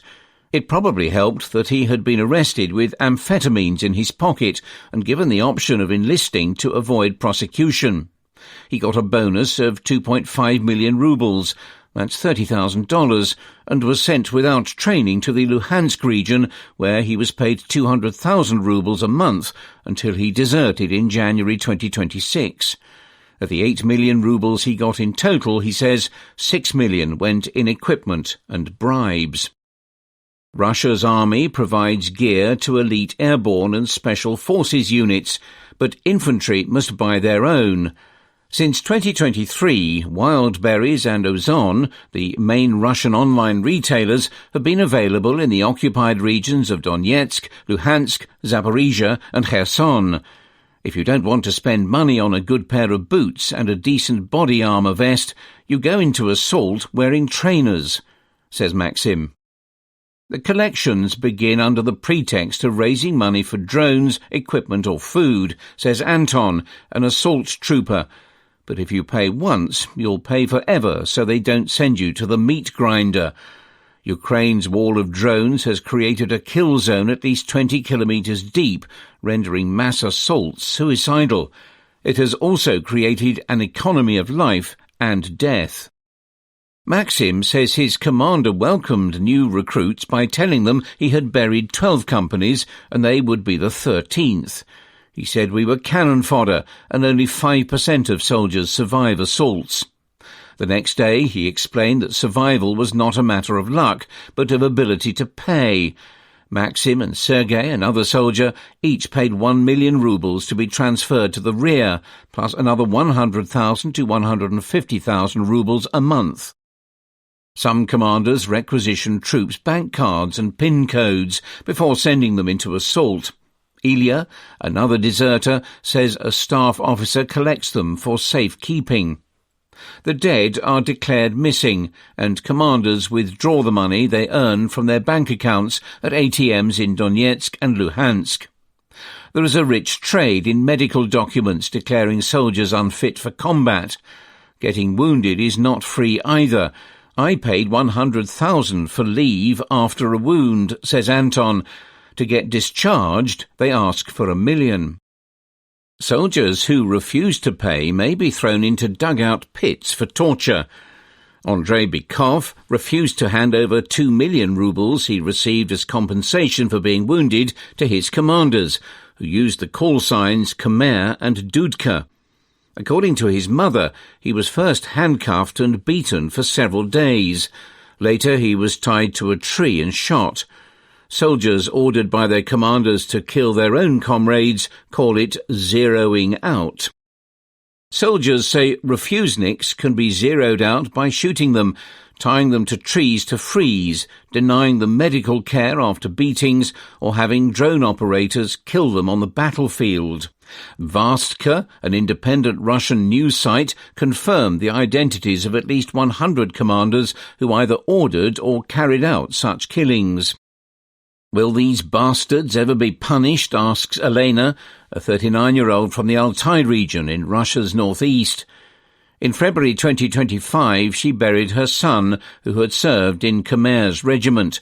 He had paid 100,000 rubles for the needs of the regiment and was reported as having died on a combat mission. Last summer, Elena's husband, who was serving in the same unit, deserted and recorded several videos about extortion schemes. He filed a complaint with military prosecutors, saying Khmer had taken 2 million rubles from him. But shortly before the new year, he was found by military police and sent back to Khmer's unit. On January 11th, Elena says, he was tied to a tree and killed. Europe. Charlemagne. A final favour Macron could do for France. A gracefully timed exit would reset France's awkward electoral calendar. If a week is a long time in politics, a year can seem like an eternity. The French know this better than anyone. They have already been through what feels like eons of protracted presidential campaigning, yet must still endure 12 months of political bickering before they get to cast their votes in April 2027. It will then take yet another half year or so, well into the autumn, before whoever moves into the Élysée Palace can begin to turn pledges into policy. But presidential terms start sluggishly, not because the French are reluctant to endure reforms, though they often are. Rather, a quirk of history has left the country with an electoral calendar that makes it needlessly hard for new presidents to fulfill their promises. There is a counterintuitive way to fix this. As he ponders his legacy, Emmanuel Macron ought to consider rejigging the electoral calendar. Volunteering to leave the presidency slightly ahead of schedule would be worth sacrificing the final sliver of his term. Politicos the world over know that a new leader's first 100 days in office set the tone for the rest of their term. Pas en France, sadly. Whoever succeeds Mr. Macron, who cannot stand for a third consecutive term, will have to bide their time. In practice, their first move in office will be to dissolve the gridlocked parliament in order to secure a working legislative majority. Cue another nationwide campaign and 2 further rounds of voting in late spring. The new MPs would take their seats in the National Assembly the last week of June, just days before the Parliament breaks for 3 months. Even if an extraordinary lawmaking session is called, as the Constitution allows, the rest of Paris disappears on holiday after Bastille Day on July 14th. Trying to get things done in August is the administrative equivalent of shouting into a void. September is scarcely better. The month is dedicated to la rentrée sociale, when trade unions flex their muscles by going on strike. There are better ways to start a presidency than by provoking mass protests. Thus, by the time the president is ready to govern properly, it is October, some 170 days since voters first trudged to the polls. Some might dismiss the focus on the first 100 days as the obsession of a few jumped-up journalists, most of whom are on holiday through the summer too. It is anything but. French presidents tend to lose popularity, and thus margins for manoeuvre at a precipitous pace. In June 2017, Mr. Macron's first full month in office, he had the backing of 64% of French voters, according to IFOP, a pollster. By October, the figure had slumped to 42%. Both his predecessors also lost voter support early on, and thus their political va-va-voom. Only Mr. Macron lasted more than 1 term. The sequencing of the presidential then legislative elections is a defensible feature of the Fifth Republic, France's constitutional blueprint since 1958. But the timing of these elections, springtime voting followed by a summer of political torpor, is no deliberate stratagem put forth by France's savvy technocrats. Rather, it is an accident of history.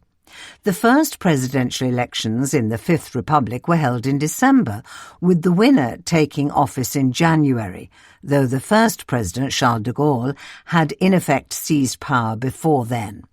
Had that continued, it would have been an ideal time for a new figure to impose a set of political New Year's resolutions on the country. Alas, that electoral calendar has since been amended by happenstance.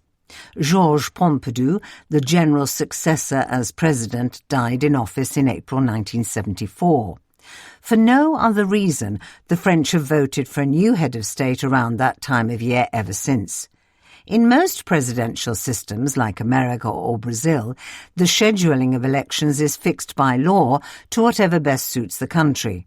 In parliamentary ones, like Britain or India, the timing depends on political developments. Only in France is the schedule for elections both accidental and, for the past half-century, set for the most awkward time of the year. For a time, voting in the spring was manageable. Incoming presidents rarely needed to dissolve the assembly, so could at least get started on their reforms before les vacances. No longer. In 2000, a constitutional reform cut the presidential term from 7 to 5 years, the same as Parliament. In practice, this has meant fresh legislative elections after every presidential one. They can be more often. The upshot is that the ruling apparatus of president, ministers and sitting MPs gets its first blush of power at precisely the time the impact of its arrival is likely to be blunted. There is a hard way to move the voting to a more propitious time, and an easy way. The hard one involves amending the Constitution, an arcane process.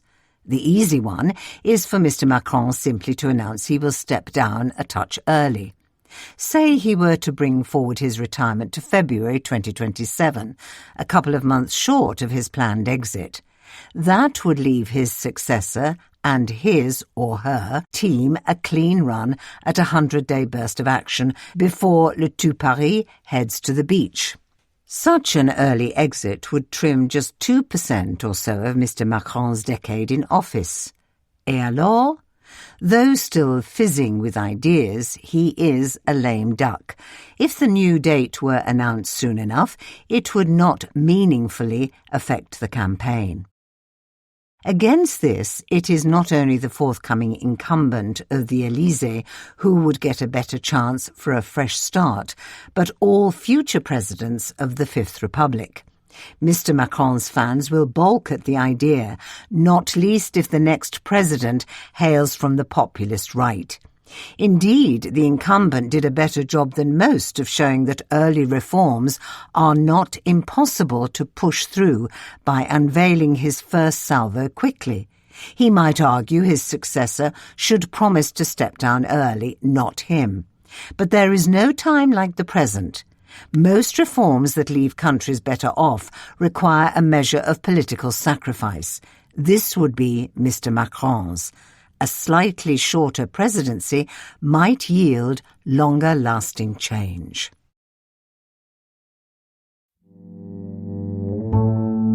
Britain.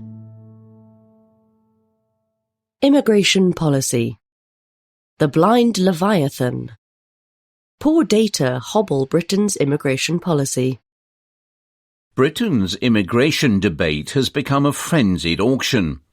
The Labour government, having presided over a precipitous drop in arrivals, plans to make it harder for people to get citizenship. Reform UK, a right-wing populist party, promises net negative migration and to deport 600,000 people over 5 years.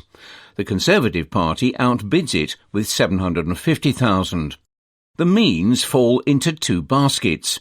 One is legislative, with promises to tear up domestic laws and, on the right, to exit international treaties and sideline judges.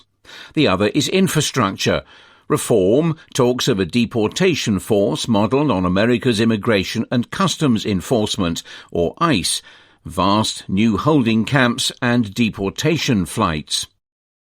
The debate neglects a third factor, which will hobble any immigration policy: data. Should Zia Yusuf, Reform's Home Affairs spokesman, or Chris Philip, his Tory rival, ever reach the Home Secretary's office at 2 Marsham Street, they will find a remarkably cloudy picture.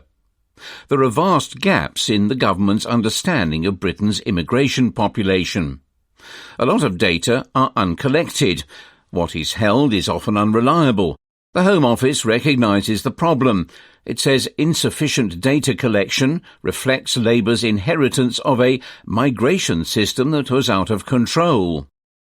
Official data on migration patterns, what you might call the flow, have improved in the past 5 years, says Ed Humpherson, the head of the Office for Statistics Regulation, an official watchdog.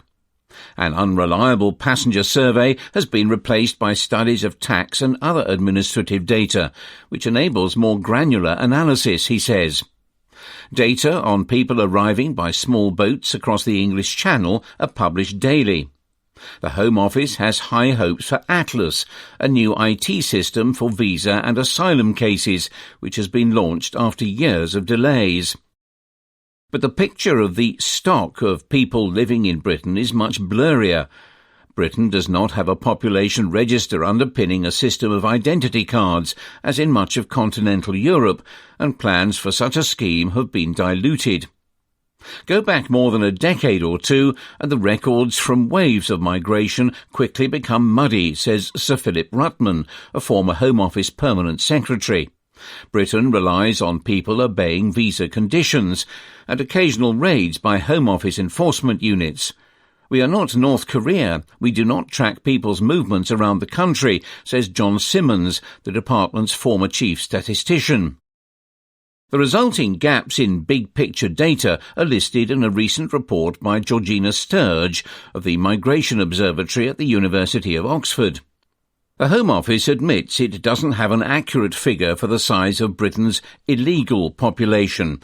An independent estimate in 2017 suggested 700,000 to 900,000, now likely to be higher.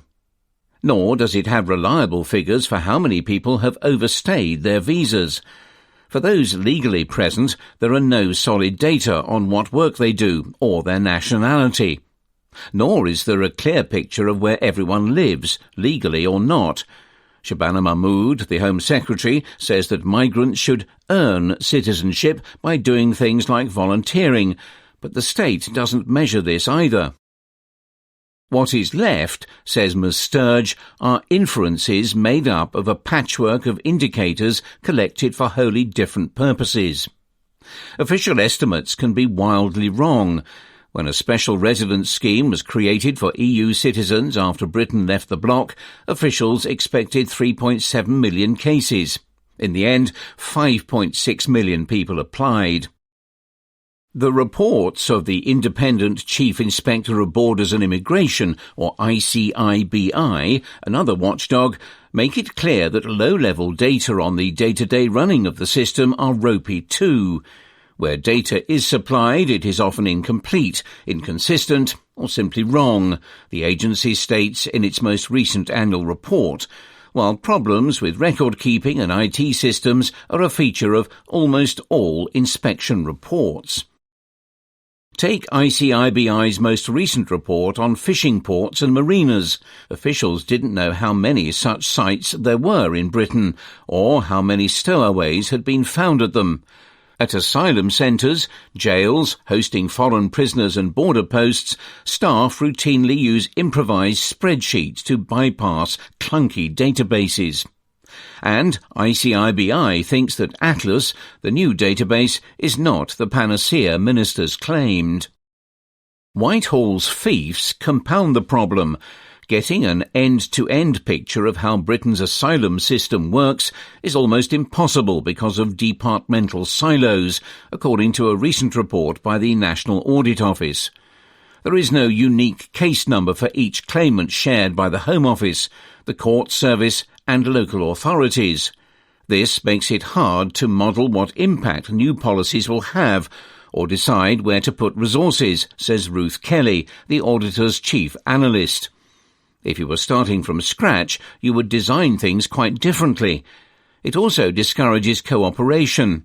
Officials chasing a target to process claims in one department have weak incentives to prevent bottlenecks down the line. Politics gets in the way too. The government produces less analysis than it could. It has limited evidence on how migrants perform economically, their impact on crime rates and on public services, notes Ms Sturge. Information needed to fulfil politicians' wish for a visa regime that captures the brightest and best. Such research can be awkward for ministers' negative immigration story, and officials have little incentive to produce it, says Sir Philip. It might seem that the right's plans for mass deportations will come to little without reliable data. Yet the experience of ICE suggests that when determined immigration enforcement regimes lack good evidence, they resort to a dragnet, pulling in all sorts of people regardless of status. Britain has form. In the Windrush affair, the Home Office wrongfully deported dozens of long-term residents whose record of their lawful right to live in the country had been destroyed by officialdom. A blind bureaucracy can be a cruel one. Britain. Deportation nation. Small boats, big plans. Right-wingers want ICE-style mass deportations. No one knows how many illegal immigrants are in Britain, perhaps around 1 million. Both big right-wing parties, the Conservatives and Reform UK, now favour mass deportations. Their plans, however, are thin. Reform's Operation Restoring Justice, aiming to deport 600,000 people in 5 years, exists only as a 6-page PDF on the party's website. Half of it is pictures. At 15 pages, the Tories' Borders plan for expelling 750,000 people over the same period is only a bit more detailed. Both parties assume that the barriers are mainly legal. But deporting 120,000 plus people a year is as much a logistical challenge as a legislative one. To deport people, you first need to find them. Home Office data are patchy. The government has paperwork on at most 300,000 of them. That doesn't mean it could locate them. And how to find another 300,000? Data sharing and facial recognition, heavily emphasised by the Tories and Reform, aren't enough. Reform could create new illegal immigrants by retrospectively rejecting previously successful asylum claims. I'm not ruling anything out, says Zia Yusuf, its Home Affairs spokesman. Both parties are banking on the creation of a department styled on America's Immigration and Customs Enforcement, or ICE, to replace the Immigration Enforcement, or IE, branch of the Home Office. Deportations on such a scale would require mass workplace raids, already up by 77% since Labour came to power, and the stop-and-search practices popular with ICE. In 2024, Britain recorded around 34,000 removals. Some 75% are voluntary rather than enforced. The hope is that this 3-to-1 ratio will scale. More likely is that a greater proportion will need to come from far costlier enforced removals. Both parties hope that doubling IE's 7,000-strong workforce will suffice. They could easily need to triple it. That means finding and training 14,000 new recruits for a testing job. They will need somewhere to put those they arrest. Britain has detention capacity for fewer than 3,000 migrants. Reform promises to increase this to 24,000 within the first 18 months in government, equal to adding almost 25% to Britain's prison capacity. Successive governments have tried and failed to add to this stock because of the high costs and planning regulations. Where to send the detainees? Both parties promised to pursue returns agreements with home countries, such as the successful one with Albania. Britain already has them with Bangladesh and Pakistan, but these have yet to make a meaningful difference to removal figures. Sending someone back involves securing documentation from their home country to prove that it is indeed where they are from, typically no simple matter. More than 30% of those arriving on small boats come from Afghanistan and Iran, to which Britain is unable to deport people. Nigel Farage, Reform's leader, says he is not above negotiating with the Taliban. Should he fail to charm its supreme leader, Habatullah Akhundzada, he will need other destinations for thousands of people. The Conservatives set up a scheme with Rwanda, which in the end took only 4 migrants and cost £700 million. That's $930 million. For all the clamour, Britain is good at absorbing immigrants and allowing them to thrive.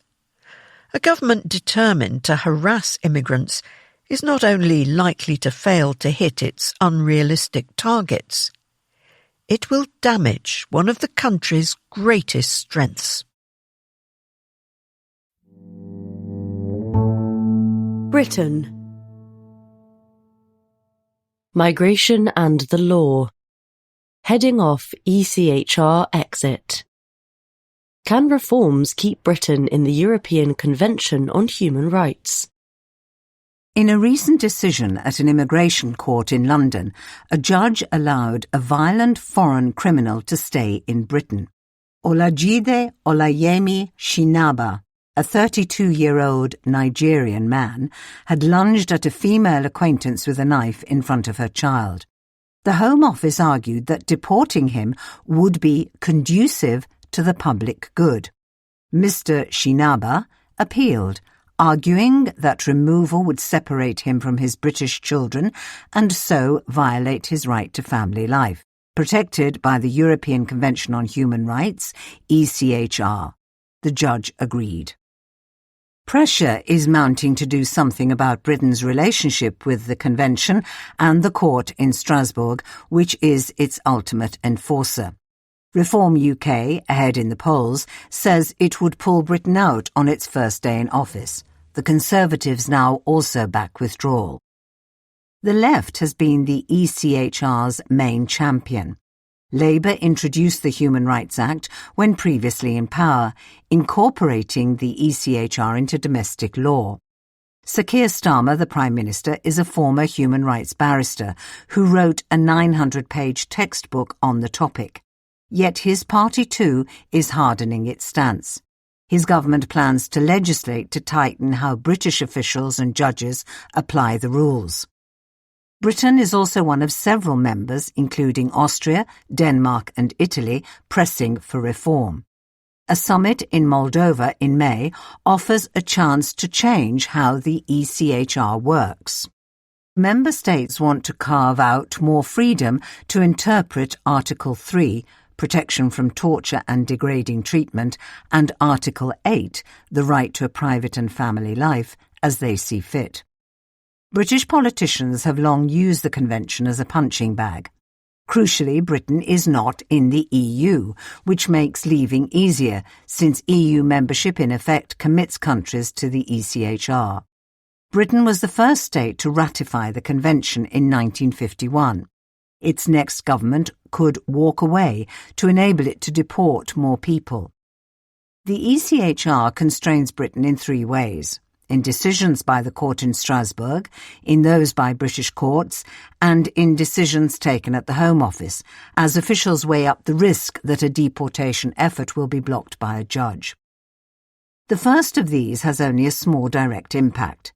Since 1980, the Strasbourg court has overruled Britain in an extradition or deportation case just 13 times. However, it can be explosive. A temporary order to block a deportation flight to Rwanda under the previous Conservative government was held up by critics as a gross overreach. The second has a much bigger effect. British judges enforce the ECHR day in, day out. Their most controversial judgments involve foreign criminals like the Nigerian knife wielder. In a more typical case last year, another Nigerian man claimed permission to stay because his partner's 89-year-old mother required medical care, which would have been disrupted by his leaving.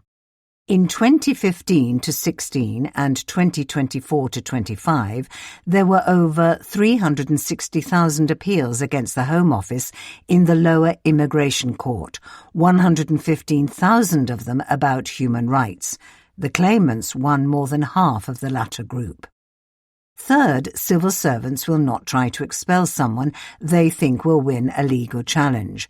Such self-censorship means the Convention's influence ripples out into thousands of decisions every week, says one former advisor to the Justice Ministry. The ECHR is not the only instrument that limits Britain's room for manoeuvre.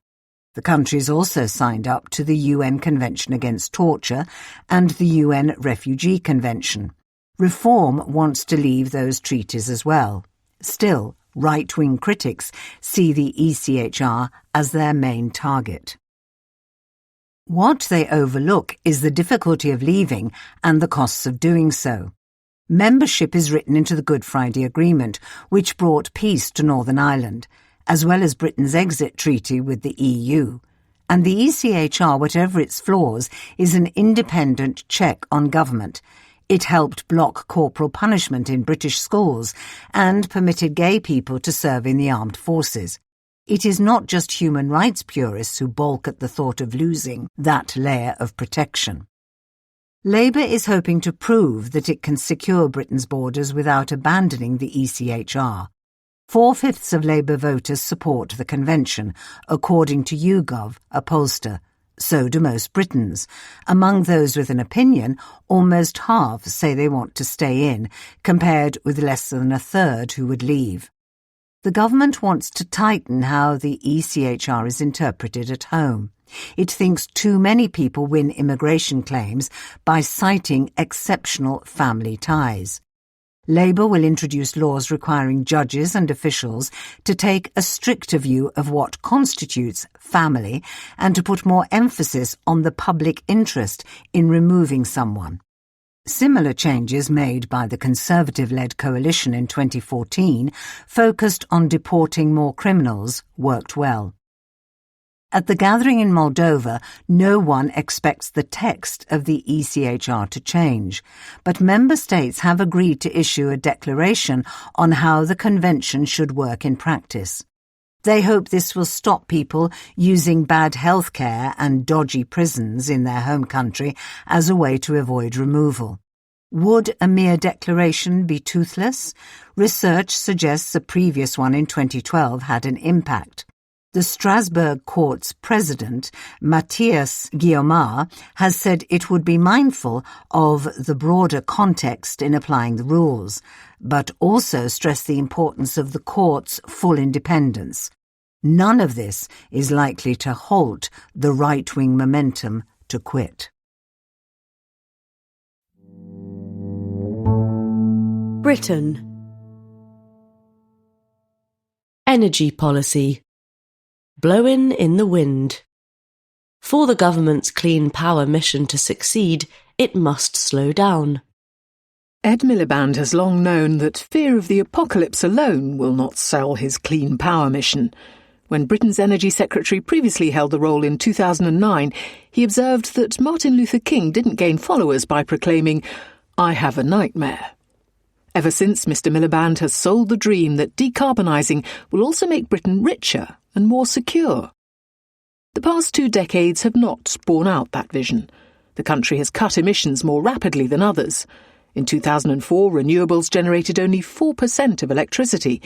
By 2024, it was over half. But prosperity and security have proved harder to achieve. In 2004, domestic electricity prices were lower than in every EU country but one. They would now rank 3rd highest, after Germany and Belgium.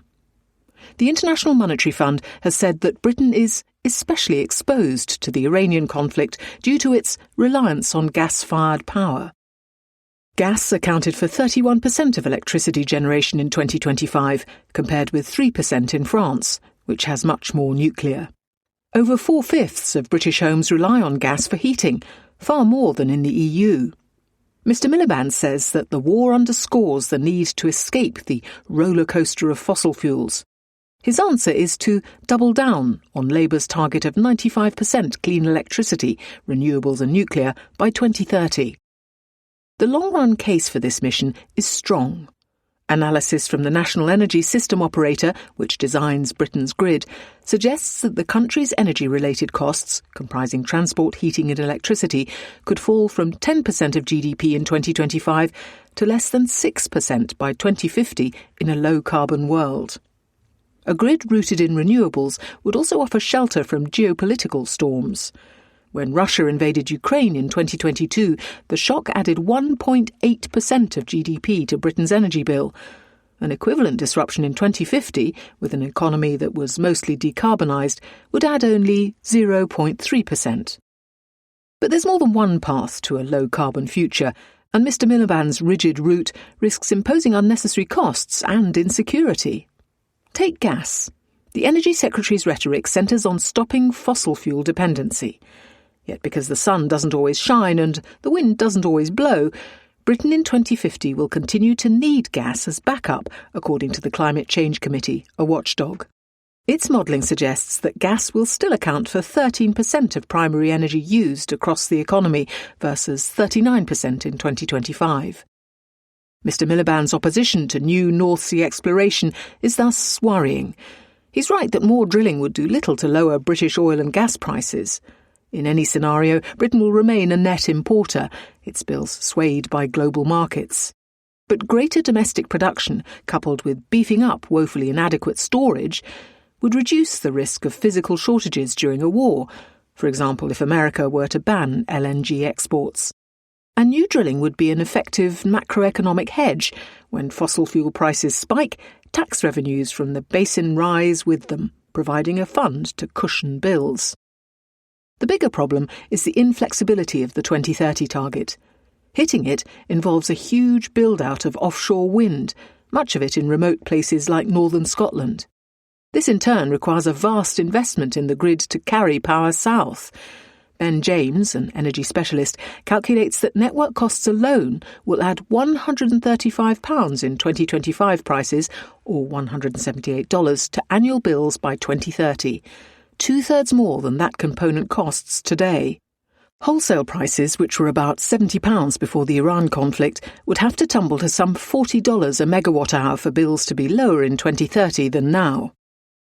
Much of this investment will eventually be necessary, but rushing the build-out causes three problems. It locks in Britain's reliance on offshore wind, which on current plans will comprise half of all generation in 2030. A recent government auction fixed new offshore wind prices at £91 a megawatt-hour for 20 years, far more than onshore wind, £72, and solar, £65.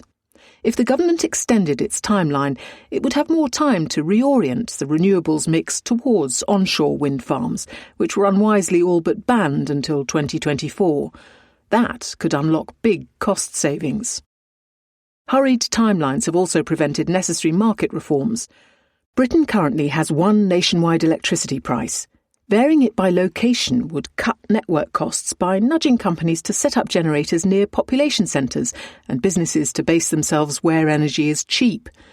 This is one of the best ways to bring down the cost of renewables, but the government ruled it out last year, citing investor confidence. Delaying the 2030 target would give investors time to adjust. The biggest flaw in the 2030 mission is that by pushing up electricity bills, it discourages electrification. Home heating is Britain's largest use of gas, and shifting households from gas boilers to electric heat pumps matters more for ending fossil fuel reliance than replacing gas-fired electricity with wind. Yet Britons are put off heat pumps by electricity prices quadruple those of gas, one of the widest gaps in Europe. The government could narrow the gap by removing its levies on electricity, but avoiding needless bill increases caused by the rush to meet the 2030 target would also help. The irony of Mr. Miliband's vision is that it's not as far-fetched as his detractors claim. In the long run, Britain can have affordable, secure and low-carbon energy, but getting there requires compromise. If he delayed his target, even by 5 years, it would make energy cheaper by 2050 than in this hasty scenario. But sticking rigidly to 2030 risks locking in high prices and alienating the public from the decarbonisation cause. For a dreamer like Mr. Miliband, that would be a nightmare. Britain. Energy prices. Downdraft. The government should not panic over fuel bills.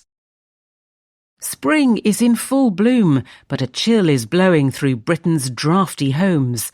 The war in the Gulf has pushed the price of natural gas to levels not seen since Russia's invasion of Ukraine in 2022. Elsewhere, governments are acting.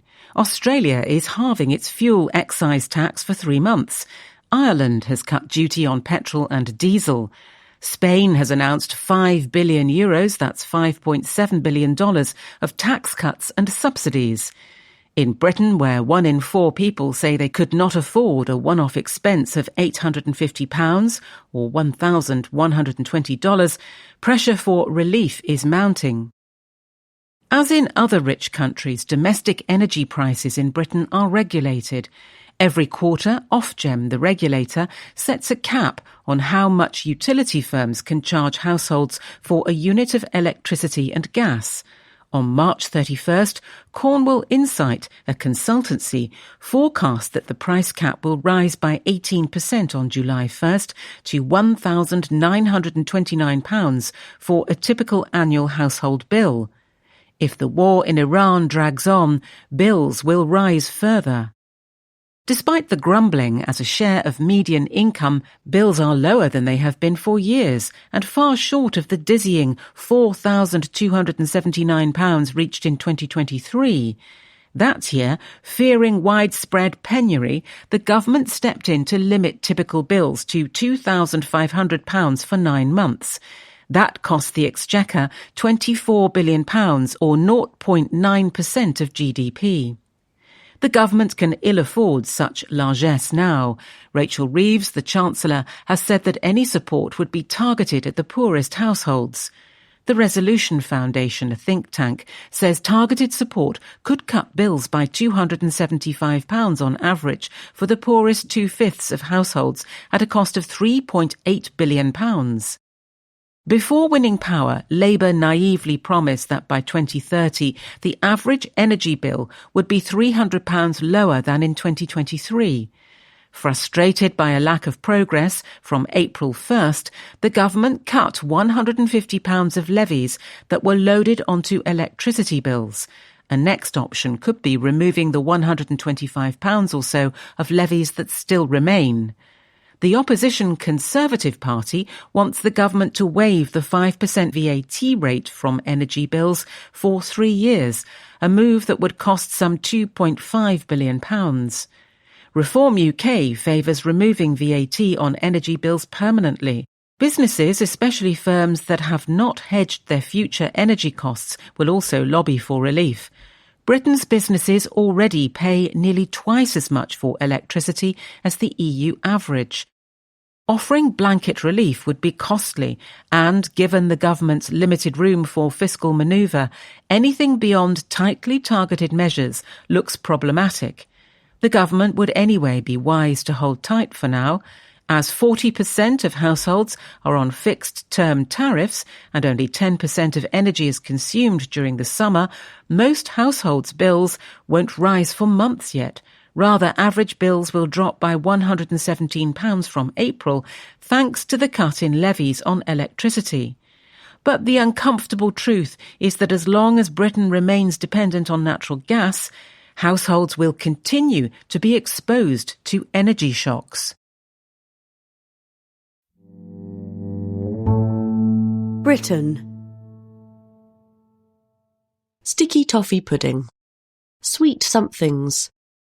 Thanks to nostalgia and novel iterations, a British favourite is in vogue. For many Britons, sticky toffee pudding conjures up memories of school dinners. Grown men treat its discovery on menus with childlike excitement. STP consists of a date cake doused in butterscotch sauce, served with cream, custard, ice cream, or all of the above. Now the familiar classic is having a moment thanks to attempts to make it cool. Quirky reviews by STP Guy, a TikTok creator in England, have stirred up interest around the world. Since February, when he posted his first video, millions have viewed his dry commentary on sauce-to-pudding ratios, density and fancy additions. Pecans and blueberries are not on. Like other British favourites, from tea to chicken tikka masala, STP is a mix of non-British influences, and like many beloved desserts, its origins are contested. By one account, its history begins with a recipe brought by Canadian servicemen during the Second World War. Demerara sugar from the Americas gives the cake its lush brown colour. Its eponymous stickiness comes from dates, probably first from the Middle East. Francis Coulson, a chef with a country house hotel in the Lake District, adapted it for his menu in the 1970s and is credited with its invention. A nearby hotel in Cartmel claims that it popularised the pud. By the 1990s, it had become a pub staple, with devoted fans around the world. Inevitably, people have started to experiment with the old classic. An Australian cookbook writer suggests adding miso to the original toffee sauce for an umami edge. One New York chef adds a cocoa feuilletine crumble for crunch. Another tops it with a green apple sorbet. A Michelin-recommended spot in Manhattan makes a sticky toffee rice pudding with beans. Another in California shaves persimmons into the mix. Foodies extol breakfast servings of STP overnight oats. STP Guy decries this wild west of sticky toffee pudding nomenclature. STP-flavoured Easter eggs are on the shelf at Tesco, Britain's biggest supermarket, and some loon in London markets STP-flavoured pizza. Health-minded types point out the pudding's high calorie count, easily 600 to 800 calories with custard. Jamie Oliver, a British chef, suggests serving it with yoghurt. Jim Bros replace double cream with almond milk or add protein powder. Coulson rolls in his grave. STP Guy rolls his eyes. His highest-rated version comes from Hawksmoor, a British steakhouse chain. But beyond being rich, moist, and having the perfect levels of sauce, what makes it the Rolls-Royce of STPs is not just how it tastes, he says, but how it makes you feel. Britain. Budget. The Tarts and Vickers Party. Nigel Farage leads a curious coalition of traditionalists and libertines. In Reform UK, the traditionalists think their hour has arrived. James Orr, a Cambridge theologian and confidant of J.D. Vance, the American Vice President, is in charge of policy. Danny Kruger, a former Tory MP, leads its preparations for government. When in 2024 Nigel Farage, its leader, unveiled the staunchly traditionalist slogan, Family, Community, Country, it seemed, said Mr. Orr, like a Damascene conversion of a Thatcherite libertarian. What the self-styled trad bros believe is in vogue with the populist right everywhere. Things took a wrong turn 3 centuries ago with Hobbes, Locke and the Enlightenment's emphasis on individual liberty, writes Mr. Kruger in Covenant, published in 2023. A counter-revolution is needed to reassert a Christian social order, he argues. The task of politics is the cultivation of the conditions of virtue and the regulation of sex. Pornography is the great blight. To get sex back where it belongs, behind closed doors, we need to restore its status as a public act done in private. Does that mean Mr. Farage would enter Downing Street in debt to the religious right, much as it propelled Donald Trump to the White House? Hardly. Not only is the traditionalist turn an electoral dead end in a socially liberal Britain, the Tradbros are also estranged from much of their adopted party. All politics consists of coalitions, but Reforms is more incoherent than most. Soon after Mr. Kruger's defection, Mr. Farage was endorsed by Bonnie Blue, a porn actress and provocateur. She was banned from OnlyFans, an adult entertainment platform, after a stunt in which she claimed to have slept with 1,000 men. Where Mr. Kruger misses the healthy prudery that descended over sex in the Christian era, she is its nemesis. But is Miss Blue any less a Faragist than Mr. Kruger, who was educated at Eton and Oxford before a career in think tanks? She married young and worked in recruitment, the perfect career for a Tory on the make. She supports Mr. Farage because she thinks immigration is too high, inheritance tax immoral, and the NHS a money pit. Provincial sole traders, squeezed by the taxman and condescended to by metropolitans, OnlyFans creators would have voted for Margaret Thatcher in 1983. Now they vote for Mr. Farage. If Reform's leader has been reborn as a Victorian moralist, he hides it well. In the city and Brussels, he used to visit strip clubs. Repentance has not been forthcoming. What do you want me to say? I hated it? With high office within grasp, he still jokes how lucky he is that the News of the World, a scandal-hunting tabloid, has shut, and he continues to discuss Reform's shortage of leading female politicians with an innuendo about his sexual prowess. Were that shtick an electoral liability, he'd have dropped it years ago. But Reform is the party of the tired seaside town, Clacton, Great Yarmouth, Skegness, and its rallies are the political wing of the end of the pier show. The movement may be conservative, even reactionary. It is not pious. There are off-colour jokes and off-key songs. There's the powerful aftershave, sequined dresses and unleashing of suburban frustration of a swingers' meeting. These are voters who still speak of slap and tickle. To the extent the movement is nostalgic, it's not for the mythical age of piety that Mr. Kruger calls the order, but for the early 1970s into which Mr. Kruger was born, when Britain had just joined the common market. The leading cultural output of that era included Emmanuel, an erotic film, Confessions of a Window Cleaner, a raunchy comedy, and the launch of Hustler magazine. The actual past was seedier than the imagined one. Reform is as relaxed about money as it is about sex. The Trad's economic vision is of an England of happy hobbits. Mr. Kruger admires the pre-industrial glory of rural England before the young were lured to the cities. Mr. Farage likes trading, gambling, crypto and Dubai. His key electoral insight is that young men will vote for a party that wants them to be wealthy. And who, asks Ms. Blue, can blame those that succeed from fleeing the country? Mr. Trump courted the religious right because it's an immovable object in American politics. Mr. Farage cannot induce a British one that doesn't exist. A poll suggesting an uptick in church attendance was, YouGov concedes, an error.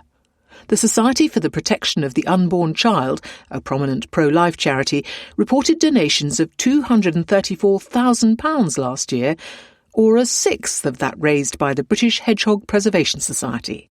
The paradox of the Trads is that Mr. Farage's electorate is mistrustful and angry.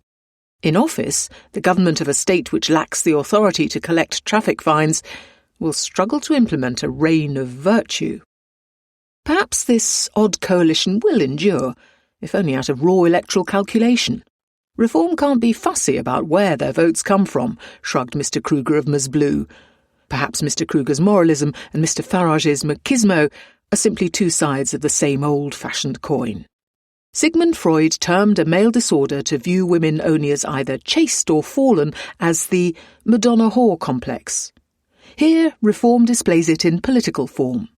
Mr. Kruger has a dim view of Simone de Beauvoir, a French feminist theorist, but it's not as if Mr. Farage has the second sex on his bedside table.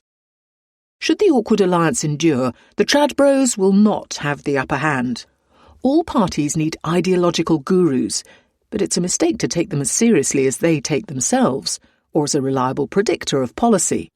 Their task is akin to that of a padre in a Marine battalion, adding a veneer of dignity and moral purpose to the bloody task of fighting the enemy.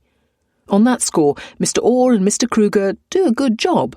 They talk of oikos and eudaimonia, recite the verse of Gerald Manley Hopkins, and speak of sacred streams and the spirit of England. But the real spirit of England, Mr. Farage knows, is less sacred and more profane.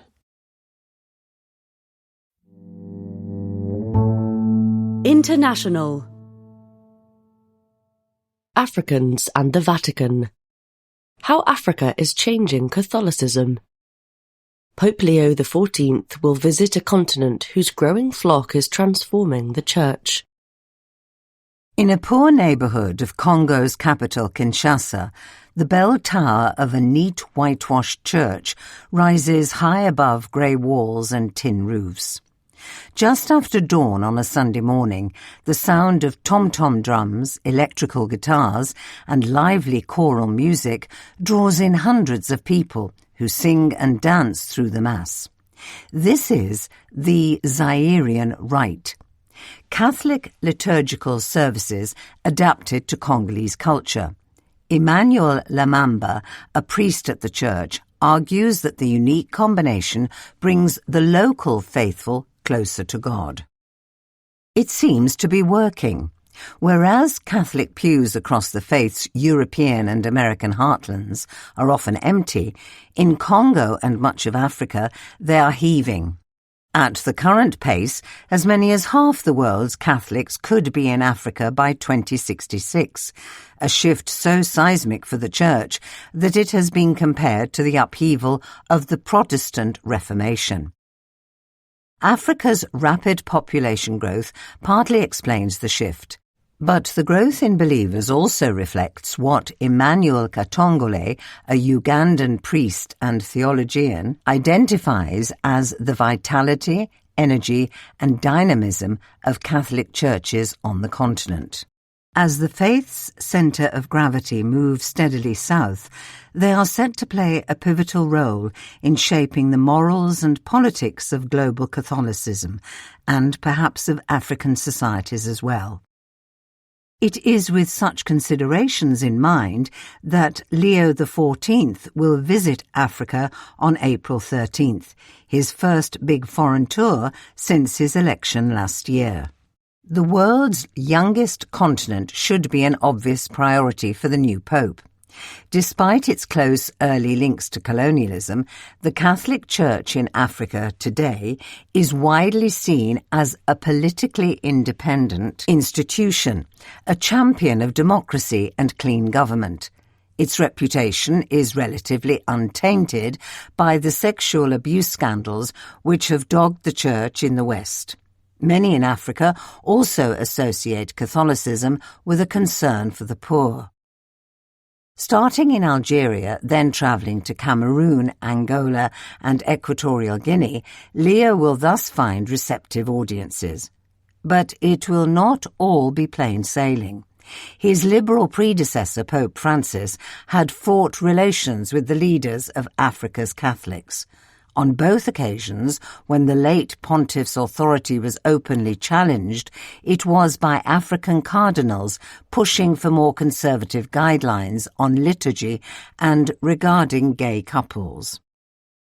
Leo, who unlike Francis spent plenty of time in Africa before becoming Pope, has already allayed some of the fears of the continent's traditionalists. Last year he reaffirmed the Church's existing teachings on marriage and the family in a statement which calmed things down, says Norbert Le Toin, a Cameroonian priest and director of the Centre for Interfaith Studies in Africa in Kenya. Even so, the restiveness and clout of the African Church is clear. The transformative potential of Africa's Catholics begins with the numbers. A century or so ago, Africans made up barely 1% of the world's Catholics, with scant influence to match. No Roman pontiff set foot below the Sahara until 1969.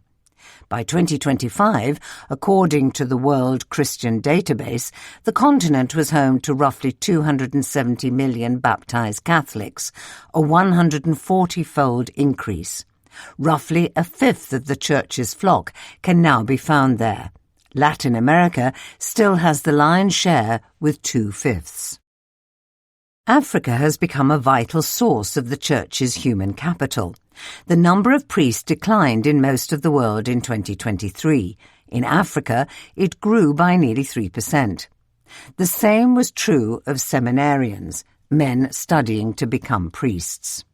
We have more candidates applying to join the seminaries than there are facilities to accommodate them, says Don Bosco Onyala of ACI Africa, a Catholic news service. The Society of Jesuits has begun relocating parts of its archives from Europe to Africa to meet demand from scholars and seminarians. African missionaries are fanning out across the globe. There are about 455,000 Christian missionaries worldwide, of whom about 30% are Catholic and a steadily rising share African, says Todd Johnson at the Center for the Study of Global Christianity in Massachusetts. Many more Africans are what he calls bivocational missionaries, economic migrants who evangelize, including by setting up churches in their spare time. As long as the African diaspora keeps on expanding, so should the influence of African Catholics. The rest of the Universal Catholic Church will depend on Africa for continued evangelization, argues Mr. Onyala.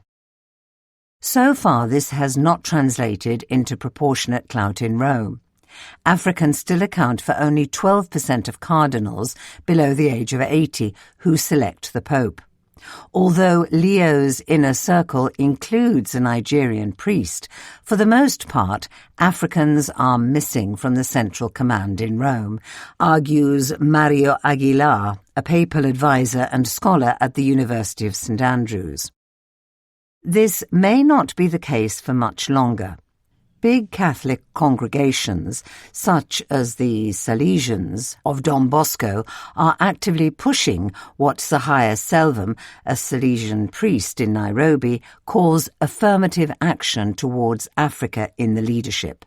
A Vatican diplomat says greater African representation in Rome is inevitable. Many observers think the next pope will be an African. The continent's Catholic leaders are among the most conservative in the global flock. This became evident in 2023 when the Vatican department responsible for enforcing doctrinal orthodoxy permitted priests to bless same-sex couples, while also making it clear that this was neither a holy rite, like marriage, nor an endorsement of homosexuality. So vehement was the outcry from African bishops that Francis, in effect, granted them an opt-out, a rare practice for the Church. Interventions in doctrinal matters are matched by increasingly forceful engagements in Africa's public debates on sexuality and gender. Catholic leaders in recent years have been at the forefront of efforts across the continent to promote family values, restrict abortion rights, and promote laws against homosexuality. This has sometimes had the uncomfortable effect of bringing them into conflict with the Vatican and into alliances with rival denominations such as Pentecostals or Mormons. A visit to the Holy Cross Catholic Church in Nairobi, a branch of the ultra-traditionalist Society of St. Pius X, offers a glimpse of this more conservative vision for African Catholicism. Its liturgy, delivered in Latin, shorn of Kenyan cultural expressions, runs sharply counter to the trajectory of the Church since the 1960s. Its international school, run on site by foreign and local priests, offers a traditional Catholic curriculum, eschewing, among other things, sex education. This mix is proving popular. Holy Cross's services are so packed that another, bigger chapel needs to be built. Africa is going to be the place where traditional Catholic faith is safeguarded, says Esther Kamau, a congregant. Cardinal Robert Sarah, who led the other African revolt against Pope Francis for a more conservative liturgy, would agree. But Africa has doctrinal controversies of its own. On the question of polygamy, for example, many African Catholics are more relaxed than their brethren elsewhere.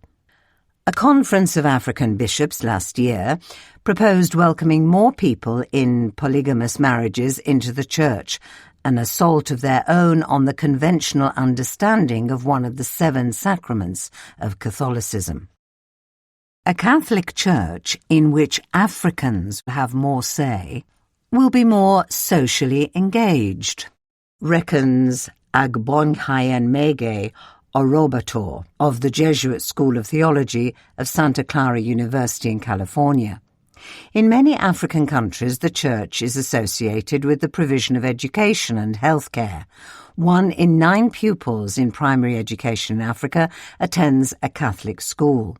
In much of Congo, where there is a nationwide network of Catholic schools, universities and hospitals, the Church is, in effect, a surrogate for the state. In Africa, the Church is political, says Mr. Katongole, the Ugandan theologian. In Congo, its bishops have long helped mediate between the country's warring factions, monitor elections, and back pro-democracy movements. At a time when democracy in much of Africa is faltering, the Catholic Church is an important bulwark. As it grows, the Catholic Church in Africa will encounter problems familiar elsewhere. Many congregants complain about a lack of financial transparency. Although relatively few cases of sexual abuse have been reported on the continent, a large and growing flock will draw scrutiny. Its political interventions will make enemies. In countries with authoritarian leaders such as Equatorial Guinea, critics say it has not intervened enough. But the more the Church in Africa grows, the harder it will be to control. For those who wish to see the faith thrive, that may be no bad thing. Mr. Arobator envisages a future church which resembles less an empire centred on Rome than a constellation of peripheries, where each geography has something to contribute but doesn't dominate the whole. For centuries, such a vision would have been fanciful. Now it is beginning to seem inevitable.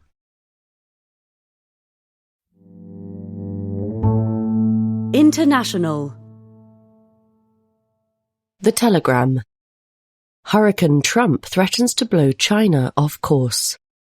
Chinese elites do not agree on who may win from the war in Iran. If China's ruling elites could decide the duration of President Donald Trump's war on Iran, 2 months would be a popular choice. A short war would not hurt America enough, is the icy verdict of a policy advisor in Beijing. His calculus reflects a consensus in national security circles that Mr. Trump's Middle Eastern campaign is at once a daunting display of firepower and a historic act of self-harm. Against that, experts agree, a longer conflict would damage China too much. As the biggest importer of energy and largest exporter of goods, China would suffer if high oil and gas prices or closed shipping routes were to trigger a global recession. Those same elites concur on one more point. Probably China will do little to shape how or when the Iran war actually ends. If that stance sounds oddly passive, given all that the country has at stake, this columnist can only agree. The Telegram just spent 12 days in Beijing and Shanghai meeting serving and retired officials and military officers, government advisers, scholars of America and of the Middle East, and foreign policy commentators with millions of followers on social media.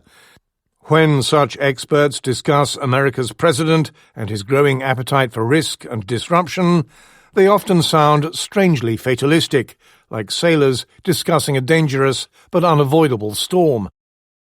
Mr. Trump's demands that China help him open the Strait of Hormuz, given that Chinese ships are heavy users of that passage, provoke scorn. China will not be an accomplice to a war it condemns, says a scholar. For good measure, an insider recalls a high-level policy debate in Beijing a decade ago after America asked China to do more to protect high-risk global energy routes.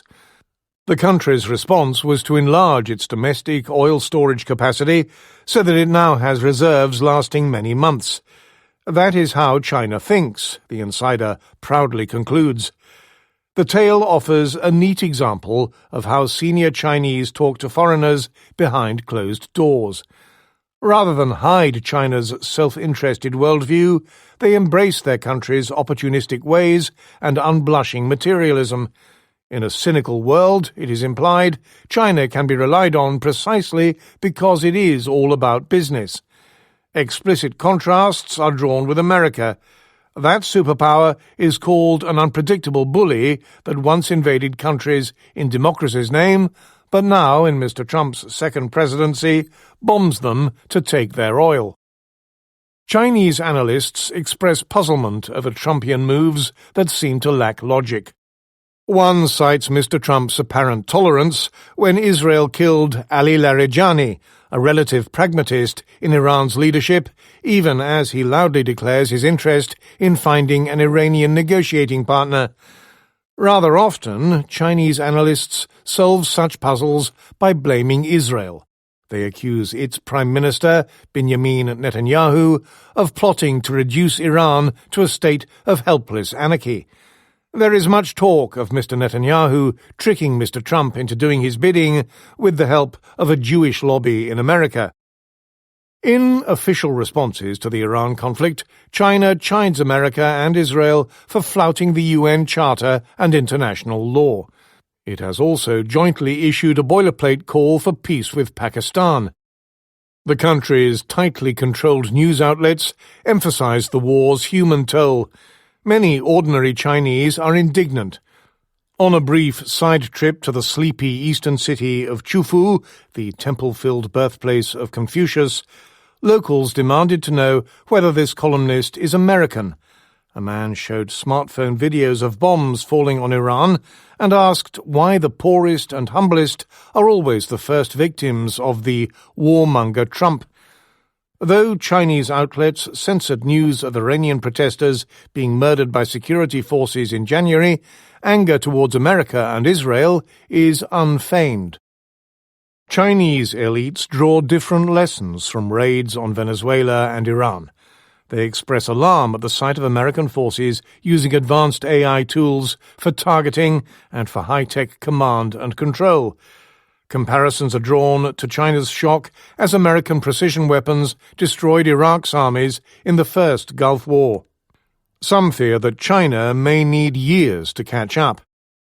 Very probably the Iran war will leave Arab monarchies more reliant on America for security, it is said in Beijing. China's best hope is to offer the Middle East opportunities to rebuild or modernize war-battered countries. Globally, China expects soaring demand for its green tech as countries diversify away from oil.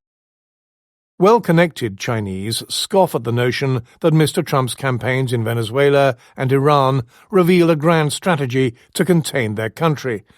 For one thing, China focuses on countries' abiding interests, not the regimes that hold power, they say.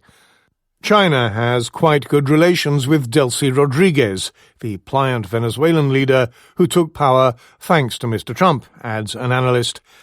And when Venezuelan oil exports resume, China will be one of its best markets. For another, China has chokeholds to use in retaliation, including its control of rare earth minerals. If America breaks the rare earth vice, China has other dependencies in reserve. That intimidates Mr. Trump, who is already seen in Chinese policy circles as usefully uninterested in ideological contests and mostly interested in deals that suit his own interests. In a sign of the cynical mood in Beijing and Shanghai, a veteran America watcher suggests a new worry for China, that an Iranian debacle will so weaken Mr. Trump that China hawks in his administration and Congress will regain the influence they enjoyed in his first presidency. Some Chinese analysis tips into smugness. It accuses Mr. Trump of destroying his presidency and the American-led international order in Iran. This chaos is a vindication of China's efforts to be self-reliant in key technologies. Shrewder voices note how China profits from globalization, open sea lanes, and other goods that America used happily to defend. China is unready for a world without rules. Riding out the storm will not be enough. Business. Business in America. Swamped. How the Department of Justice became a feeding ground for MAGA lobbyists. 3 into 2, you must sue. That was the verdict that Mike Davis, a firebrand conservative lawyer friendly with Donald Trump, posted online in late January last year. The proposed merger of Hewlett-Packard Enterprise, or HPE, and Juniper, 2 of America's top 3 suppliers of wireless networking gear, alongside Cisco, appeared to Mr. Davis to be a clear danger to market competitiveness. The Department of Justice, or DOJ, agreed. Earlier that day, it had sued to block the merger. At the outset of Mr. Trump's second term in office, it seemed as though such mergers might face stiff resistance. On the campaign trail, J.D. Vance raged against the power of big business, and Silicon Valley's giants in particular. In March last year, Gail Slater, a former advisor to the Vice President, took charge of the DOJ's Antitrust Division, one of two bodies responsible for competition enforcement in America, and soon began playing hardball with HPE. Much has changed in the year since then. In June, the DOJ settled its case against HPE and Juniper, allowing the tie-up to proceed with only a few concessions. Other mega mergers, including between Compass and Anywhere Real Estate, two big property brokers, and between Capital One and Discover, a pair of consumer credit companies, have been waved through. Last month, the DOJ settled an antitrust lawsuit it had brought against Live Nation, which dominates ticket sales for big concerts. A few weeks earlier, Ms. Slater had resigned from her post, having reportedly been forced out of the job. All this may have a humdrum explanation. Even if Mr. Vance fancies himself a modern-day Teddy Roosevelt, his boss loves the thrill of a deal. Yet there is mounting evidence of something more troubling. On March 23rd, hearings began in a lawsuit brought by a group of state attorneys general challenging the HPE Juniper settlement. Documents filed ahead of the hearing and sworn testimony from witnesses, including Roger Alford, a Republican lawyer who served as one of Ms. Slater's deputies, allege that the DOJ is rubber-stamping mergers at the behest of influential MAGA figures who are on the payrolls of the firms the agency is investigating. The fixer-in-chief is said to be none other than Mr. Davis, who has been hired by several companies that have gained remarkably favourable outcomes in antitrust dealings with the DOJ. Mr. Davis has no experience representing firms in merger litigation, nor is he a registered lobbyist.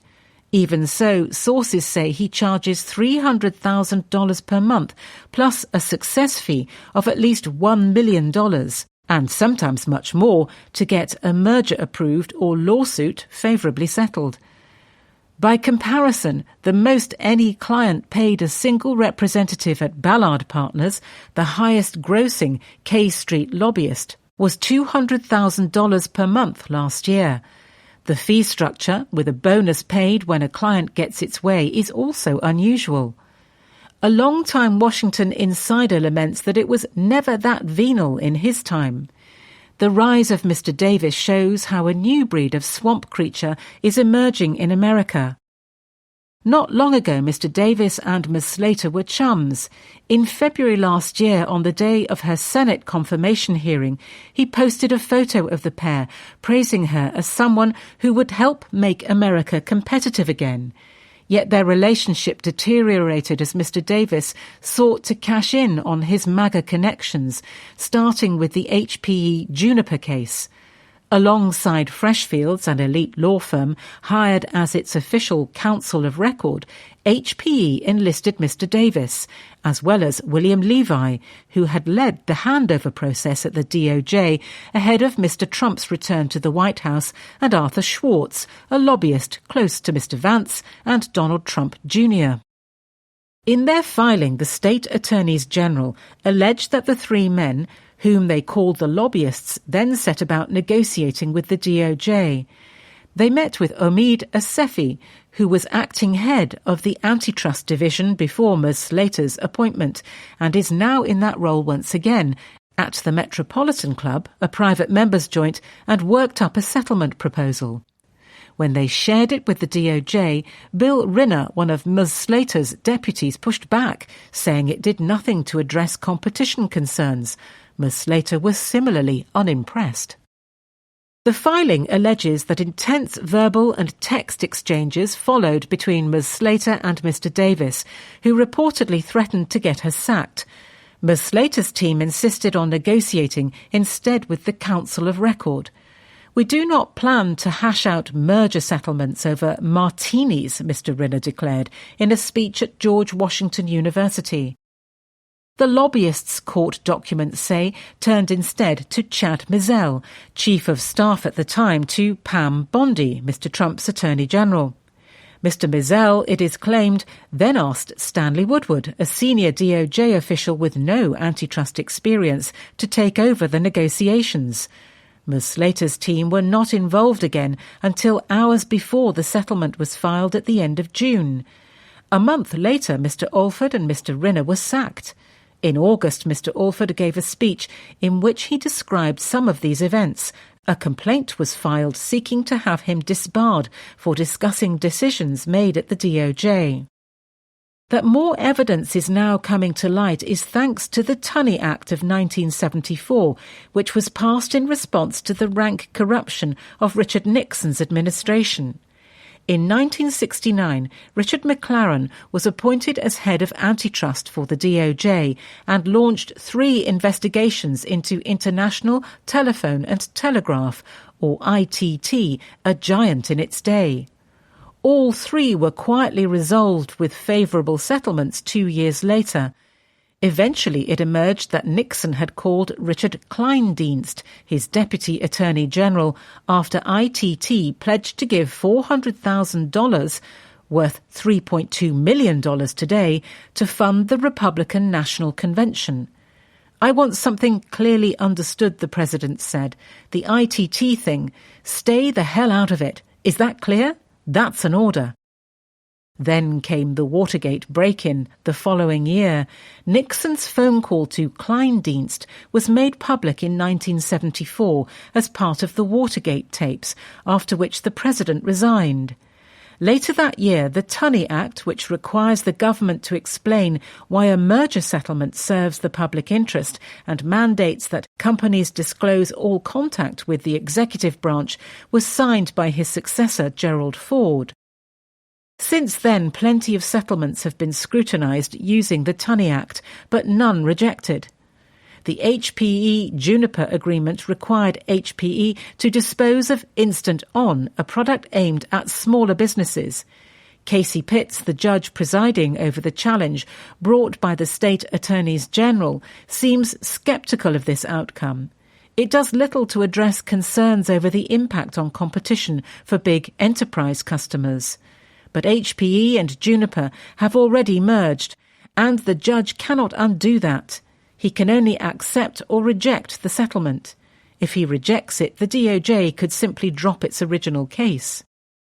Mr. Davis has used the HPE-Juniper settlement as his calling card. He represented Compass in its acquisition of Anywhere Real Estate, a deal Ms. Slater was reportedly prevented from investigating by Todd Blanche, the Deputy Attorney General.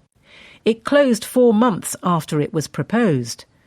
Mr. Davis and Kellyanne Conway, an alumna of the first Trump administration, also represented Live Nation in its pursuit of a settlement over its alleged monopolization of the live entertainment industry. What is unclear is how big a role the White House is playing.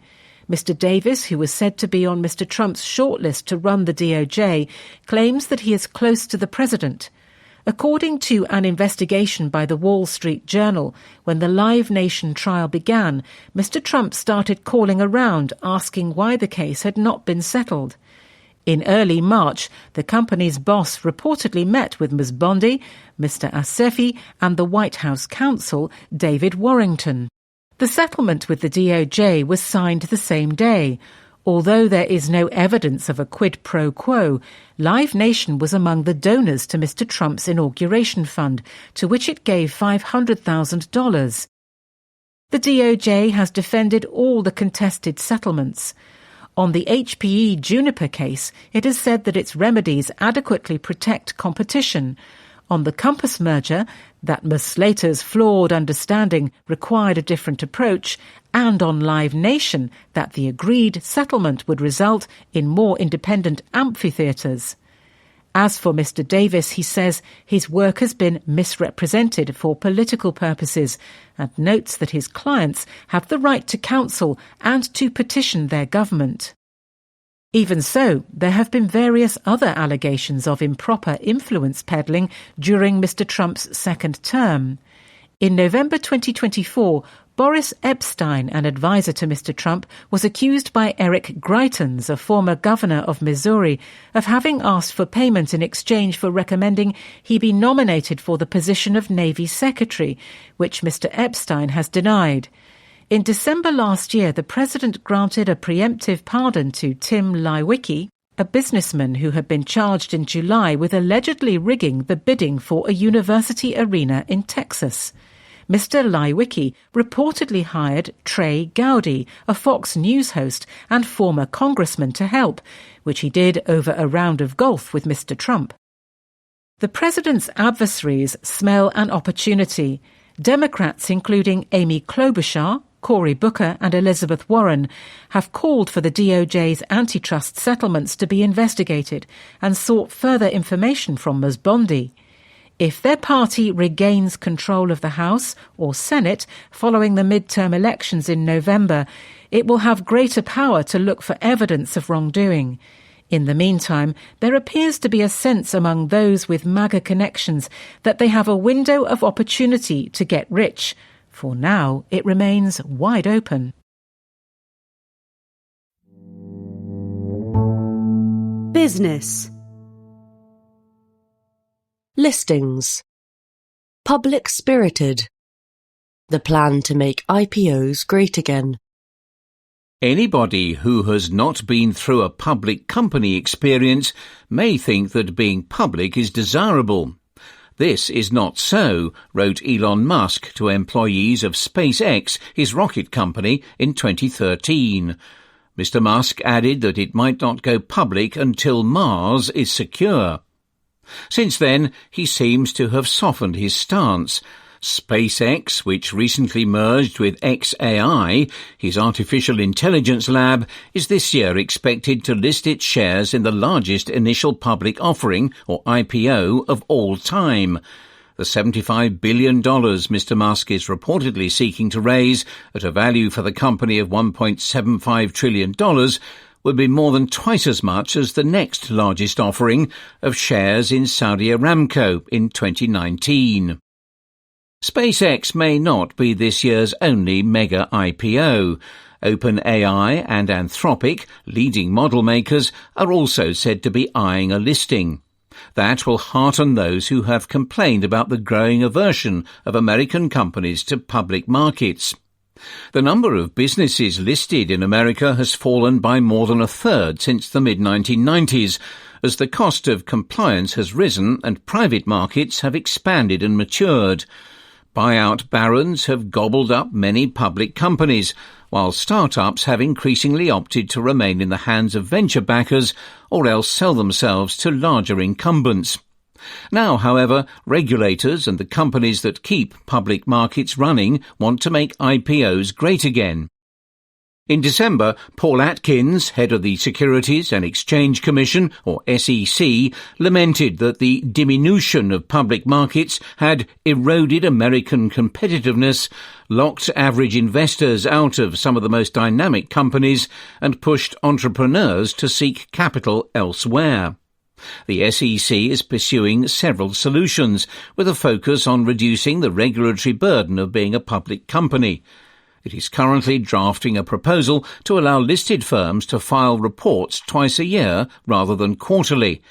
It is also looking to reduce disclosure mandates such as those relating to climate change. And it wants to curb the power that proxy advisors, class action litigants and other outsiders have over bosses. Compilers of stock indices are also joining in the effort to revive interest in listings. They care because companies' reluctance to go public undermines one of their main selling points, that their indices include the most important firms in the economy.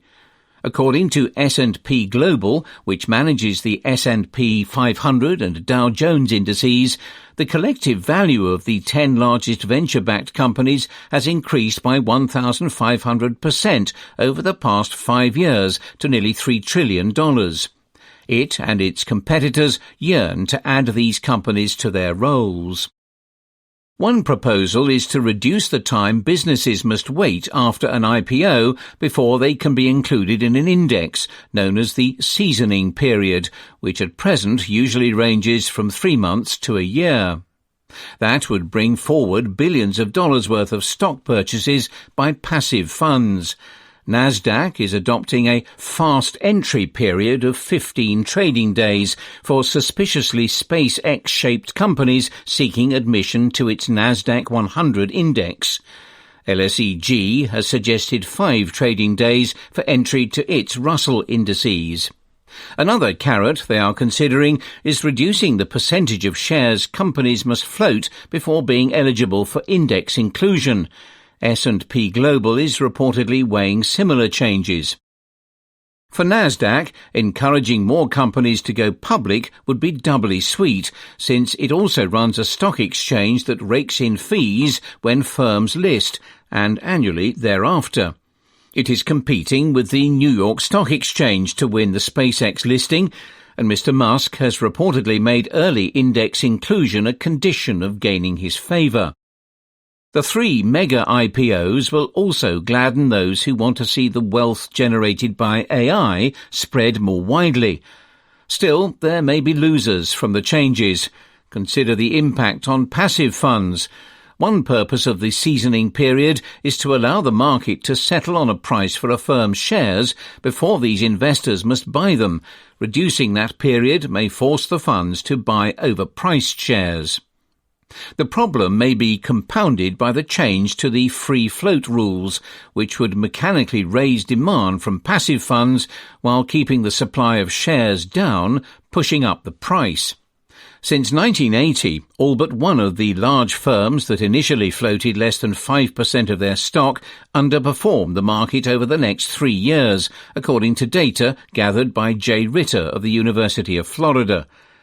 Retail traders may also struggle to get their hands on the shares of the hottest companies. The coming months will serve as a test of the balance of power between public markets and private firms. At present, the latter seem to have the upper hand. Index operators in particular are anxious to please without regard to potential consequences, says Patrick Healy, who has negotiated IPO terms with them for many big companies. Still, there are limits to the sway of bosses such as Mr. Musk, who need the vast pools of money available in public markets to fund their ambitions. After all, getting to Mars is not cheap. Business. Indian refiners. From Russia with a price. The Gulf War and India's government are squashing margins. Indian refiners have long benefited from geopolitical flexibility.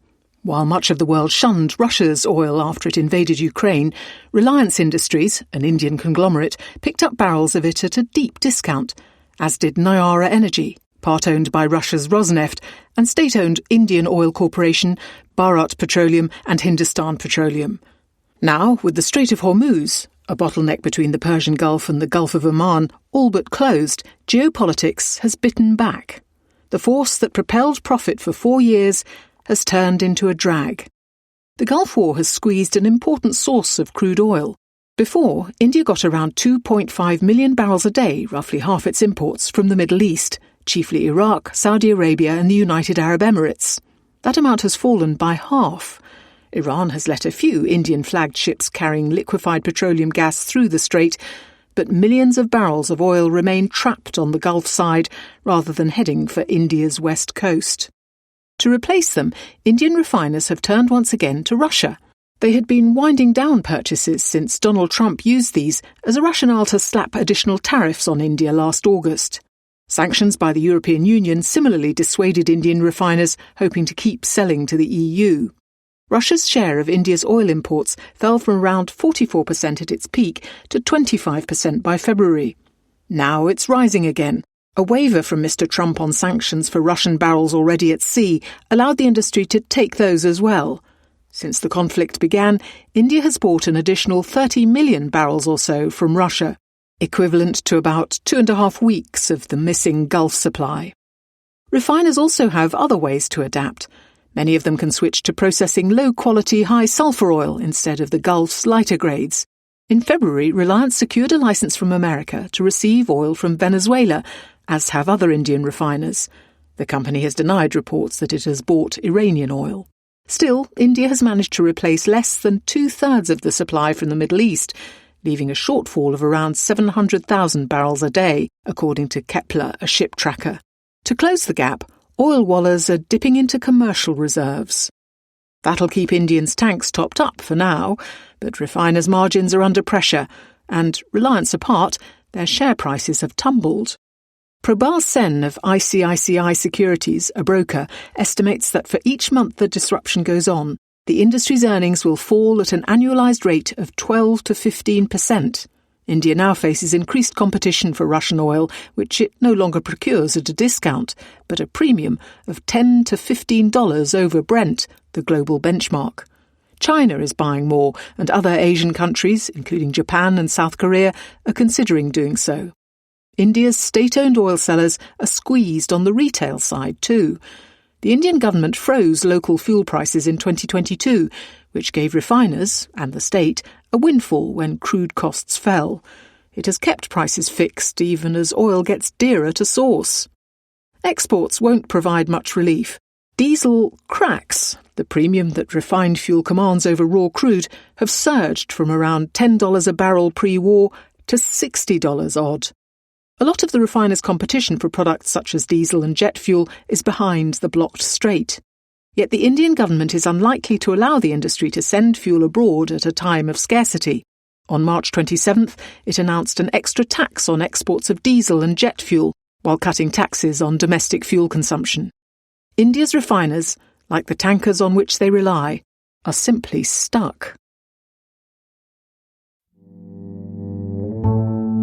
Business. African oil. Into the deep. War with Iran could accelerate the revival of the continent's hydrocarbon industry. As global oil markets convulse with each new development in the Iran war, producers are weighing up the lasting ramifications of the conflict. One thing is certain, alternatives to the Middle East's abundant hydrocarbons will remain in high demand, but where to find them? Western oil giants were already grappling with declining reserves. After oil prices plunged in 2015, the supermajors slashed their exploration budgets, pulling back in particular from the global south. Annual discoveries have fallen significantly as a result. In the past few years, however, the supermajors have again been venturing out. Many have been exploring eastern Latin America, lured there by ExxonMobil's enormous discovery off the coast of Guyana. Before the war, the Middle East had likewise seen greater interest from giants such as Total Energy. Then there is Africa, a continent that had attracted little attention from most of the supermajors over the past decade. That is also changing. Even before the war, spending plans pointed to a significant uptick in investment.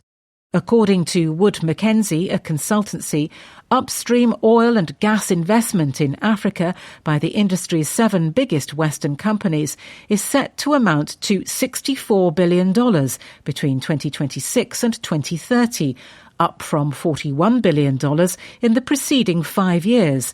As a share of their overall upstream investment, it will rise from 10.6% to 13.5%.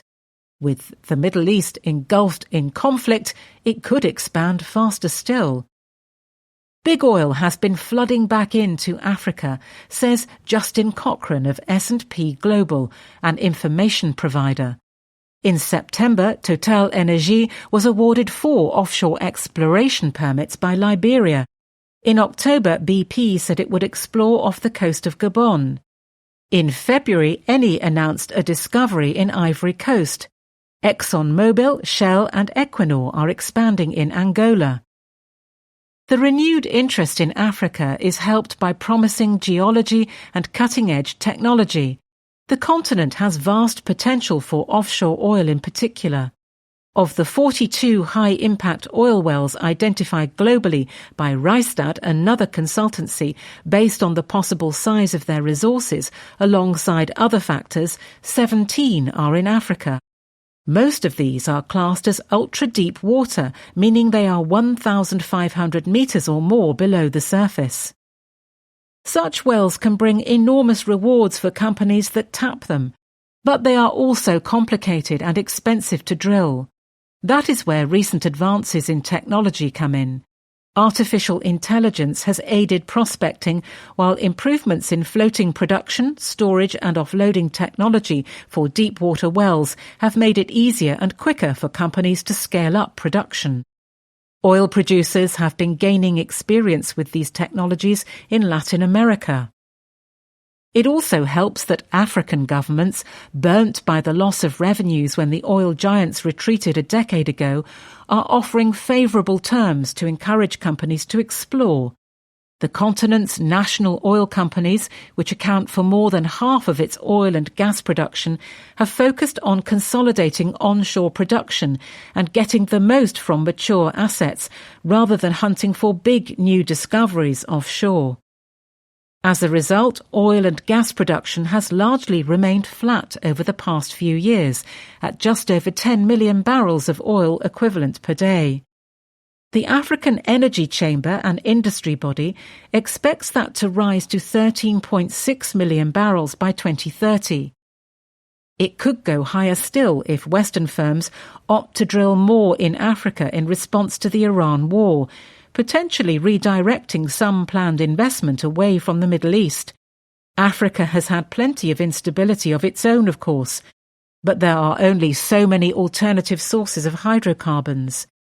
Amid heightened concerns over energy security, many governments around the world would also be happy to see supply expanding in other regions, which would help them diversify.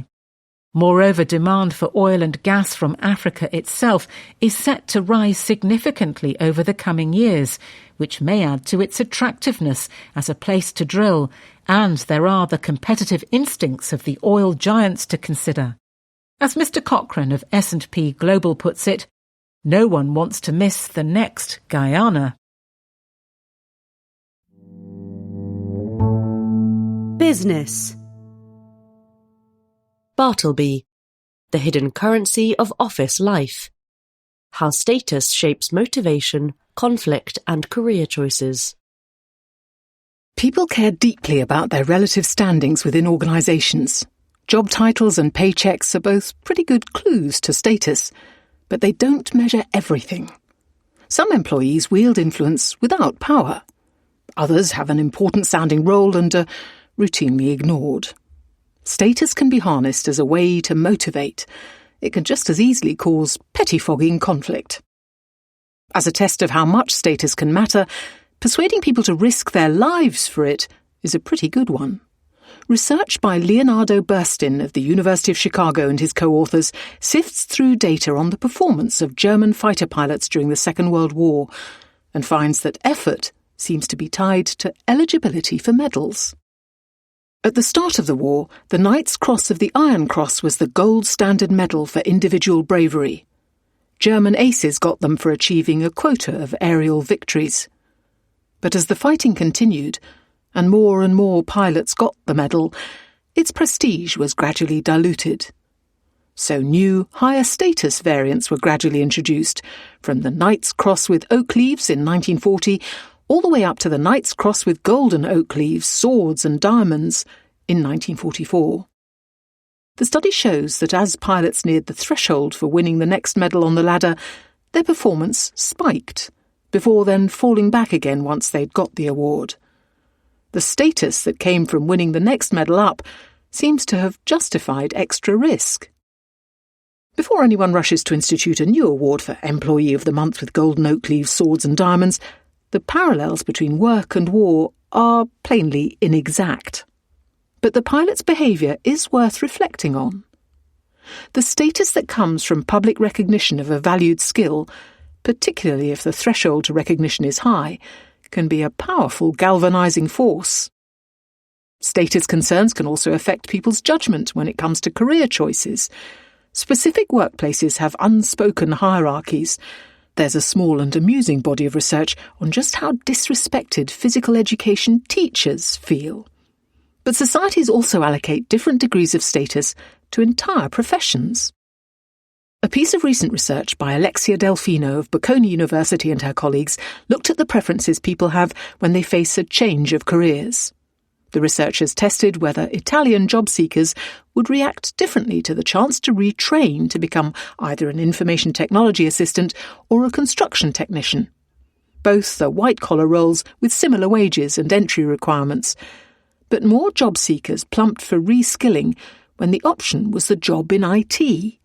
The perception that roles in construction would be a less good fit and have a lower social status seemed to explain the relative lack of enthusiasm for these jobs. Within organisations, status can warp behaviour in positive and negative ways. Status is often associated with helping others. There's a reputational gain from using your expertise to assist colleagues. But status concerns may also limit people's willingness to lend a hand. In a paper published in 2015 by Sarah Doyle of the University of Arizona and her co-authors, employees in a call centre were surveyed about the colleagues with whom they had the most collaborative relationships. Co-workers seemed most willing to help each other when there was just the right amount of distance between them, not too close in status for the other person to be a potential threat, not too far removed for helping to seem like an odd use of time.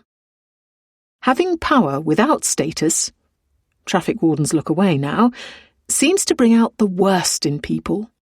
In one paper, Eric Anisic of the University of Southern California and his co-authors found that people in low-status, high-power roles were more likely to engage in workplace conflict with others. In another study, Nathaniel Fast of the same university and his co-authors randomly assigned participants to high-status and low-status roles. Some of them were given the power to dictate tasks that co-workers had to perform in order to enter a prize draw. People in low-status roles were more likely to impose demeaning tasks on their fellow participants, barking like a dog, say, or reciting, "I'm no better than a physical education teacher" 5 times. Org charts do not capture everything. Social standing matters too. To understand the choices people make, check their status.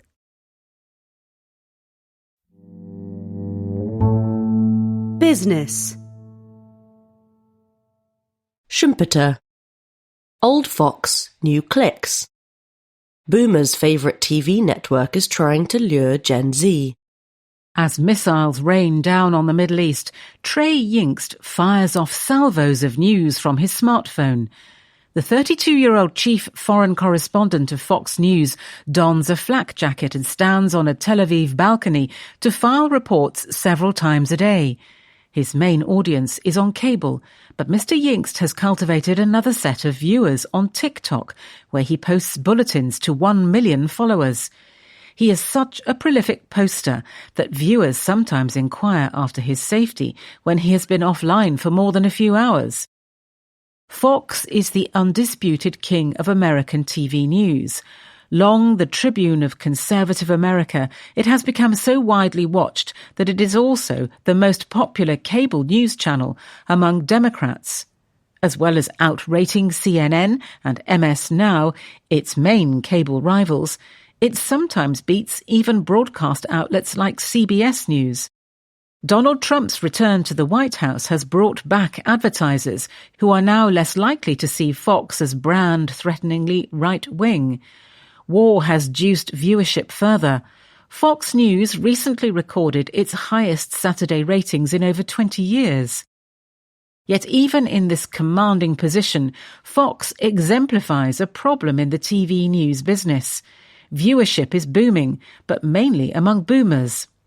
As its ads for pension annuities and erectile dysfunction pills suggest, Fox News' median cable viewer is pushing 70.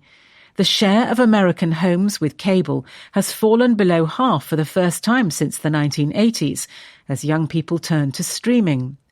With its focus on live programming, Fox has kept its linear TV revenue growing and has therefore been cautious about pushing digital alternatives. Fox Corporation, which offers sport and entertainment as well as news, made 92% of its revenue last year from linear TV, estimates Bernstein, a broker. Fox is now trying to lure younger viewers with new content and new distribution channels. Start with the programming. Young faces have been promoted. Alongside the dashing Mr. Yingst are millennials such as Peter Ducey and Lawrence Jones, and members of Gen Z like Brett Cooper. Sean Hannity, a long-serving presenter, has been coaxed into a pair of jeans for Hang Out, a podcast-style chat show featuring youth-friendly guests such as Matthew Tkachuk, a hockey player. Fox has struck a licensing deal with Ruthless, a swaggering podcast whose slogan is "Keep the Faith, Hold the Line and Own the Libs." It is said to be negotiating a partnership with Kalshi, a prediction market popular with young men, to provide betting odds for news events. As well as rejuvenating its output, Fox is putting its news in places where young audiences will find it. In August, it launched a streaming service, Fox One. Sport is at its core, but about a third of the time spent on the app is on news, and those viewers who watch news use the platform 3 times as much as those who don't, Fox says. Fox's rights to this year's Football World Cup, to be held mainly in America, should tempt more young men to sign up. In addition to building its own digital platform, Fox is also fishing for viewers on social media. There, its audience is very different from the cable crowd. Nearly half of Fox News' viewers on TikTok are aged 18 to 34, it says. It is making some shows just for social media. Mr. Hannity's Hangout is on YouTube and Spotify, not the Fox News TV channel. Social content brings in probably tens of millions of dollars in ad revenue. The bigger hope is that the audience will like what it sees enough to subscribe to Fox One or cable, where the big money is made. Will the youth buy it? Fox's chief advantage is that other TV news brands are in disarray. MS Now is suffering an identity crisis, recently changing its name from MSNBC after separating from NBC Universal. CNN's first streaming effort 4 years ago was canned after 30 days. The network now faces acquisition by Paramount, which is looking to cut costs. The news streaming players Netflix, Amazon and Apple have no intention of entering the news business at a fraught time in politics. Other digital players like the New York Times lack Fox's experience in video. Yet Fox faces conservative competition online of a sort it has not encountered in TV. Whereas its main cable competitors are liberal-leaning, online influencers bend to the right. A survey by the Pew Research Center of 500 news influencers in 2024 found that self-described conservatives outnumbered liberals by a quarter. America's influencer ecosystem is particularly strong.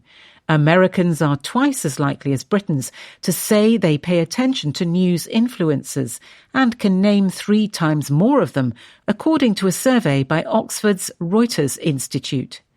It is telling that Mr. Hannity's news set, with its bare brick walls and neon sign, resembles that of Joe Rogan, a self-made podcaster with a colossal following. Competing with influencers on social media is a risky game. Algorithmic tweaks can vaporize traffic overnight. So can regulators. Many countries are considering banning teens from social apps. Tech firms hoard audience data and send referral traffic reluctantly. And it is unclear how much news services benefit when their correspondents are social media stars. Research shows that audiences are bad at attributing stories to the correct news brand when they have encountered them on their social feed. One man in a helmet on a Tel Aviv balcony looks much like the next. The biggest danger for news outlets is that meeting viewers on social media simply trains them not to go anywhere else. News executives hope that youngsters will eventually grow into their parents' viewing habits and subscribe to Fox or other news brands that they first encountered online. Craig Robertson of the Reuters Institute is sceptical. Even when youngsters turn on a TV, they treat it as a big phone, he says. YouTube accounts for more than a tenth of TV viewing time in America. Fox News is as good as ever at owning the libs, but it is getting harder to own the audience. Finance and economics. Iranian oil. The system and the spoils. The Islamic Republic is making a mint from Donald Trump's war. For half a century, the Middle East's petro-monarchies have cast themselves as reliable suppliers of low-cost petroleum. The Third Gulf War, now in its fifth week, has shattered that image. With the Strait of Hormuz largely closed, 15% of the world's oil cannot reach its customers. All Gulf states have slashed output and seen export proceeds plunge. All bar one. As its tankers keep plying the strait, Iran is now earning nearly twice as much from oil sales each day as it did before American and Israeli bombs started falling on February 28th. It may be pummeled on the battlefield, but the regime is winning the energy war. Working out how many barrels the world's greatest sanctions dodger exports is hard. Its tankers are more furtive than ever. Commercial providers of satellite imagery have paused their updates for the region, and electronic scrambling has thrown a fog across the Gulf. But a source with knowledge of Iran's oil accounting, who spoke to The Economist on condition of anonymity, confirms the country is currently exporting 2.4 million to 2.8 million barrels of oil and petroleum products per day, including 1.5 million to 1.8 million barrels per day of crude. That's the same, if not more, than it did on average last year. It also sells at much higher prices. Moreover, Iran's oil machine has adapted in ways that make it more resilient to strikes and sanctions. Most of the proceeds are now going to the Islamic Revolutionary Guard Corps, or IRGC, the regime's elite fighting force, and China is playing an active role in allowing the money to flow. Iran's war chest is buried deep in Asia, safe from Israeli ordnance. Iran's oil business rests on three pillars: salesmen, shipping, and shadow banks. Start with the sales force. As in most petro-states, Iranian oil exports are nominally handled by a government-owned producer, the National Iranian Oil Company, or NIOC. The practice is different. In a country short of hard currency, oil offers a form of liquidity. Factions of the government, from the foreign ministry to the police, are handed barrels they can sell. Some religious foundations have allocations too.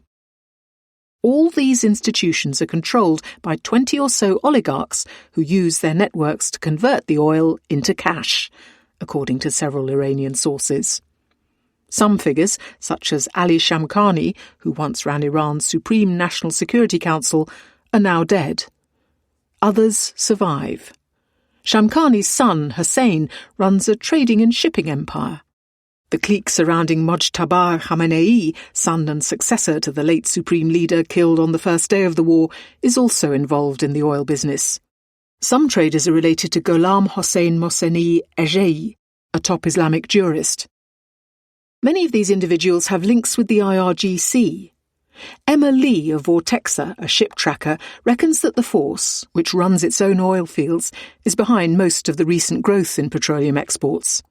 The son and son-in-law of Mohsen Rezai, a former IRGC commander-in-chief who became the younger Mr. Khamenei's military advisor in March, are said to move a lot of barrels. The IRGC's international arm, the Quds Force, controls 25% of Iran's crude output. This decentralized structure is hard to dismantle from the air. During the war, the IRGC has tightened its grip on shipping, the second pillar of Iran's oil business. The force exercises a chokehold over Hormuz. It also controls transport and communications across much of the Gulf. Nominally private companies owned by the IRGC or affiliated with Khatam al-Anbiya, another branch of the armed forces, coordinate most freight logistics with NIOC. They include Sahand, an industrial firm, Sahara Thunder, a trading business, Pasagad, a financial group, Admiral, Mr. Shamkhani's shipping firm, and Persian Gulf Petrochemical Company, which operates oil processing plants. All are under American sanctions for acting as front companies. Iran's logisticians work hard to keep tankers out of harm's way. The cargo can be worth $150 to $200 million, 5 to 10 times the value of the clunkers carrying it. On Karg Island, from which 90% of Iran's crude usually departs, vessels at the outermost T jetty now operate with emergency escape procedures. In case of an attack, ships can cut mooring lines and sail without tug assistance. The Azapad jetty, which handles the largest tankers, has reduced usage from its 2 berths for safety reasons. Shuttle tankers continue to run between Karg, nearby islands and storage vessels. America's bombed military installations on Karg and threatened to seize the island. But the IRGC appears to be preparing for such a scenario. The smaller Jask, Lavan and Siri terminals are operational and amassing record stocks. Pushed to the max, they and others might handle 25% of what Karg currently exports, reckons Richard Nephew, a former American envoy to Iran. All details of the ships, including cargo, crew names and destinations, are communicated to the IRGC via intermediaries upon departure. Once vetted by the Force's Naval Command, says a source, a passcode is issued. As ships approach the strait, they're asked to provide the code by radio. If approved, a small IRGC boat escorts them through. They'll often cross not down the middle, as they used to, but via a narrow corridor hugging Iran's coast, where the Force can conduct more verifications. Some tankers are asked to pay a toll of several $1 million, according to Lloyd's List, a shipping journal. Their transponders are briefly turned on to avoid collisions, before going off again as tankers enter the Indian Ocean. Despite America's decision in late March to waive sanctions on the sale of the near-record 150 million Iranian barrels already at sea, Iranian tankers continue to employ every trick available. Stealing other ships' credentials, forging documents, spoofing their locations, to conceal their cargo's provenance. They think the waiver is a trap, explains a source familiar with Iran's shipping business.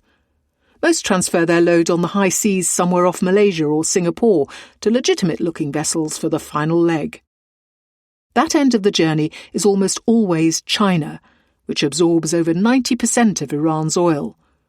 The buyers are 100-odd small teapot refineries in Shandong, in the country's north. On paper, these are independent of China's state-owned giants, which fear exposure to American sanctions. The reality is murkier. Some teapots count Chinese oil majors as customers. Shandong Shouguang Luqing Petrochemical, a teapot that has bought at least $500 million of Iranian crude over the years, owns stakes in 3 joint ventures with state-owned enterprises. Before the war, the teapots could extract discounts against Brent of $18 to $24 per barrel for Iranian Light, the country's flagship grade. Now that other Gulf supplies have dried up, that discount has shrunk to $7 to $12 a barrel. Factor in the typical freight cost from Malaysia, and Iranian Light delivered to China is now dearer than Brent crude. Brent itself has surged, buoying the futures price of an Iranian barrel for delivery in a few months' time to $112, 85% above its pre-war level. This, combined with a government cap on petrol prices that prevents the refiners from passing all the costs on to motorists, is crushing the teapot's margins. Even the permitted prices have tamped down Chinese demand for refined products. But some state-owned refiners are considering buying Iranian oil under the American waiver, says a source. The NIOC rents large storage facilities in mainland China on which these companies could draw. This would formalise China's involvement in Iran's oil trade. Similar formalisation will probably not extend to Chinese presence in the third pillar of Iran's smuggling complex: payments. Buyers of Iranian oil, Chinese or otherwise, settle by paying into disposable trust accounts opened for that purpose, most often at small Chinese banks on the mainland or in Hong Kong. Those accounts are registered in the name of shell companies, set up, often for a fee, by Chinese individuals. The oil proceeds are then funneled from these through myriad other trust accounts to wherever Iran wants them. Some of the money stays in China to pay for goods Iran wants to import. The rest is dispatched around the world. The Economist obtained the names of 2 Chinese companies used to transfer Iranian oil money in recent months. Together with Caron, a research firm, we determined that these companies have conducted transactions with plastics makers in India, Kazakhstan and Turkey. This shadow payment system is run by dedicated departments inside Iranian companies, which are controlled by Iran's Defense Ministry, or the IRGC. These operate like informal banks. The density of their networks of accounts, numbering in the thousands, allows them to weather shocks created by the war. In recent weeks, the United Arab Emirates, once a haven for Iranian money, has shared extensive intelligence on Iranian-linked banks and companies with America. That's prompted Iran to abandon those channels and reshuffle funds elsewhere. Transactions are now being routed through 2 or 3 additional layers of shell companies and handled with extreme caution, says a source with knowledge of the networks. A group of Iran-linked accounts that person monitors, which held a combined $6 to $7 billion before the war, has seen withdrawals as trustees have sought to shelter the cash elsewhere. There's no shortage of havens.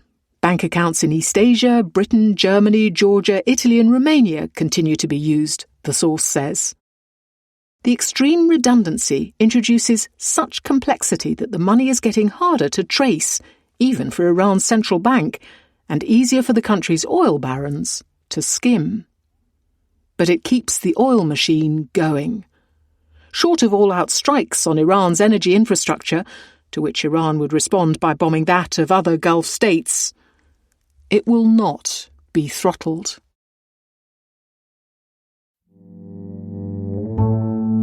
Finance and economics. Energy and war. The coal question. Will the LNG crunch boost the black stuff? The last cargoes of liquefied natural gas from the Gulf, the source of 1/5 of global LNG production, set sail a month ago before America and Israel attacked Iran. As these reach their destinations at the start of April, energy importers reliant on the stuff, particularly for electricity generation, are scrambling to respond. Rich ones are forking out more for whatever LNG they can get their hands on. Some poor ones have shut schools or urged businesses to cut short their work week. Everyone is looking for alternatives. Many are eyeing coal. In recent days, Japan and South Korea have lifted restrictions on older coal-fired power plants, which were being phased out in order to rid the 2 energy systems of the grubbiest fossil fuel. Bangladesh is importing more coal from Indonesia and South Africa, and more coal-generated electricity from India. Coal prices for delivery from Australia, the main global benchmark for exports, are up by 25% since late February. Black, it seems, is the new black. The question is why it isn't blacker still.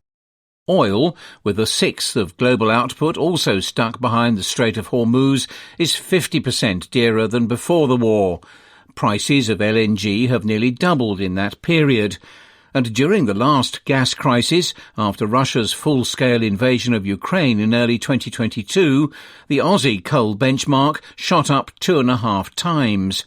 Today's comparatively muted reaction so far can be explained by the structure of the coal market and the nature of this energy shock. Only 17% of coal dug up around the world is traded across borders, compared with 20% of all natural gas and virtually every load of LNG. In 2022, the hardest hit region was Europe, which drastically curtailed imports of both Russian gas via pipeline and coal by rail. Because many climate-cuddling European countries have all but stopped mining coal, in a pinch they had no choice but to turn to the market. And since Russian coal could not be easily diverted east for lack of adequate railways, the resulting fall in overall supply from the world's 3rd biggest exporter pushed global prices sharply up. This time, the energy crisis hit hardest in Asia, where many large energy importers, in particular China and India, still dig up and burn lots of coal. Their mines' output can be increased to offset the LNG shortfall in a matter of months. And, owing to a gradual transition to less filthy gas and cleaner renewables, they have plenty of idle coal-fired generation that can be quickly brought back online. As the energy crisis drags on, however, the coal market is likely to get hotter. Japan, South Korea and Taiwan, all big importers of both LNG and coal, find themselves in a similar predicament to Europe 4 years ago. On March 24th, the Energy Secretary of the Philippines, another large energy importer, said that the country intends to rely more heavily on coal-fired output. Prices for Australian coal, most of which typically ends up in Asia, have risen 3 times as fast as those in Europe and 5 times as fast as in America since the start of the war.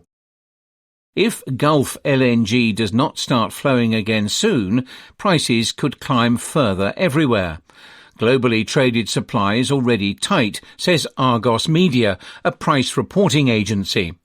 Indonesia, the biggest exporter, imposes production quotas to prop up prices, though it said on March 25th it might ease them to profit from the uptick in demand. Cheap, clean renewables will win out in the end as countries seek to conflict-proof their energy mix. Until then, coal is likely to burn brighter. Finance and economics. Global trade. Liberation year. Donald Trump's tariffs have reshaped trade, but not as he hoped. In the president's telling, April 2nd, 2025 was one of the most important days in American history. Donald Trump accused allies of having looted America before he proclaimed a declaration of economic independence through sweeping, nonsensical tariffs. The world recoiled and threatened to strike back. Japan's trade minister promised a bold and speedy response. Mark Carney, Canada's Prime Minister, vowed retaliation with maximum impact in the United States. Emmanuel Macron, France's president, urged Europe to ready its trade bazooka. An all-out trade war loomed. The damage wrought by Mr. Trump's tariffs is real. America's effective tariff rate briefly topped 20%. Even after falling back to 10.5%, it is at its highest since the 1940s. The erratic rollout of levies weighs on investment. In rich economies, construction of new factories fell by more than a quarter in 2025. The share of trade conducted on non-discriminatory terms, the global system's core principle, slipped from 80% to 72% over the past year, estimates the World Trade Organization, or WTO. Yet the rupture never quite came. In some ways, trade has strengthened. In 2025, it grew by nearly 5% faster than the world economy. America's tariff war, meanwhile, has been porous, riddled with exemptions owing to Mr. Trump's backtracking. Roughly half of goods imports still enter America duty-free, according to Bloomberg Economics, a data firm.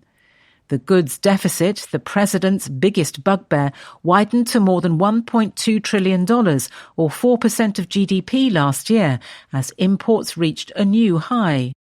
The tariffs changed where America bought rather than how much. Punitive duties against China, at one time exceeding 100%, all but choked off direct trade between the two superpowers. Between May and December, imports from China were over 40% lower than in the same months in 2024.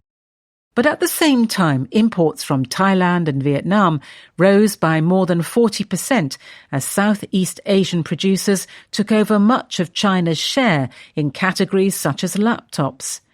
India, despite facing tariffs as high as 50%, also increased its exports to America, helped by a surge in tariff-exempt smartphone shipments. Imports from everywhere tied to the artificial intelligence boom, especially semiconductors and data center equipment, were also largely spared from duties and shot up. Taiwan, the world's leading producer of advanced chips, saw exports to America rise by more than 80%. Still, the more important reason the trading system held together is that the escalation never spread. When America last raised tariffs so aggressively with the Smoot-Hawley Act of 1930, its partners retaliated in kind. Global trade collapsed by 2/3 within 4 years. This time, rather than erect tariff walls of their own, they opened up, seeking new markets, striking new deals, and deepening mutual ties. All told, tariff increases have touched only about 11% of global trade, far less than was first feared. One consequence has been a shift away from America. China has sought other markets, as have many American allies. Britain, Japan and South Korea all saw exports to America fall after Liberation Day. But overall, their exports kept growing as shipments were redirected elsewhere. More strikingly, these middle powers are trading more among themselves. Between May and December 2025, trade among Britain, Canada, the EU, Japan, South Korea and Switzerland rose by 12% compared with the same months a year earlier, even as their exports to America fell by 6%. Middle powers are also striking a new deal among themselves. As the pull of the American market weakens, they are moving to secure access to others. The EU has finalised a deal with Mercosur, a South American bloc, including Brazil and Argentina, after a quarter-century of talks. It has also concluded agreements with Australia, India and Indonesia, adding to an already vast preferential network. Switzerland, through the European Free Trade Association, has reached its first agreement with South America. Britain has signed its most significant post-Brexit trade deal with India. India itself, long a cautious liberaliser, has struck another 2 deals in the past year with Oman and New Zealand. Add those with Britain and the EU, and India's tally is higher than in the previous decade.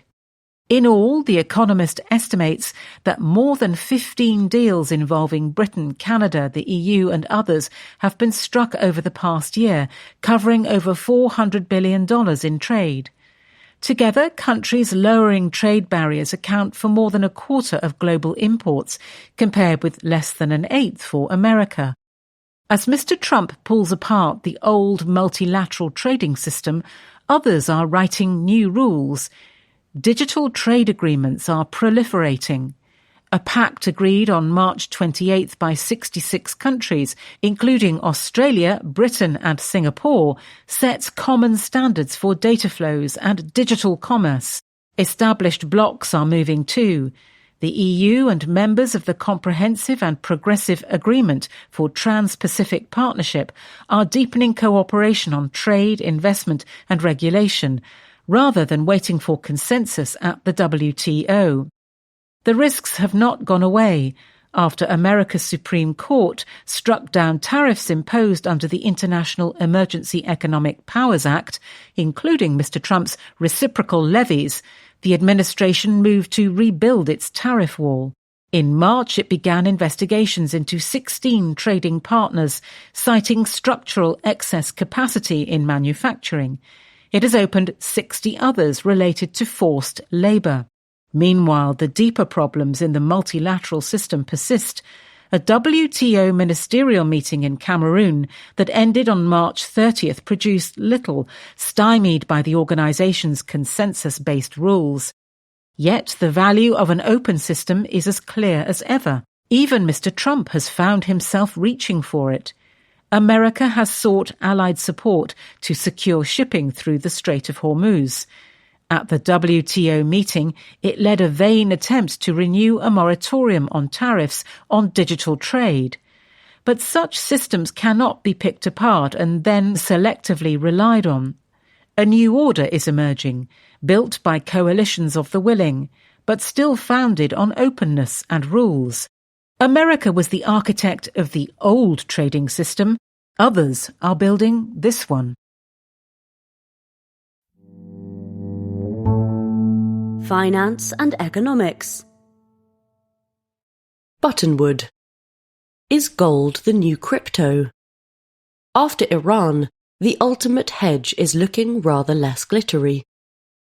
Conventionally, investors want the assets they hold to make them money, and not just owing to rising valuations.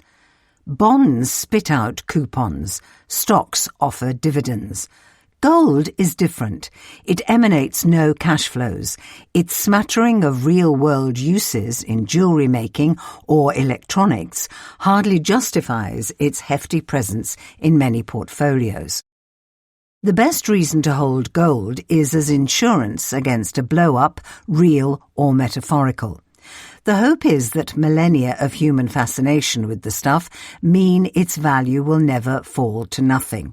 The metal has also long had the helpful property of getting more valuable when other assets are in trouble. The unprecedented energy shock caused by the American-Israeli war against Iran should be exactly when gold comes into its own. After all, gold jumped in value when Russia invaded Ukraine in 2022 and did even better when Iran last seriously roiled oil markets after its revolution of 1979. Yet, since the war began on February 28th, gold has plunged by about 15%, more than global equities. Some hedge. Part of what is going on is that gold tends to suffer when the yields on inflation-protected bonds, or real yields, rise.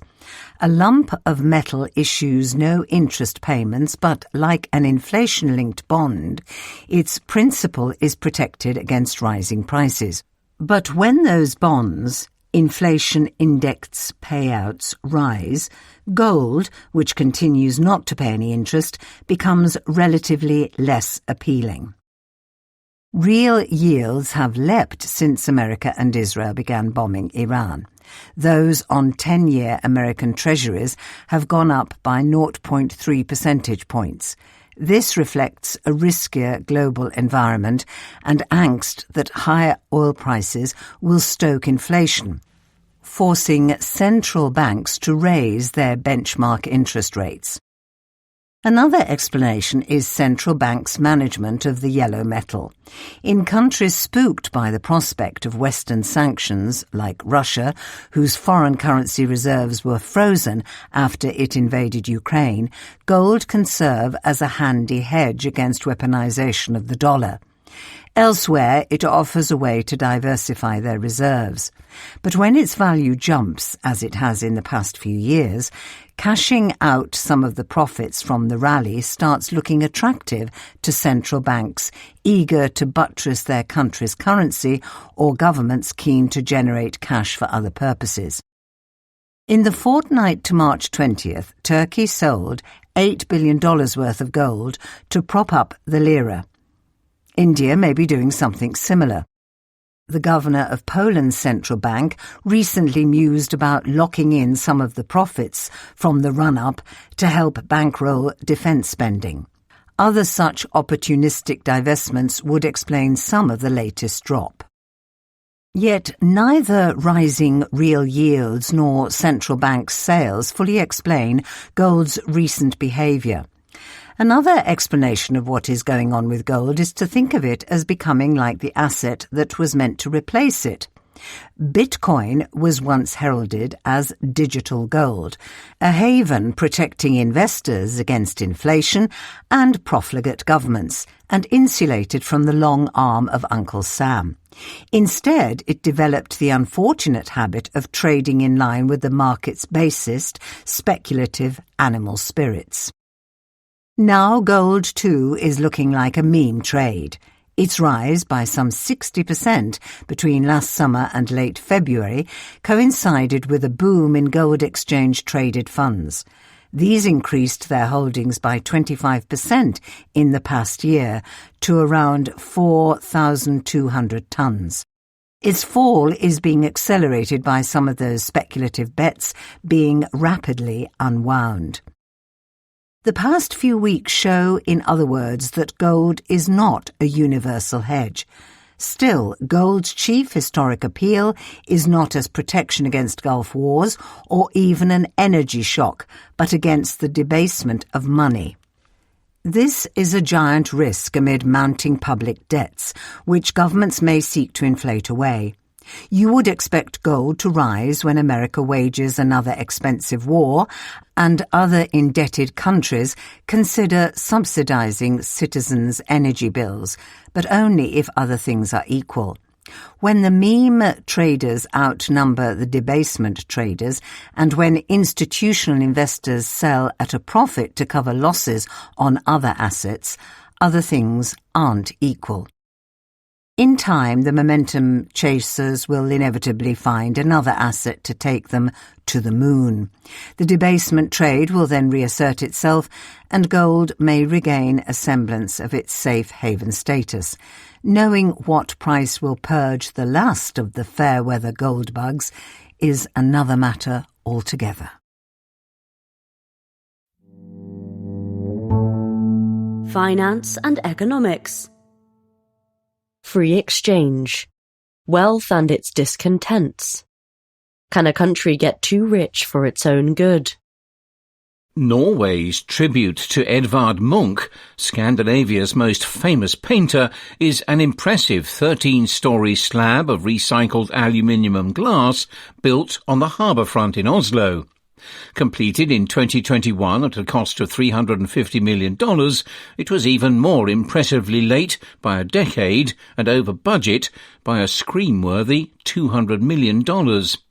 Looming above thick mist blanketing the sea on a winter's afternoon, the museum encapsulates the country that paid for it, sophisticated and so loaded that money is no object.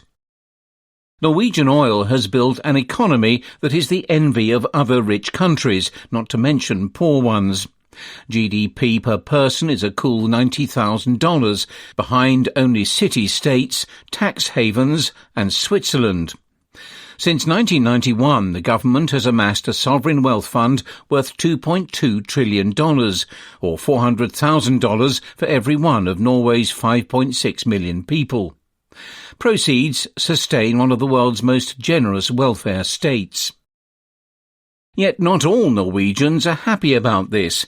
In 2025, the country's non-fiction bestseller was The Country That Became Too Rich, an attack on the economic model by Martine Bechholter, an economist and former McKinsey consultant. Mr. Bechholter has captured an emerging mood.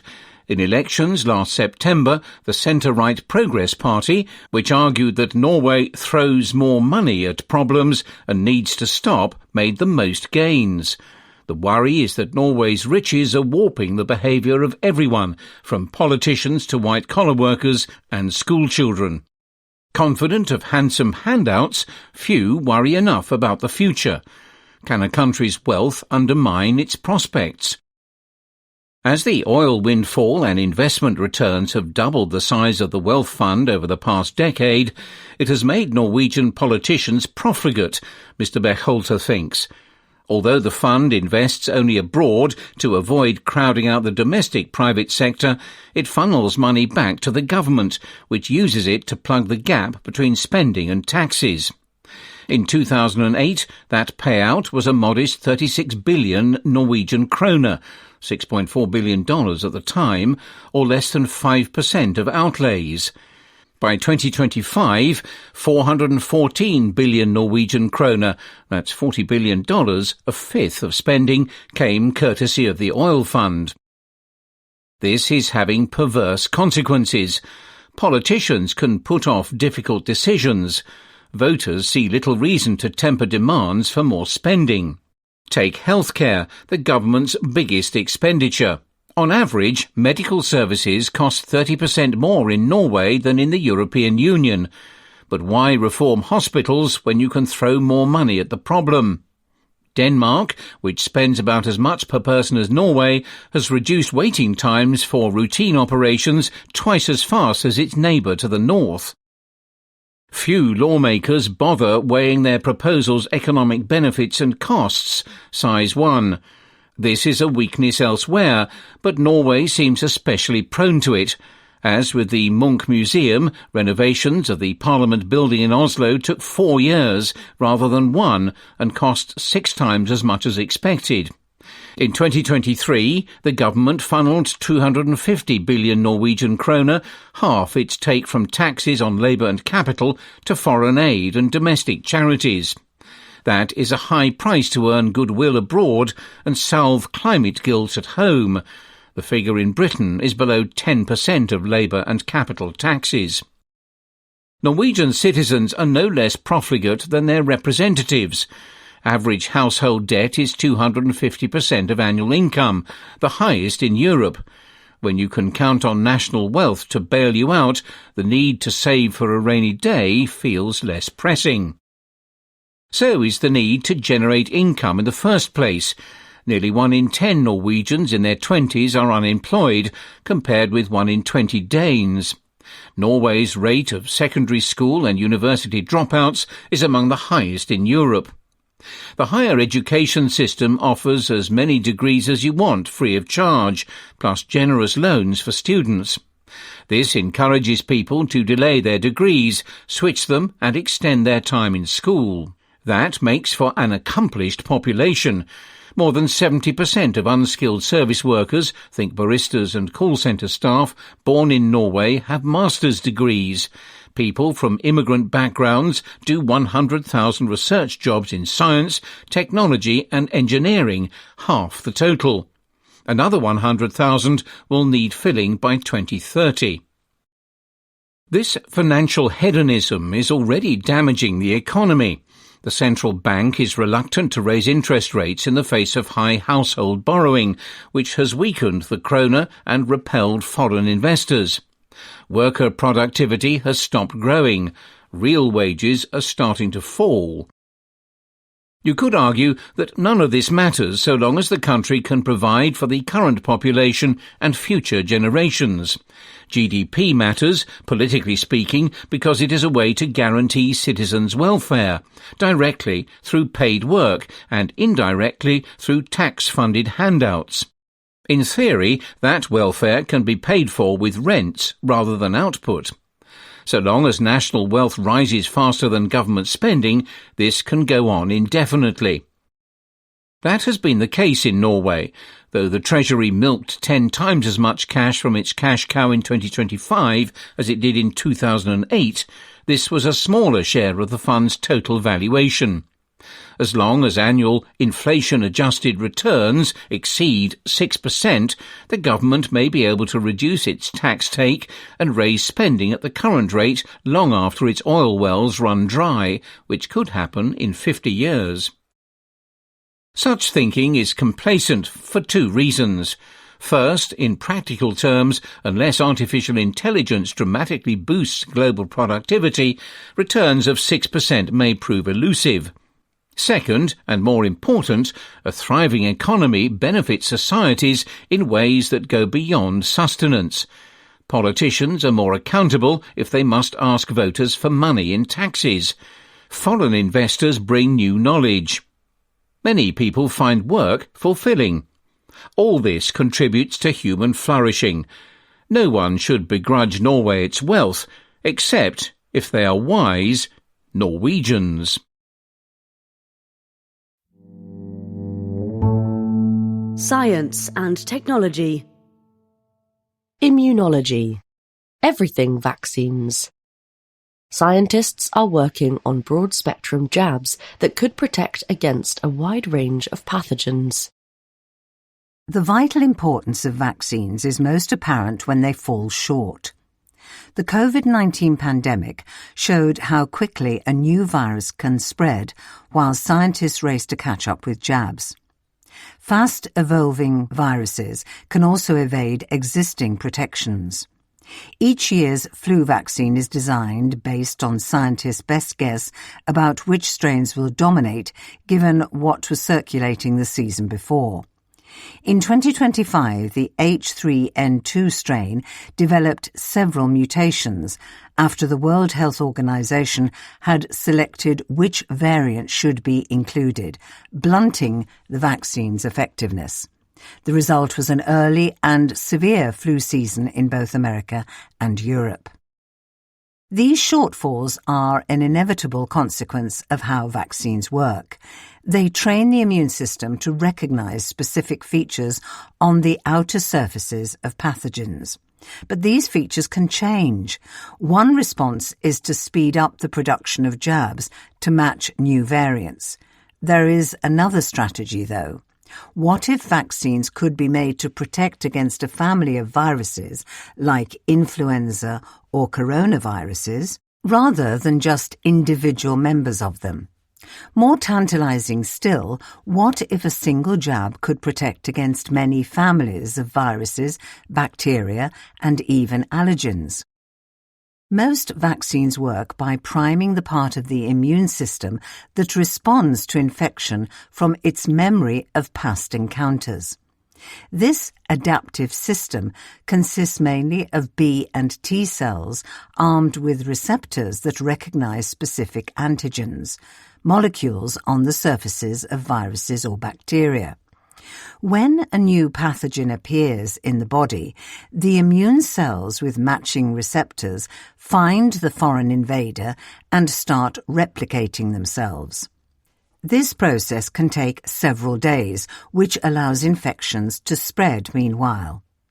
After that first exposure, though, some of these immune cells persist in the body as memory cells.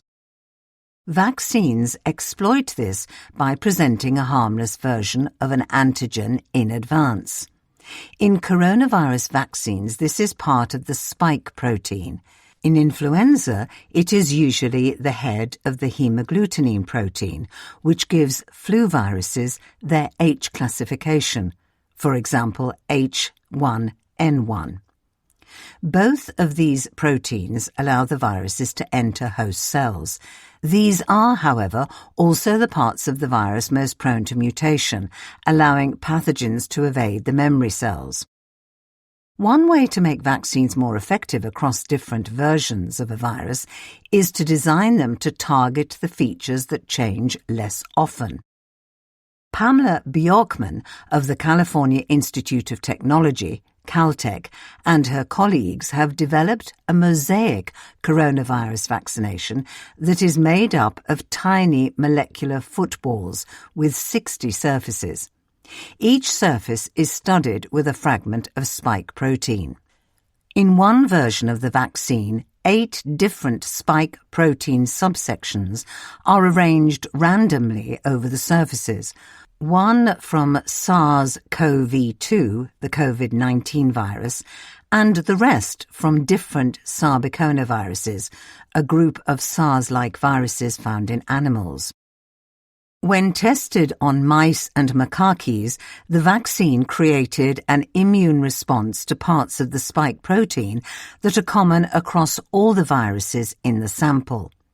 The immune system's B cells have 2 arms that each hold a receptor, and they bind most strongly when both arms can latch onto the same target. Faced with the mosaic, the B cells that target the conserved, i.e. least changing parts of the spike proteins, bound most successfully. These B cells were then scaled up inside the body and saved as memory cells. The researchers found that their vaccine protected animals against the original SARS virus, which was not included in the mosaic. Such complex molecules are difficult to manufacture and regulate for use in humans, though. To get around this, the researchers are developing a messenger RNA, mRNA version of the jab that, when injected, instructs an animal's own cells to assemble the vaccine. The strings of mRNA encode multiple variants of the spike protein, as well as instructions on how to create a mosaic ball using the cell's own membrane. This involves a molecule that transports the spike protein fragments to the cell surface and another which recruits machinery from inside the cell to make the section of membrane bud off into bubble-like vesicles. In effect, this creates the tiny mosaic vaccine balls from the cell's own surface. Other scientists are applying similar ideas to influenza. Researchers at Duke University have created 80,000 variations of the influenza surface protein, hemagglutinin, and injected this mixture into mice and ferrets. Their vaccine provided broad protection against different flu strains by forcing the immune system to develop responses to the conserved stalk region of the protein rather than the variable head part. That's the checkmate, says Nicholas Heaton, who led the study. The virus can't get around it. Some human trials of broad-spectrum vaccines are already underway, but the work is becoming entangled in politics. America's Health Secretary, Robert F. Kennedy Jr., has called for research on vaccines targeting what he describes as natural immunity, while expressing skepticism about mRNA. Many of the most promising broad-spectrum approaches right now, however, depend on mRNA. One trial, funded under Mr. Kennedy's new regime, is testing a flu vaccine made from mixtures of whole, inactivated viruses. Some researchers are skeptical that will generate such a broad response to different strains. All these broad-spectrum approaches rely on the same principles as conventional jabs, training the adaptive immune system to recognize specific features of a pathogen, albeit ones that are less likely to change. But in a new study at Stanford University, researchers took a different approach. Rather than training the immune system to memorize particular pathogens, they wanted to put the lungs into a constant state of readiness, allowing fast responses to almost any invading germ. This approach relies partly on the innate immune system, a faster but less specific set of defenses made up of cells including macrophages, which can engulf pathogens and destroy them. For decades, it was assumed that the innate immune system lacked any memory, but more recent research has suggested otherwise. The insight came from an unlikely source, the century-old Bacillus calmette-guerin, BCG, tuberculosis vaccine. Scientists have long known that after the rollout of the BC jab, the mortality rate from other types of infections also fell dramatically. This led researchers to discover that the innate immune system can in fact be trained. The BCG jab, for example, tweaks the degree to which certain genes in immune system cells are switched on or off. These changes cause the cells to stay on high alert. They also cause T cells to travel to the lungs, where they use signaling molecules, known as cytokines, to continue activating the innate immune system. The Stanford team set out to recreate this effect. They created a vaccine in a nasal spray that combined two components. The first was a molecule that triggered the cells of the innate immune system to immediately spring into action. The second was a harmless egg protein that acted as an antigen. This caused T cells to travel to the lungs, where they continued to activate the innate immune cells for months. The team put a drop of the vaccine into the noses of mice 4 times over several weeks. They found that mice vaccinated in this way were protected against SARS-CoV-2 and related coronaviruses, with viral levels in their lungs around 700 times lower than in unvaccinated animals. The effects lasted for at least 3 months. Next, the team tried bacteria.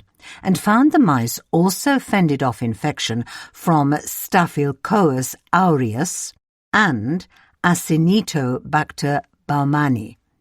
Even their response to allergens was reduced. It's a beautiful paper, says Mihai Netaya, a professor of immunology at Radboud University in the Netherlands, who was not involved in the study. Though exciting, it is still early days. The Stanford researchers hope to test their vaccine in humans next and are currently fundraising for a Phase 1 trial. They think their vaccine fits Mr. Kennedy's desire for broad-spectrum vaccines based on natural immunity. But even if politics allows, biology may not. Results in mice often fail to translate into humans.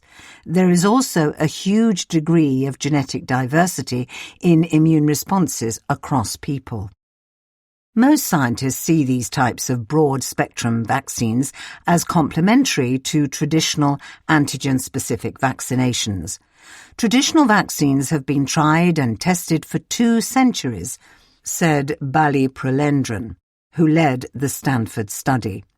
Universal jabs may not last as long or protect as strongly against specific variants. But in the inevitable event of a new virus spilling over into humans or a mutated flu strain emerging just as winter begins, the world would be thankful for them. Science and technology. Metallurgy. Blast off. A trio of firms want to clean up steelmaking. It is a wonderful idea. Eliminate the carbon dioxide emissions from steelmaking, which amount to about 8% of anthropogenic greenhouse gas emissions, more than 3 times the amount released by civil aviation, by liberating iron from its ore using electricity instead of chemicals. It works for non-ferrous metals like aluminium, so why not ferrous ones? 2 firms are trying, with varying degrees of success, while a third is adapting chemical liberation to make it greener. In conventional steelmaking, iron ore reacts with substances called reducing agents that pluck away the oxygen, leaving behind metallic iron. The reducing agents in question are either carbon monoxide, that's CO, produced by the partial combustion of coke, or a mixture of hydrogen and CO created by reacting methane from natural gas with steam. The reaction with carbon monoxide produces CO2. The reaction with hydrogen produces water. That is not the end of the matter, though. The resulting iron is full of impurities retained from the ore, especially silica, alumina, and phosphorus. It has to be processed further to remove these and also to lower the amount of carbon it has picked up while being reduced. A simple, cleaner one-step process would thus be welcome. Electra, a firm based in Boulder, Colorado, has developed a version of the electrowinning approach usually employed to process copper ores. As Kevin Galloway, the firm's vice president of product, explains, the electrowinning of iron involves dissolving the ore in sulfuric acid, which leaves behind the silica, alumina, and phosphorus, and then running a current through the solution, a process known as electrolysis, to plate the iron itself onto an electrode. Do this carefully, and the result is a sheet of pure iron. The company has proved its process works, and it is now trying to scale up from a laboratory prototype to industrial production. Construction has thus begun of a demonstration facility intended to turn out 500 tons of iron a year. That is admittedly peanuts compared with the 2 million to 4 million tons a year a modern blast furnace would yield, but the plan is then to build modules which will produce 200,000 tons a year each. That modularity will reduce initial capital expenditure. This, plus the high value of the pure iron Electra's process yields, it could, for example, be used to make specialist magnets, compared with the output of conventional iron making, and the fact that it can cope with low-grade ores, which steelmakers now eschew, will, Mr. Galloway hopes, give the firm the edge it needs to cross the valley of death that claims so many start-up firms as they attempt to scale to commercial production. Boston Metals, a firm in Woburn, Massachusetts, is indeed currently struggling in that valley. Its process also employs electrolysis, albeit at temperatures above the 1,538 degrees Celsius required to melt iron, rather than the far more manageable 60 degrees Celsius required by Electra. It relies on dissolving the ore in a molten mixture of other metal oxides and running an electric current through the mix. Pure liquid iron sinks to the bottom of the reaction vessel. The impurities, collectively called slag, remain dissolved in the molten oxides. This had worked in a laboratory, and the firm's boss, Tadeo Carnero, had hoped to scale up in collaboration with a steel company. But that idea is now on ice after what the firm described in February as a critical equipment failure at its facility in Brazil, which was applying the idea to a high-value metal called niobium.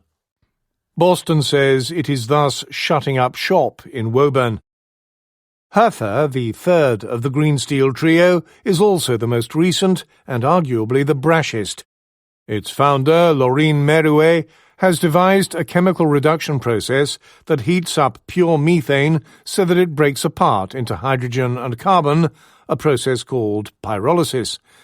This hydrogen and a proportion of the carbon are then injected into a molten mixture of ore in order to reduce the oxide to iron and also to adjust the carbon content of the resulting liquid metal. Silica, alumina and phosphorus are meanwhile removed as slag by reaction with chemicals such as calcium and magnesium oxides. Then, as in Boston Metal's approach, the iron sinks beneath the slag for easy tapping. Hertha's reaction vessel is an electric arc furnace, a standard piece of equipment normally used to melt scrap steel for recycling. Dr. Merouet's laboratory prototype is therefore already turning out several hundred tons of iron a year. Her plan is to scale this up to 10,000 tons by the end of 2027, and to have full-size modules that will produce between 300,000 and 500,000 tons by 2030. As the fate of Boston Metals shows, the path to product for any startup is paved with potholes. But both Electra's and Hertha's approach look like more promising paths to green steel making than the one chosen by established firms, such as ArcelorMittal and ThyssenKrupp, of employing expensive electrolytically generated hydrogen as the reducing agent. Electra cuts out the middleman by using electricity directly rather than for generating hydrogen, while Hertha's hydrogen generation process is cheaper than electrolysis. Dr. Merouet is, though, keen to point out that her method could be adapted to use electrolytic hydrogen and thus become completely green if the price of that gas were to fall sufficiently. Whether these firms can cross the valley of death remains to be seen. But although greener steel may not be as exciting as making electric vehicles, or as breast-beatingly performative as flying less, it would be no less important. Science and technology. Biological computing. This is your brain on Doom. Why an Australian startup is teaching human neurons to play video games. In February, Cortical Labs, an Australian startup, announced that a programmer had taught one of its biological computers, made of 200,000 human brain cells mounted on a silicon chip, to play Doom, a classic first-person shooter game. The firm had previously taught a collection of brain cells to play the much simpler Pong. Its ambitions are much bigger than video games, however. It hopes that neurons, packaged into super-efficient biological computers and slotted into racks at conventional data centers, might one day take their place alongside the transistor-packed chips of silicon that have defined conventional computing for the past half-century. At the heart of Cortical's system is an array of thousands of tiny electrodes, upon which sit neurons grown from stem cells taken from a human donor. The array allows a conventional computer to both pick up the electrical activity generated by those neurons and to stimulate them with electrical activity of its own. The neurons are kept alive for up to 6 months by tubes and pumps that supply oxygen and nutrients and remove cellular waste products like carbon dioxide. The whole thing is packaged into a box designed to fit in the standard server racks used in commercial data centers. Neurons offer several possible advantages over electronics when it comes to computing, says Hon Weng Chong, Cortical's boss. Efficiency is one. Modern artificial intelligence models gulp power by the millions of watts. That demand for energy has become one of the biggest barriers to the industry's growth. Neurons, by contrast, sip power. A typical human brain, made up of almost 90 billion of them, consumes something in the region of 20 watts. Sophistication is another. The transistors from which electronic computers are built are tiny switches that can be in one of two states, on or off. Neurons are more complicated. Their behavior depends on all sorts of variables, including the voltage across a cell's membrane and how long it has been since they last received signals from other neurons. Existing computer architectures also store information far from where the actual processing happens. Micron, a big maker of memory chips, estimates that up to half the energy budget of a conventional AI processor is spent shifting data around. It also causes traffic jams as data is shuttled back and forth. Brains mix data and processing side by side, minimizing such logistical issues.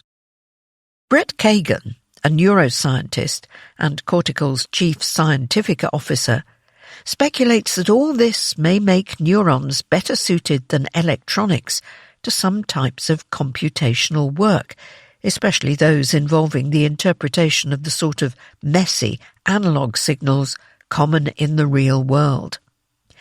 He cites the example of Moravec's paradox, a long-standing and counterintuitive observation in AI research that suggests that abstract reasoning, playing high-level chess or multiplying large numbers, is computationally easier in some deep and fundamental way than the trivial-seeming motor skills needed to navigate the physical world. Dr. Kagan gives the example that, while he cannot do maths like a calculator, modern AI models cannot do something simple like making a cup of tea. That, at least, is the pitch. Realizing it will be tricky. Cortical is still experimenting with how best to translate signals between electronic computers and living cells. And it is swimming against a powerful tide. Big tech firms and AI labs are betting hundreds of billions of dollars that the future of computing involves doubling down on standard electronics.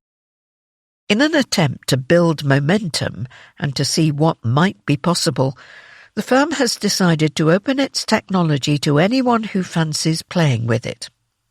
The Doom demonstration came out of a hackathon for students at Stanford University, says Dr. Chong. Sean Cole, the coder whose efforts were featured in the video documenting the event, whipped up his program in about a week. Cortical has also connected some of its computers to the Internet, allowing anyone to experiment. Around 5,500 people have already done so, says Dr. Chong.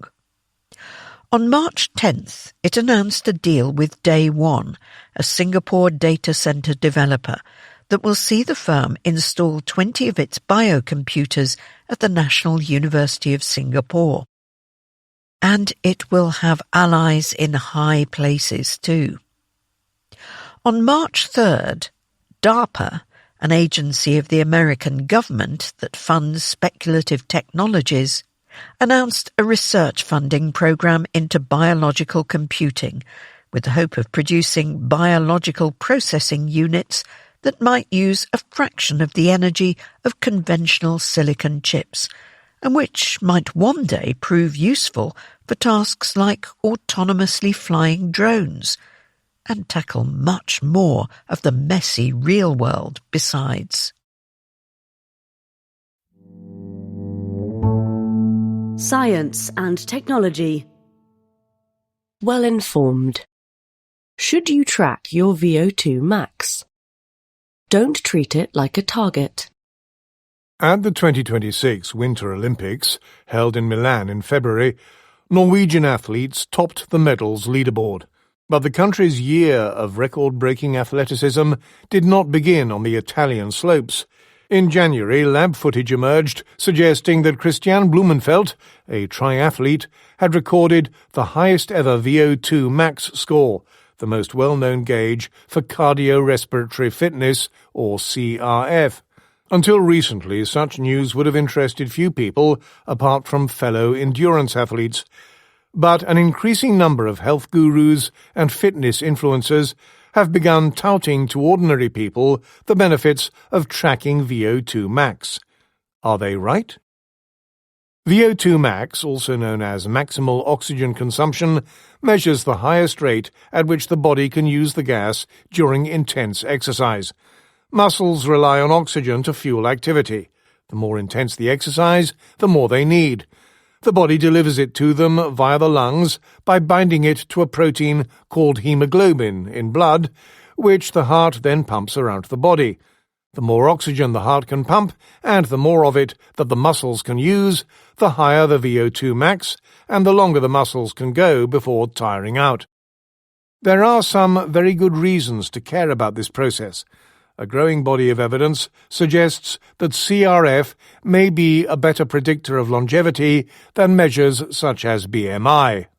A meta-analysis covering 400,000 observations, published in the British Journal of Sports Medicine in 2025, found that overweight or obese individuals with the highest CRF scores had around half the all-cause mortality risk compared with unfit people of normal weight. Roughly half of the body's VO2 max is determined by genetics. Age is also a factor. The body's potential maximum increases for the first 30 or so years of life, before decreasing by about 10% per decade after age 30 and by over 20% per decade after 70. Athletes in their prime can have a VO2 max score above 60 millilitres per minute per kilogram of body weight, that's ml/kg/minute, whereas an average 40-year-old man will score around 40. Results are typically 15% lower, owing to smaller hearts, less muscle mass, and lower overall levels of hemoglobin. Improvements are nonetheless possible. Former couch potatoes can see their VO2 max increase by 10 to 30% with regular exercise, says Jason So, a cardiologist at Stanford University. Doing aerobic exercises, such as swimming or running, for example, causes adaptations which lead to more oxygen being pumped around the body. High-intensity interval training is particularly effective, taking a person near to their maximum oxygen intake level several times during a workout. Yet such efforts require additional recovery time and can be done only a few times per week. All the same, accurately determining VO2 max is tricky. Smartwatches claim to do so based on heart rate and speed of movement, but have patchy accuracy. One study published in PLOS ONE in 2025 found that Apple Watch estimates were off by about 13% on average. Even lab-based measurements, where subjects wear masks to measure the precise volumes of oxygen and carbon dioxide being exchanged in the breath, are not infallible. The methodology that led to Mr. Blumenfeld's eye-watering score of 101 millilitres per kilogram per minute, for example, has been questioned.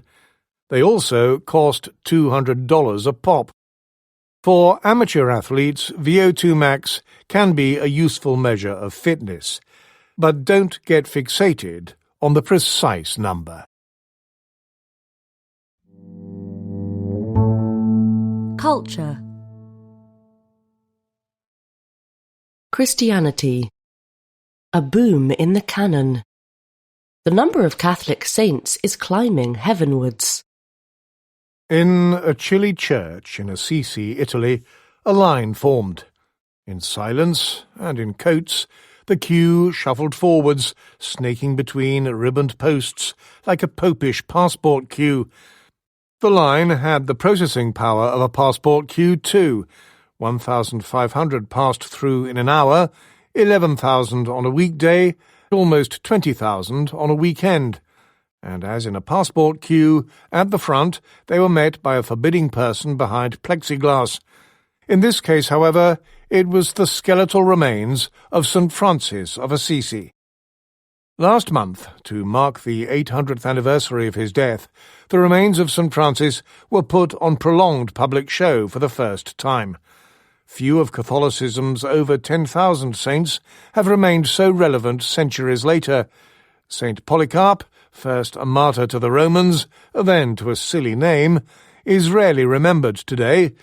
Saint Fiacre, patron saint of syphilis sufferers, has similarly fallen out of fashion. St. Francis, by contrast, is thriving. Films are made about him. The last pope was named after him. Environmentalists adore him. Inasmuch as a medieval skeleton can be modish, St. Francis is.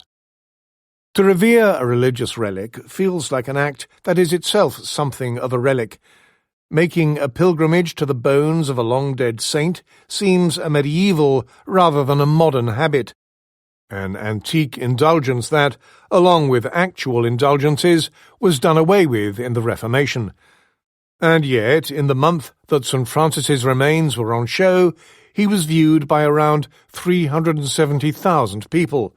Giulio Cesario, a friar, says that every 9th or 10th person cried. Indeed, these are unusually saintly times. Pilgrimages are in fashion. In 2025, over 500,000 walked the Camino de Santiago in Spain, up from a few thousand people in the late 1980s. And the number of saints is rising. In 2013, Pope Francis canonized around 800 saints in one go, more than had been canonized from the 16th century to the 20th. More have been canonized in the past 40 years than the previous 400.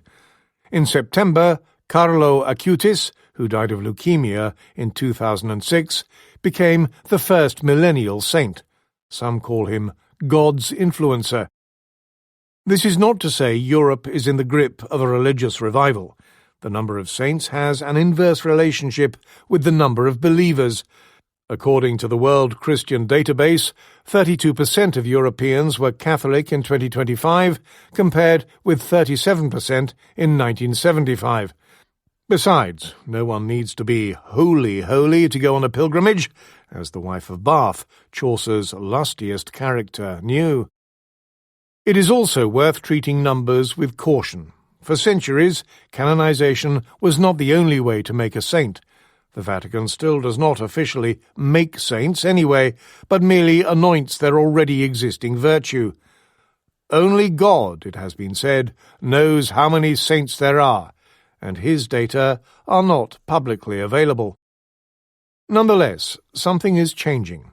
To understand what, it is necessary to grasp how saints first appeared. Much of what seems quintessentially Catholic is not in the Bible.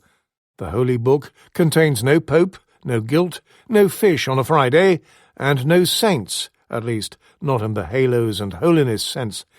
In biblical times, the word saint simply meant holy, and the bar to achieving that status was low.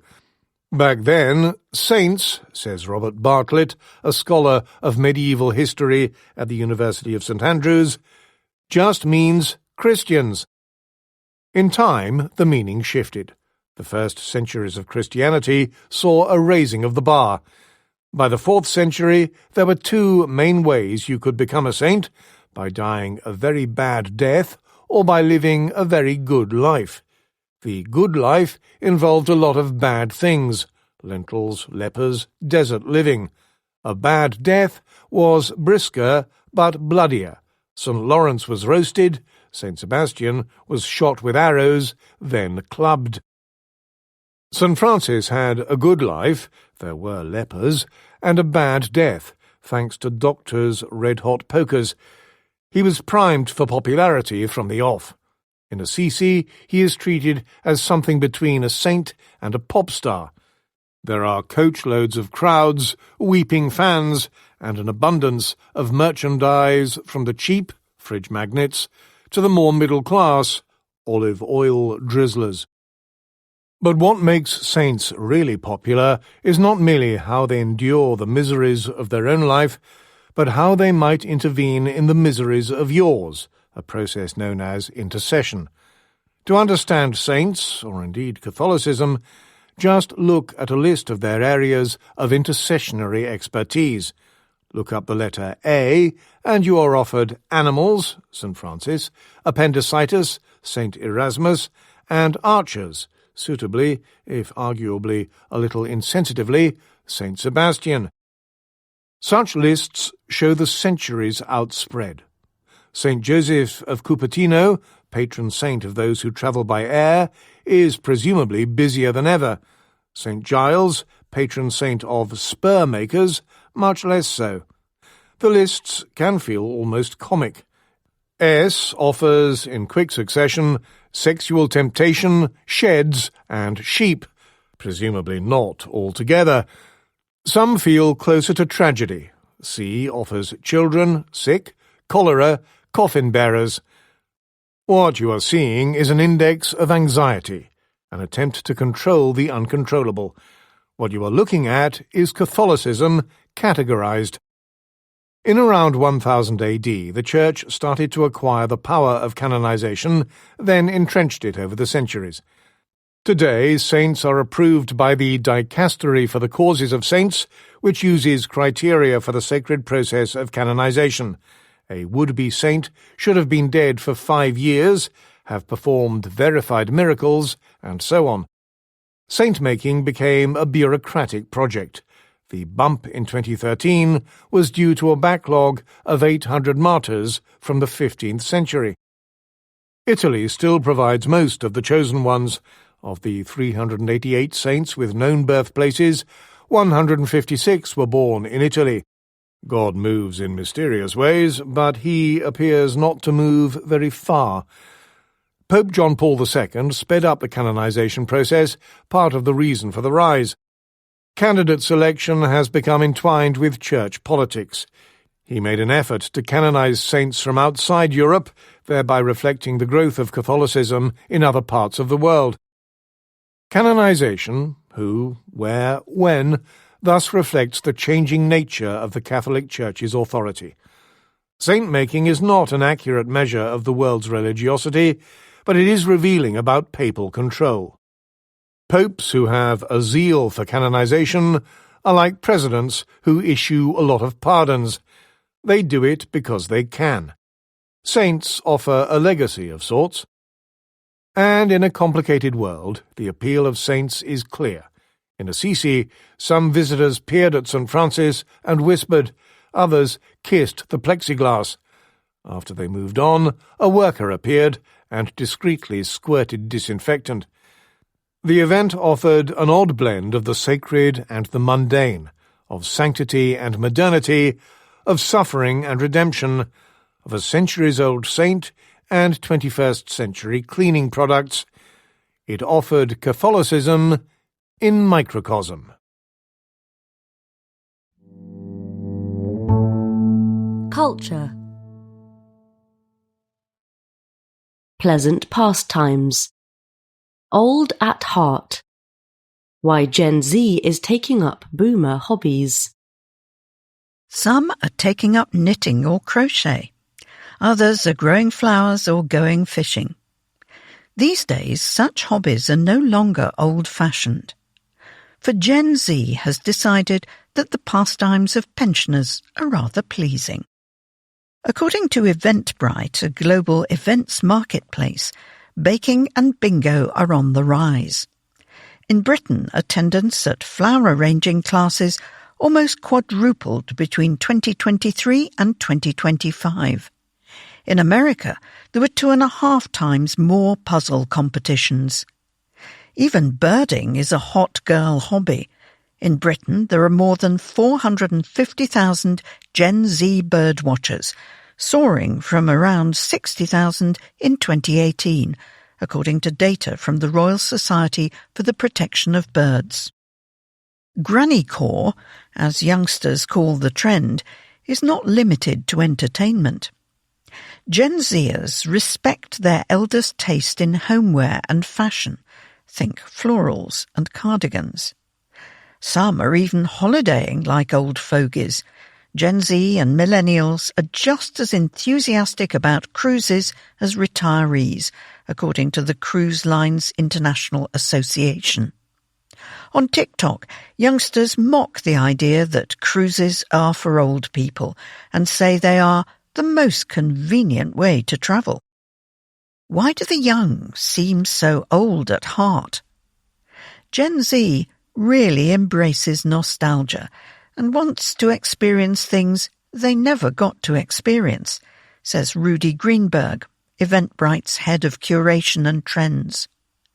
Psychologists call such yearning anemoia. In an era of flashy screens and endless apps, youngsters look with rose-tinted glasses at such dull things as darning an old pair of socks. Wholesome pursuits appeal to a generation keen to get off their phones and swap the headaches of hangovers for the clatter of knitting needles. London Creative Gals, a social group, meets weekly to craft or embroider. Martina Vintaloro, the founder, notes that 90% of attendees come alone to meet like-minded girls. On a recent midweek evening, they gathered to paint pottery, many sipping soft drinks, not cocktails. In such environments, socializing can feel slower, a little more grounded, argues Mr. Greenberg, perhaps reminiscent of conversations with your grandma. The hobbies can also improve concentration and well-being.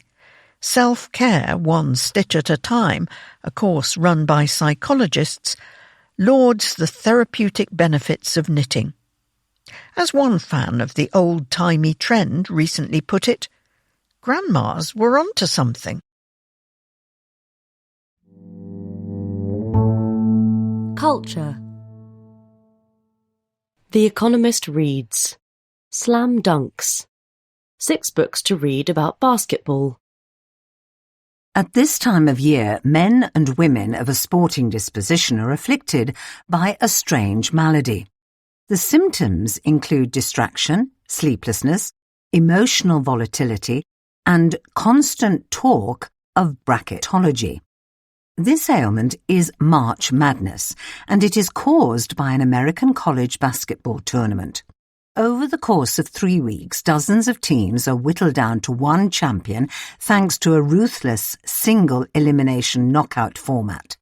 To deepen their appreciation of the game, basketball buffs should pick up one of these books, after the final on April 6th, of course.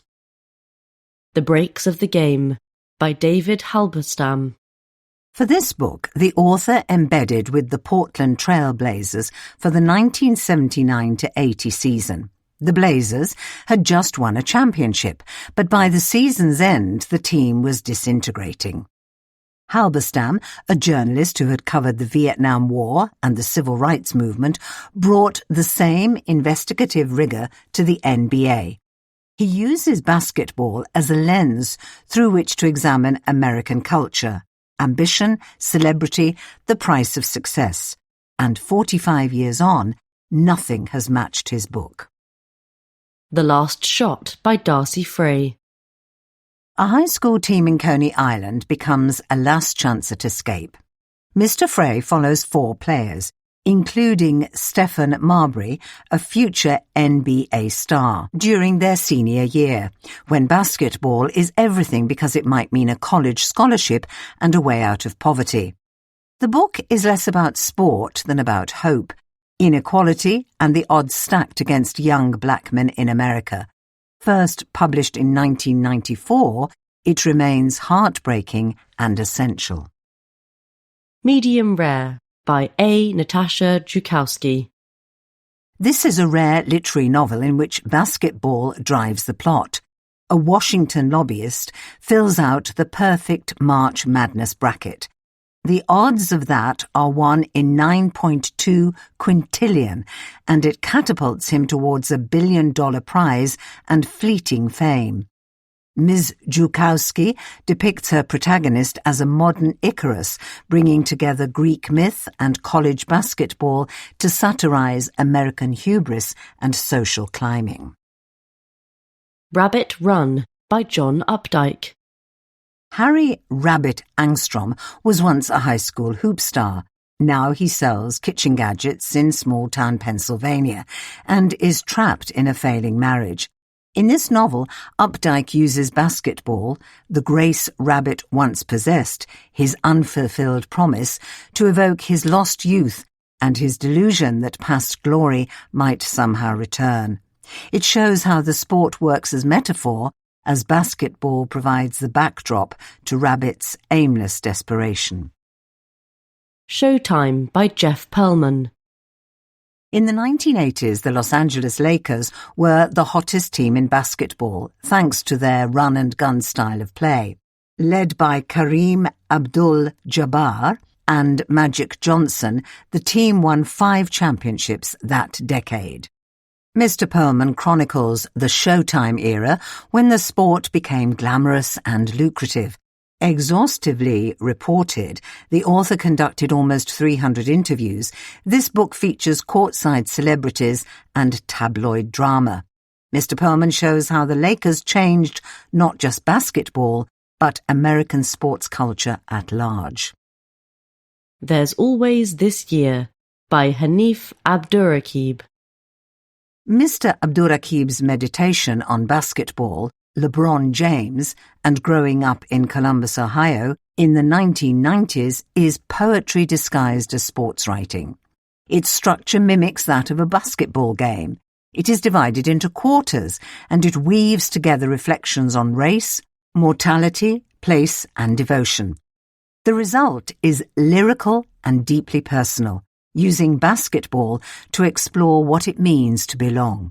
It won the National Book Critics Circle Award for Criticism in 2024. Culture. Male body image. Saving face. Is looks maxing dangerous or silly? No matter how often you are told that looks aren't everything, it is simply true that attractive people tend to earn more, rise higher in their careers, and have more choices of mate. Young women have faced pressure over their appearance for generations. But now young men are dealing with the burden too, and as with any social problem, online influencers are peddling a handsome solution. Looks maxing, a social media-driven trend in which young men go to absurd lengths to look more attractive, has become popular recently. That is in part thanks to Clavicular, a 20-year-old American influencer whose real name is Braden Peters. Clav, as his fans call him, shot to fame for his efforts to ascend or enhance his looks. Now he coaches other young men to do the same. His videos have nearly 30 million likes on TikTok. Clav leads a pack of popular looks maxers. In their jargon-filled videos, they speak of ascension, mogging, outclassing in appearance, and chads, men who look the hottest. Many of them monetize male insecurities. Clav reportedly earns more than $100,000 a month from live streaming. Other influencers advertise looks-maxing apps, which analyze users' faces and suggest improvements. As anyone who has brought up or been a teenage boy knows, a little self-care advice is no bad thing. Wash your face and hair regularly, get adequate sleep and exercise, get rid of that wispy moustache. But looks-maxers go to extremes. They claim to take peptides to smoothen skin, meth to suppress hunger, and testosterone to grow muscle. Another troubling, if rare, trend is bone smashing. It involves hitting your face repeatedly with a hammer to change the shape of your jawline, the erroneous belief being that the bones will grow back stronger. Some looks-maxers also peddle a grim worldview. The word looks-maxing was coined by incels, involuntary celibates, on internet forums in the 2010s. Today, influencers offer a noxious mix of scientific-sounding terms. Canthal tilt, for instance, denotes the angle of the eyes, and concepts from the manosphere, such as the red pill, being awake to the truth of the world. Many wear their prejudices proudly. Viral videos often involve harassing women. A black looks-maxer was told that to be attractive, he should just be white. Clav was arrested in Florida on March 26th on a battery charge.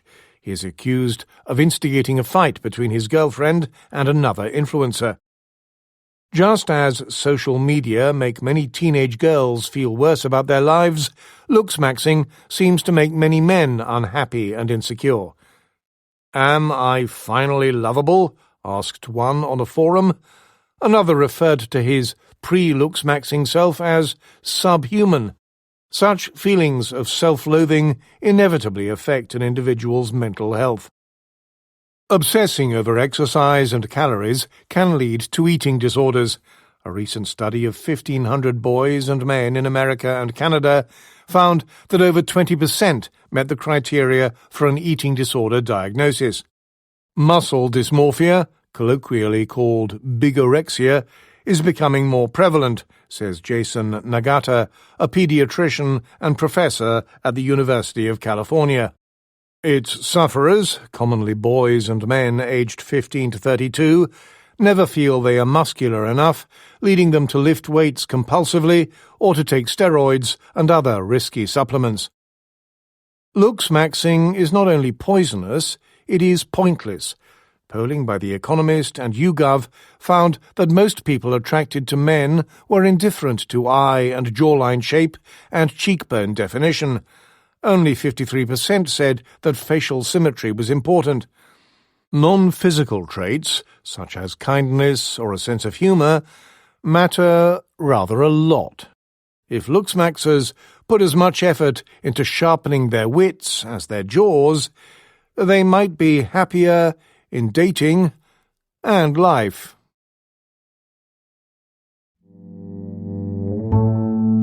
Culture. Backstory. Never say never. A furore over AI and a novel presages the future of books. Her voice is a blade cutting through the sweetness. His resembles a blade slicing through the air. His approval is like a blade wrapped in silk. A gaze, a pause, erotic moans. These and other phenomena are as sharp as a knife. Almost anything can be heavy, tears, words, a knock on the door, or weighty, seconds, anger, dollar bills. Far too many things bloom, including silence, gratitude, and the taste of blood. It is easy to be snooty about Shy Girl, a novel alleged to have been written with help from artificial intelligence, and about AI prose in general. Rest assured, this column will be. Yet human writers, comforted by a sense of superiority, should beware. For traditionalists, the tale of AI, fiction, and the future of art may quickly become a horror story. The narrator of Shy Girl, itself a yucky horror yarn, is a woman forced by a kidnapper to impersonate a dog. Originally self-published, the buzzy novel was picked up by Hachette, a big publisher, and was due out in America soon. It was released in Britain in November. But after vigilante readers, some equipped with bot-busting software, detected signs of machine involvement, the book was withdrawn. Mia Ballard, the author, denies using AI, maintaining instead that an early editor did so.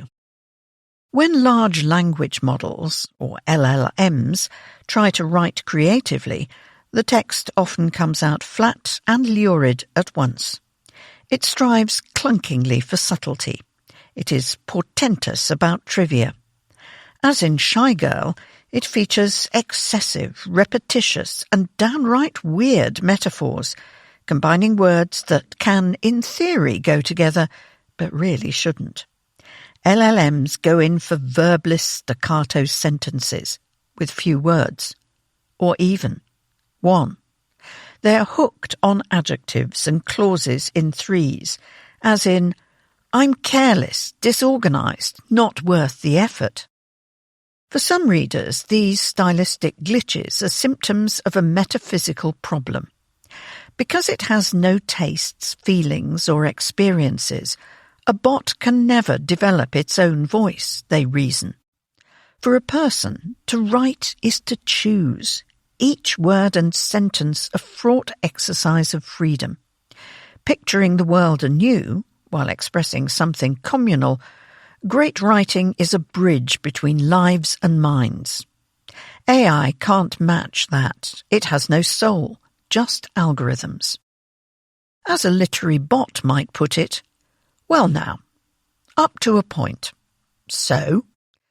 The trouble with romanticising human creation is that so much of it is terrible.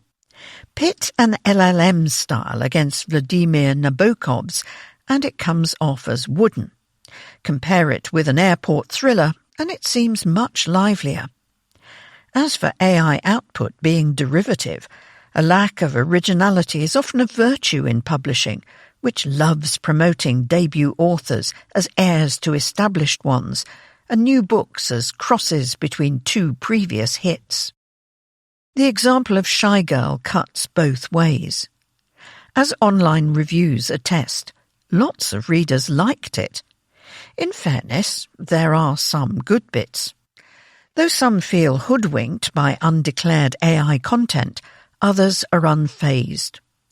Already some romance novelists openly enlist bots, inputting tropes, enemies to lovers, age gap, and dodging the grunt work. And remember, today's LLMs are merely novices, and they are improving fast. Before long, mainstream readers may be requesting quality fiction customised to their tastes, like naggy children demanding stories about the family cat. Writers who sweated blood over books which, without their consent, were used to train their soulless competitors are justifiably aggrieved. Compensation for that infringement, a kind of omnivorous plagiarism, is currently being determined by class action lawsuits. For protection in the future, some authors and publishers are banking on schemes that certified titles were written by organic human beings, though as more people use AI for more tasks, from research to editing, the categories may crumble. Will mortal authors survive? Probably. The best? We'll see. The startling yet perfect metaphor, like Macbeth's dusty death, or his last syllable of recorded time, may always be beyond a bot's imagining. They may never ever produce a line as limpidly profound as never, never, never, never, never, King Lear's lament for his murdered daughter. But, as is said to be true of arts from acting to music, along with many other activities, whether a star human can beat a machine will not be the only salient question. Even if they can, Will readers fork out for their premium prose? How many of them? How much? And will that sustain an old-school book industry? The moral of the shy girl palaver is not that AI writing is bad or should be banned. Rather, it has to be beaten.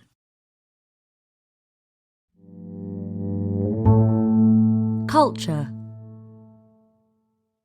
Book review.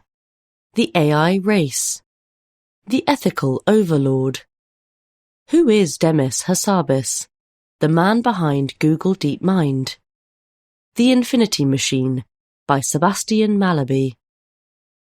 The great man theory of history, so long disfavoured, has had something of a renaissance under Donald Trump. It has been finding purchase in Silicon Valley too, where the leaders of the big AI labs see themselves as performing almost godlike acts of creation. But can a person truly direct the course of a technology's development, or are even the greatest of them merely players in its inexorable progress? That question underlies Sebastian Mallaby's The Infinity Machine, a biography of Demis Hassabis, the co-founder of Google DeepMind. A journalist at The Economist in the 1980s to 90s, Mr. Mallaby is the husband of the current editor-in-chief.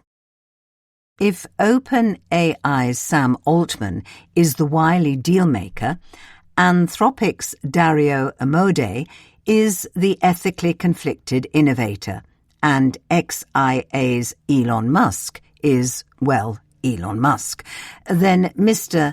Hassabis, in Mr. Mallaby's account, is the selfless visionary genius. He is decent and public-spirited and wants the best for humanity. His life's mission of developing artificial general intelligence, AGI, though it borders on the messianic, is a quest not for power or money, but for knowledge, a machine capable of solving all of science to the benefit of humankind. Mr. Mallaby acknowledges that this saintly depiction may be difficult to swallow. Still, unlike Greg Coe's hagiographic film The Thinking Game 2024, this is a sincere attempt to discern whether one man's ethical principles can survive contact with the cutthroat commercial imperatives of the AI race. AGI was a slippery term even when Mr. Hassabis founded DeepMind in 2010 with Shane Legg and Mustafa Suleyman. Mr. Suleyman is a board member of the Economist's parent company. Mr. Legg, who helped popularize the term but did not coin it, as the book claims, resisted the notion that general intelligence must mean human-like. He argued that an AI that mimicked a human, as per the famous Turing test, would be suspect.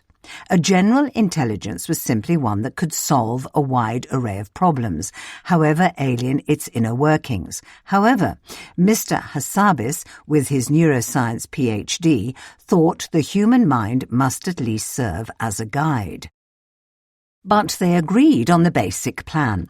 DeepMind would make AI that could teach itself to play games. The premise was simple. Gameplay requires problem-solving, so does science. So the more games an AI can learn to play, the more general its intelligence becomes and the more capable it is of tackling other problems. The teach itself bit was crucial. AI that depended on human instruction would never be able to surpass human ingenuity.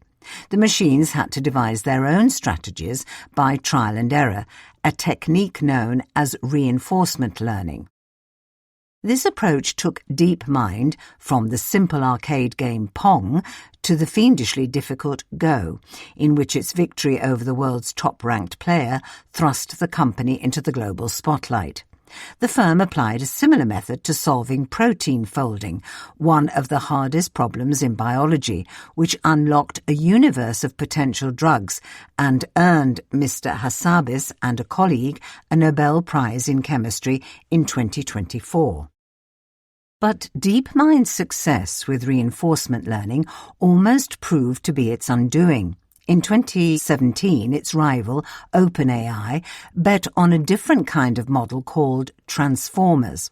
Rather than teaching themselves to solve problems, transformers learned to predict answers to questions by training on vast corpora of human-generated text. In effect, they were parroting human knowledge rather than generating their own solutions, a fact that led many experts, including Mr. Hassabis, to dismiss them at first. But it also meant they were much more general. They could produce answers, albeit often wrong ones, to absolutely any question. OpenAI had another advantage, a much more mercantile mindset. True to Mr. Hassabis' scientific ambitions, DeepMind had never released a commercial product. So when OpenAI put out ChatGPT in 2022, Google, which had acquired DeepMind in 2014, and where, ironically, the transformer had been invented, was left flailing. Coincidentally, that was when Mr. Malaby approached Mr. Hassabis about writing a book. With unprecedented access, Mr. Malaby had a front-row seat to DeepMind's struggles to pivot from being a research lab and its efforts to build Gemini, Google's rival, to ChatGPT. What results is a rich and clearly written account of the differing philosophies, personalities, and business models in AI over the past couple of decades, albeit recounted mostly from DeepMind's perspective. Altman appears somewhat fleetingly as a shadowy, scheming figure. Mr. Amodei, who is no less outspoken or thoughtful than Mr. Hassabis on AI risks, rates just a few passing mentions. Yet Mr. Hassabis gets off a little too lightly. His own justification for his pivot to commercial AI models, "I've satiated that scientific desire for the moment. I've always been fine either way," rings hollow given the existential urgency with which he previously talked of solving AGI, yet it goes unchallenged. There is also little attempt to question his and the wider industry's assumptions about what AGI means, how close it is, and what it might or might not be capable of. At times there is an awestruck, even fawning tone that can indeed be difficult to swallow. And by depicting Mr. Hassabis as the intellectual giant he unquestionably is, the infinity machine only serves to highlight how puny even giants are in the face of a technological juggernaut. At one point, Geoffrey Hinton, an AI pioneer and a rival of Mr. Hassabis, contemplates the fact that no matter a scientist's ethical qualms, the prospect of discovery is too sweet to stop them pursuing potentially catastrophic research. This being so, Mr. Malaby seems to imply you at least want someone like Mr. Hassabis making the discoveries. Maybe. But given the forces at play, it may seem like small comfort.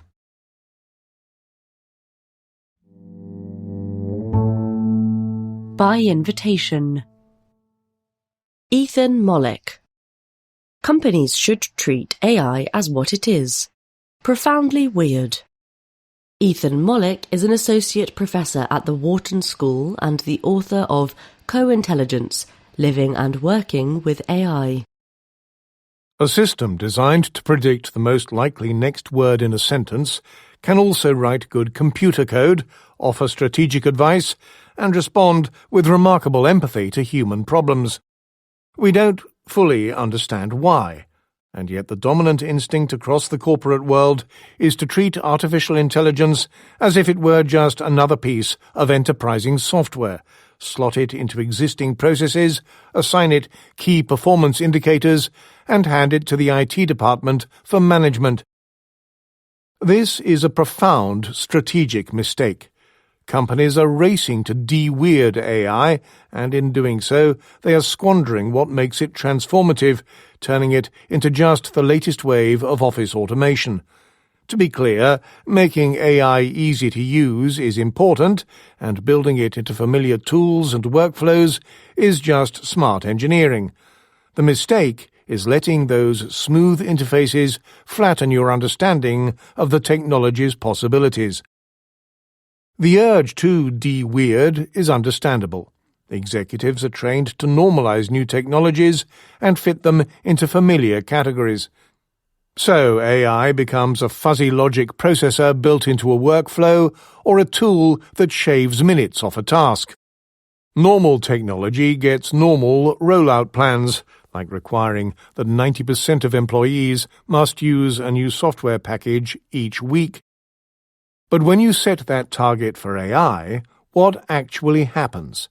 Employees use AI to transcribe meetings or produce an endless stream of work slop in the form of dozens of extra memos or PowerPoints. Treating this technology as another software deployment is like receiving a mysterious alien artifact and immediately using it as a paperweight. The de-weirding impulse produces a second, deeper failure. It leads companies to default towards automation rather than augmentation. When leaders see studies showing productivity gains of 30% from AI, their instinct is to cut 30% of the workforce. That arithmetic is simple. What is hard, and requires genuine imagination, is asking a different question. What does it mean to rebuild an organization around the fact that a single programmer can now write 100 times more code? What new products become possible? What new markets open up? No vendor can answer those questions for you. No consultant has a playbook, much as they might claim they do.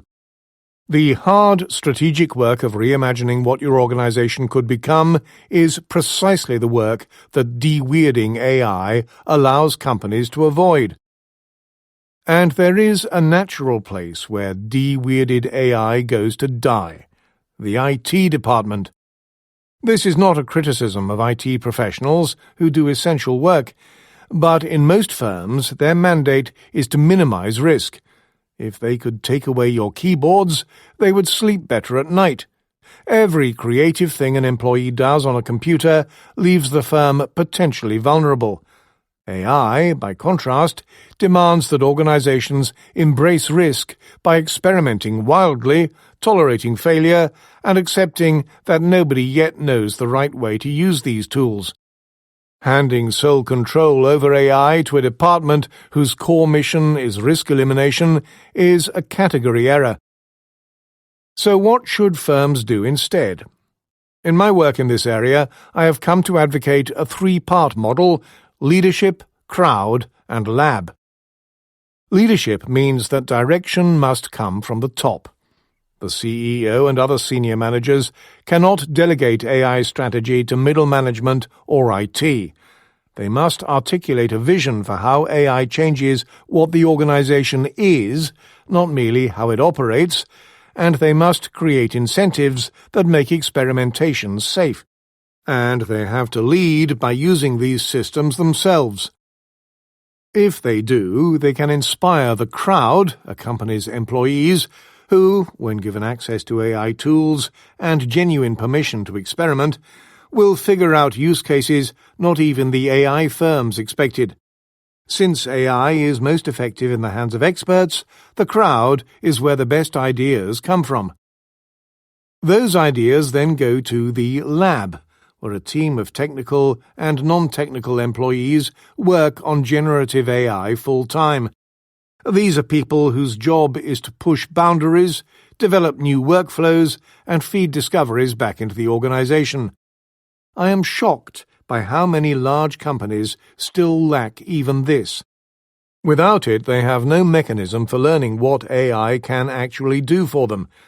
They are flying blind, relying on vendor demos and conference keynotes instead of building institutional knowledge.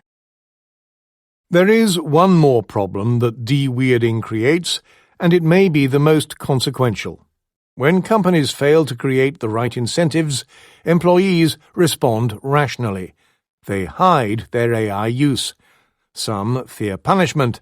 Some do not trust that productivity gains will be shared with them rather than captured by the firm.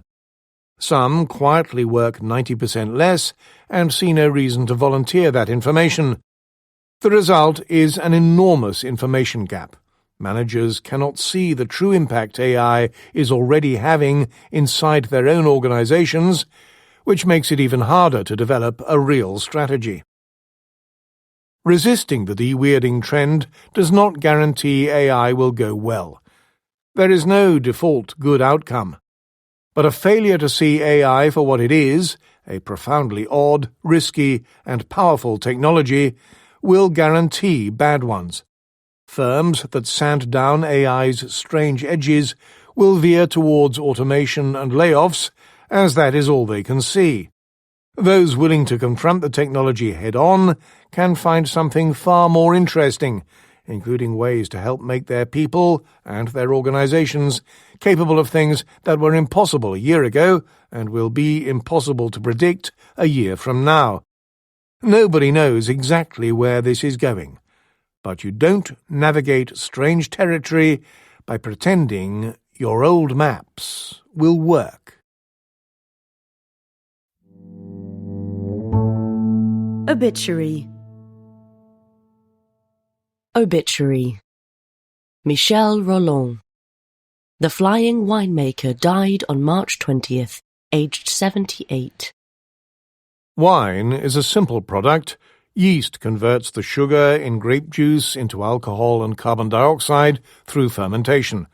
People have been making it, or, for much of human history, allowing it to be made by stepping back and letting nature and wild yeasts take their course for more than 8,000 years.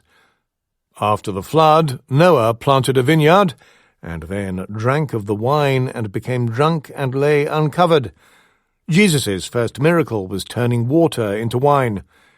Nearly a millennium ago, Omar Khayyam, a Persian mathematician, astronomer, and poet, asserted that wilderness would be paradise with just a jug of wine, a loaf of bread, and thou beside me singing. And yet most of it, probably most of the wine ever drunk for most of human history, was probably not very good. Nature takes a long time to turn juice into wine. Sometimes what it made was delicious, but sometimes it was undrinkable, or at best generously called complex. Even after Louis Pasteur proved that yeasts turned glucose into ethanol, and winemakers identified an optimal strain, Saccharomyces cerevisiae, climatic conditions, storage, soil quality, and 1,000 other variables all made the final product equally variable. Some consider this part of wine's romance. It is, after all, a living thing, as people are, and, like people, it starts out immature and uninteresting, but gradually grows into itself.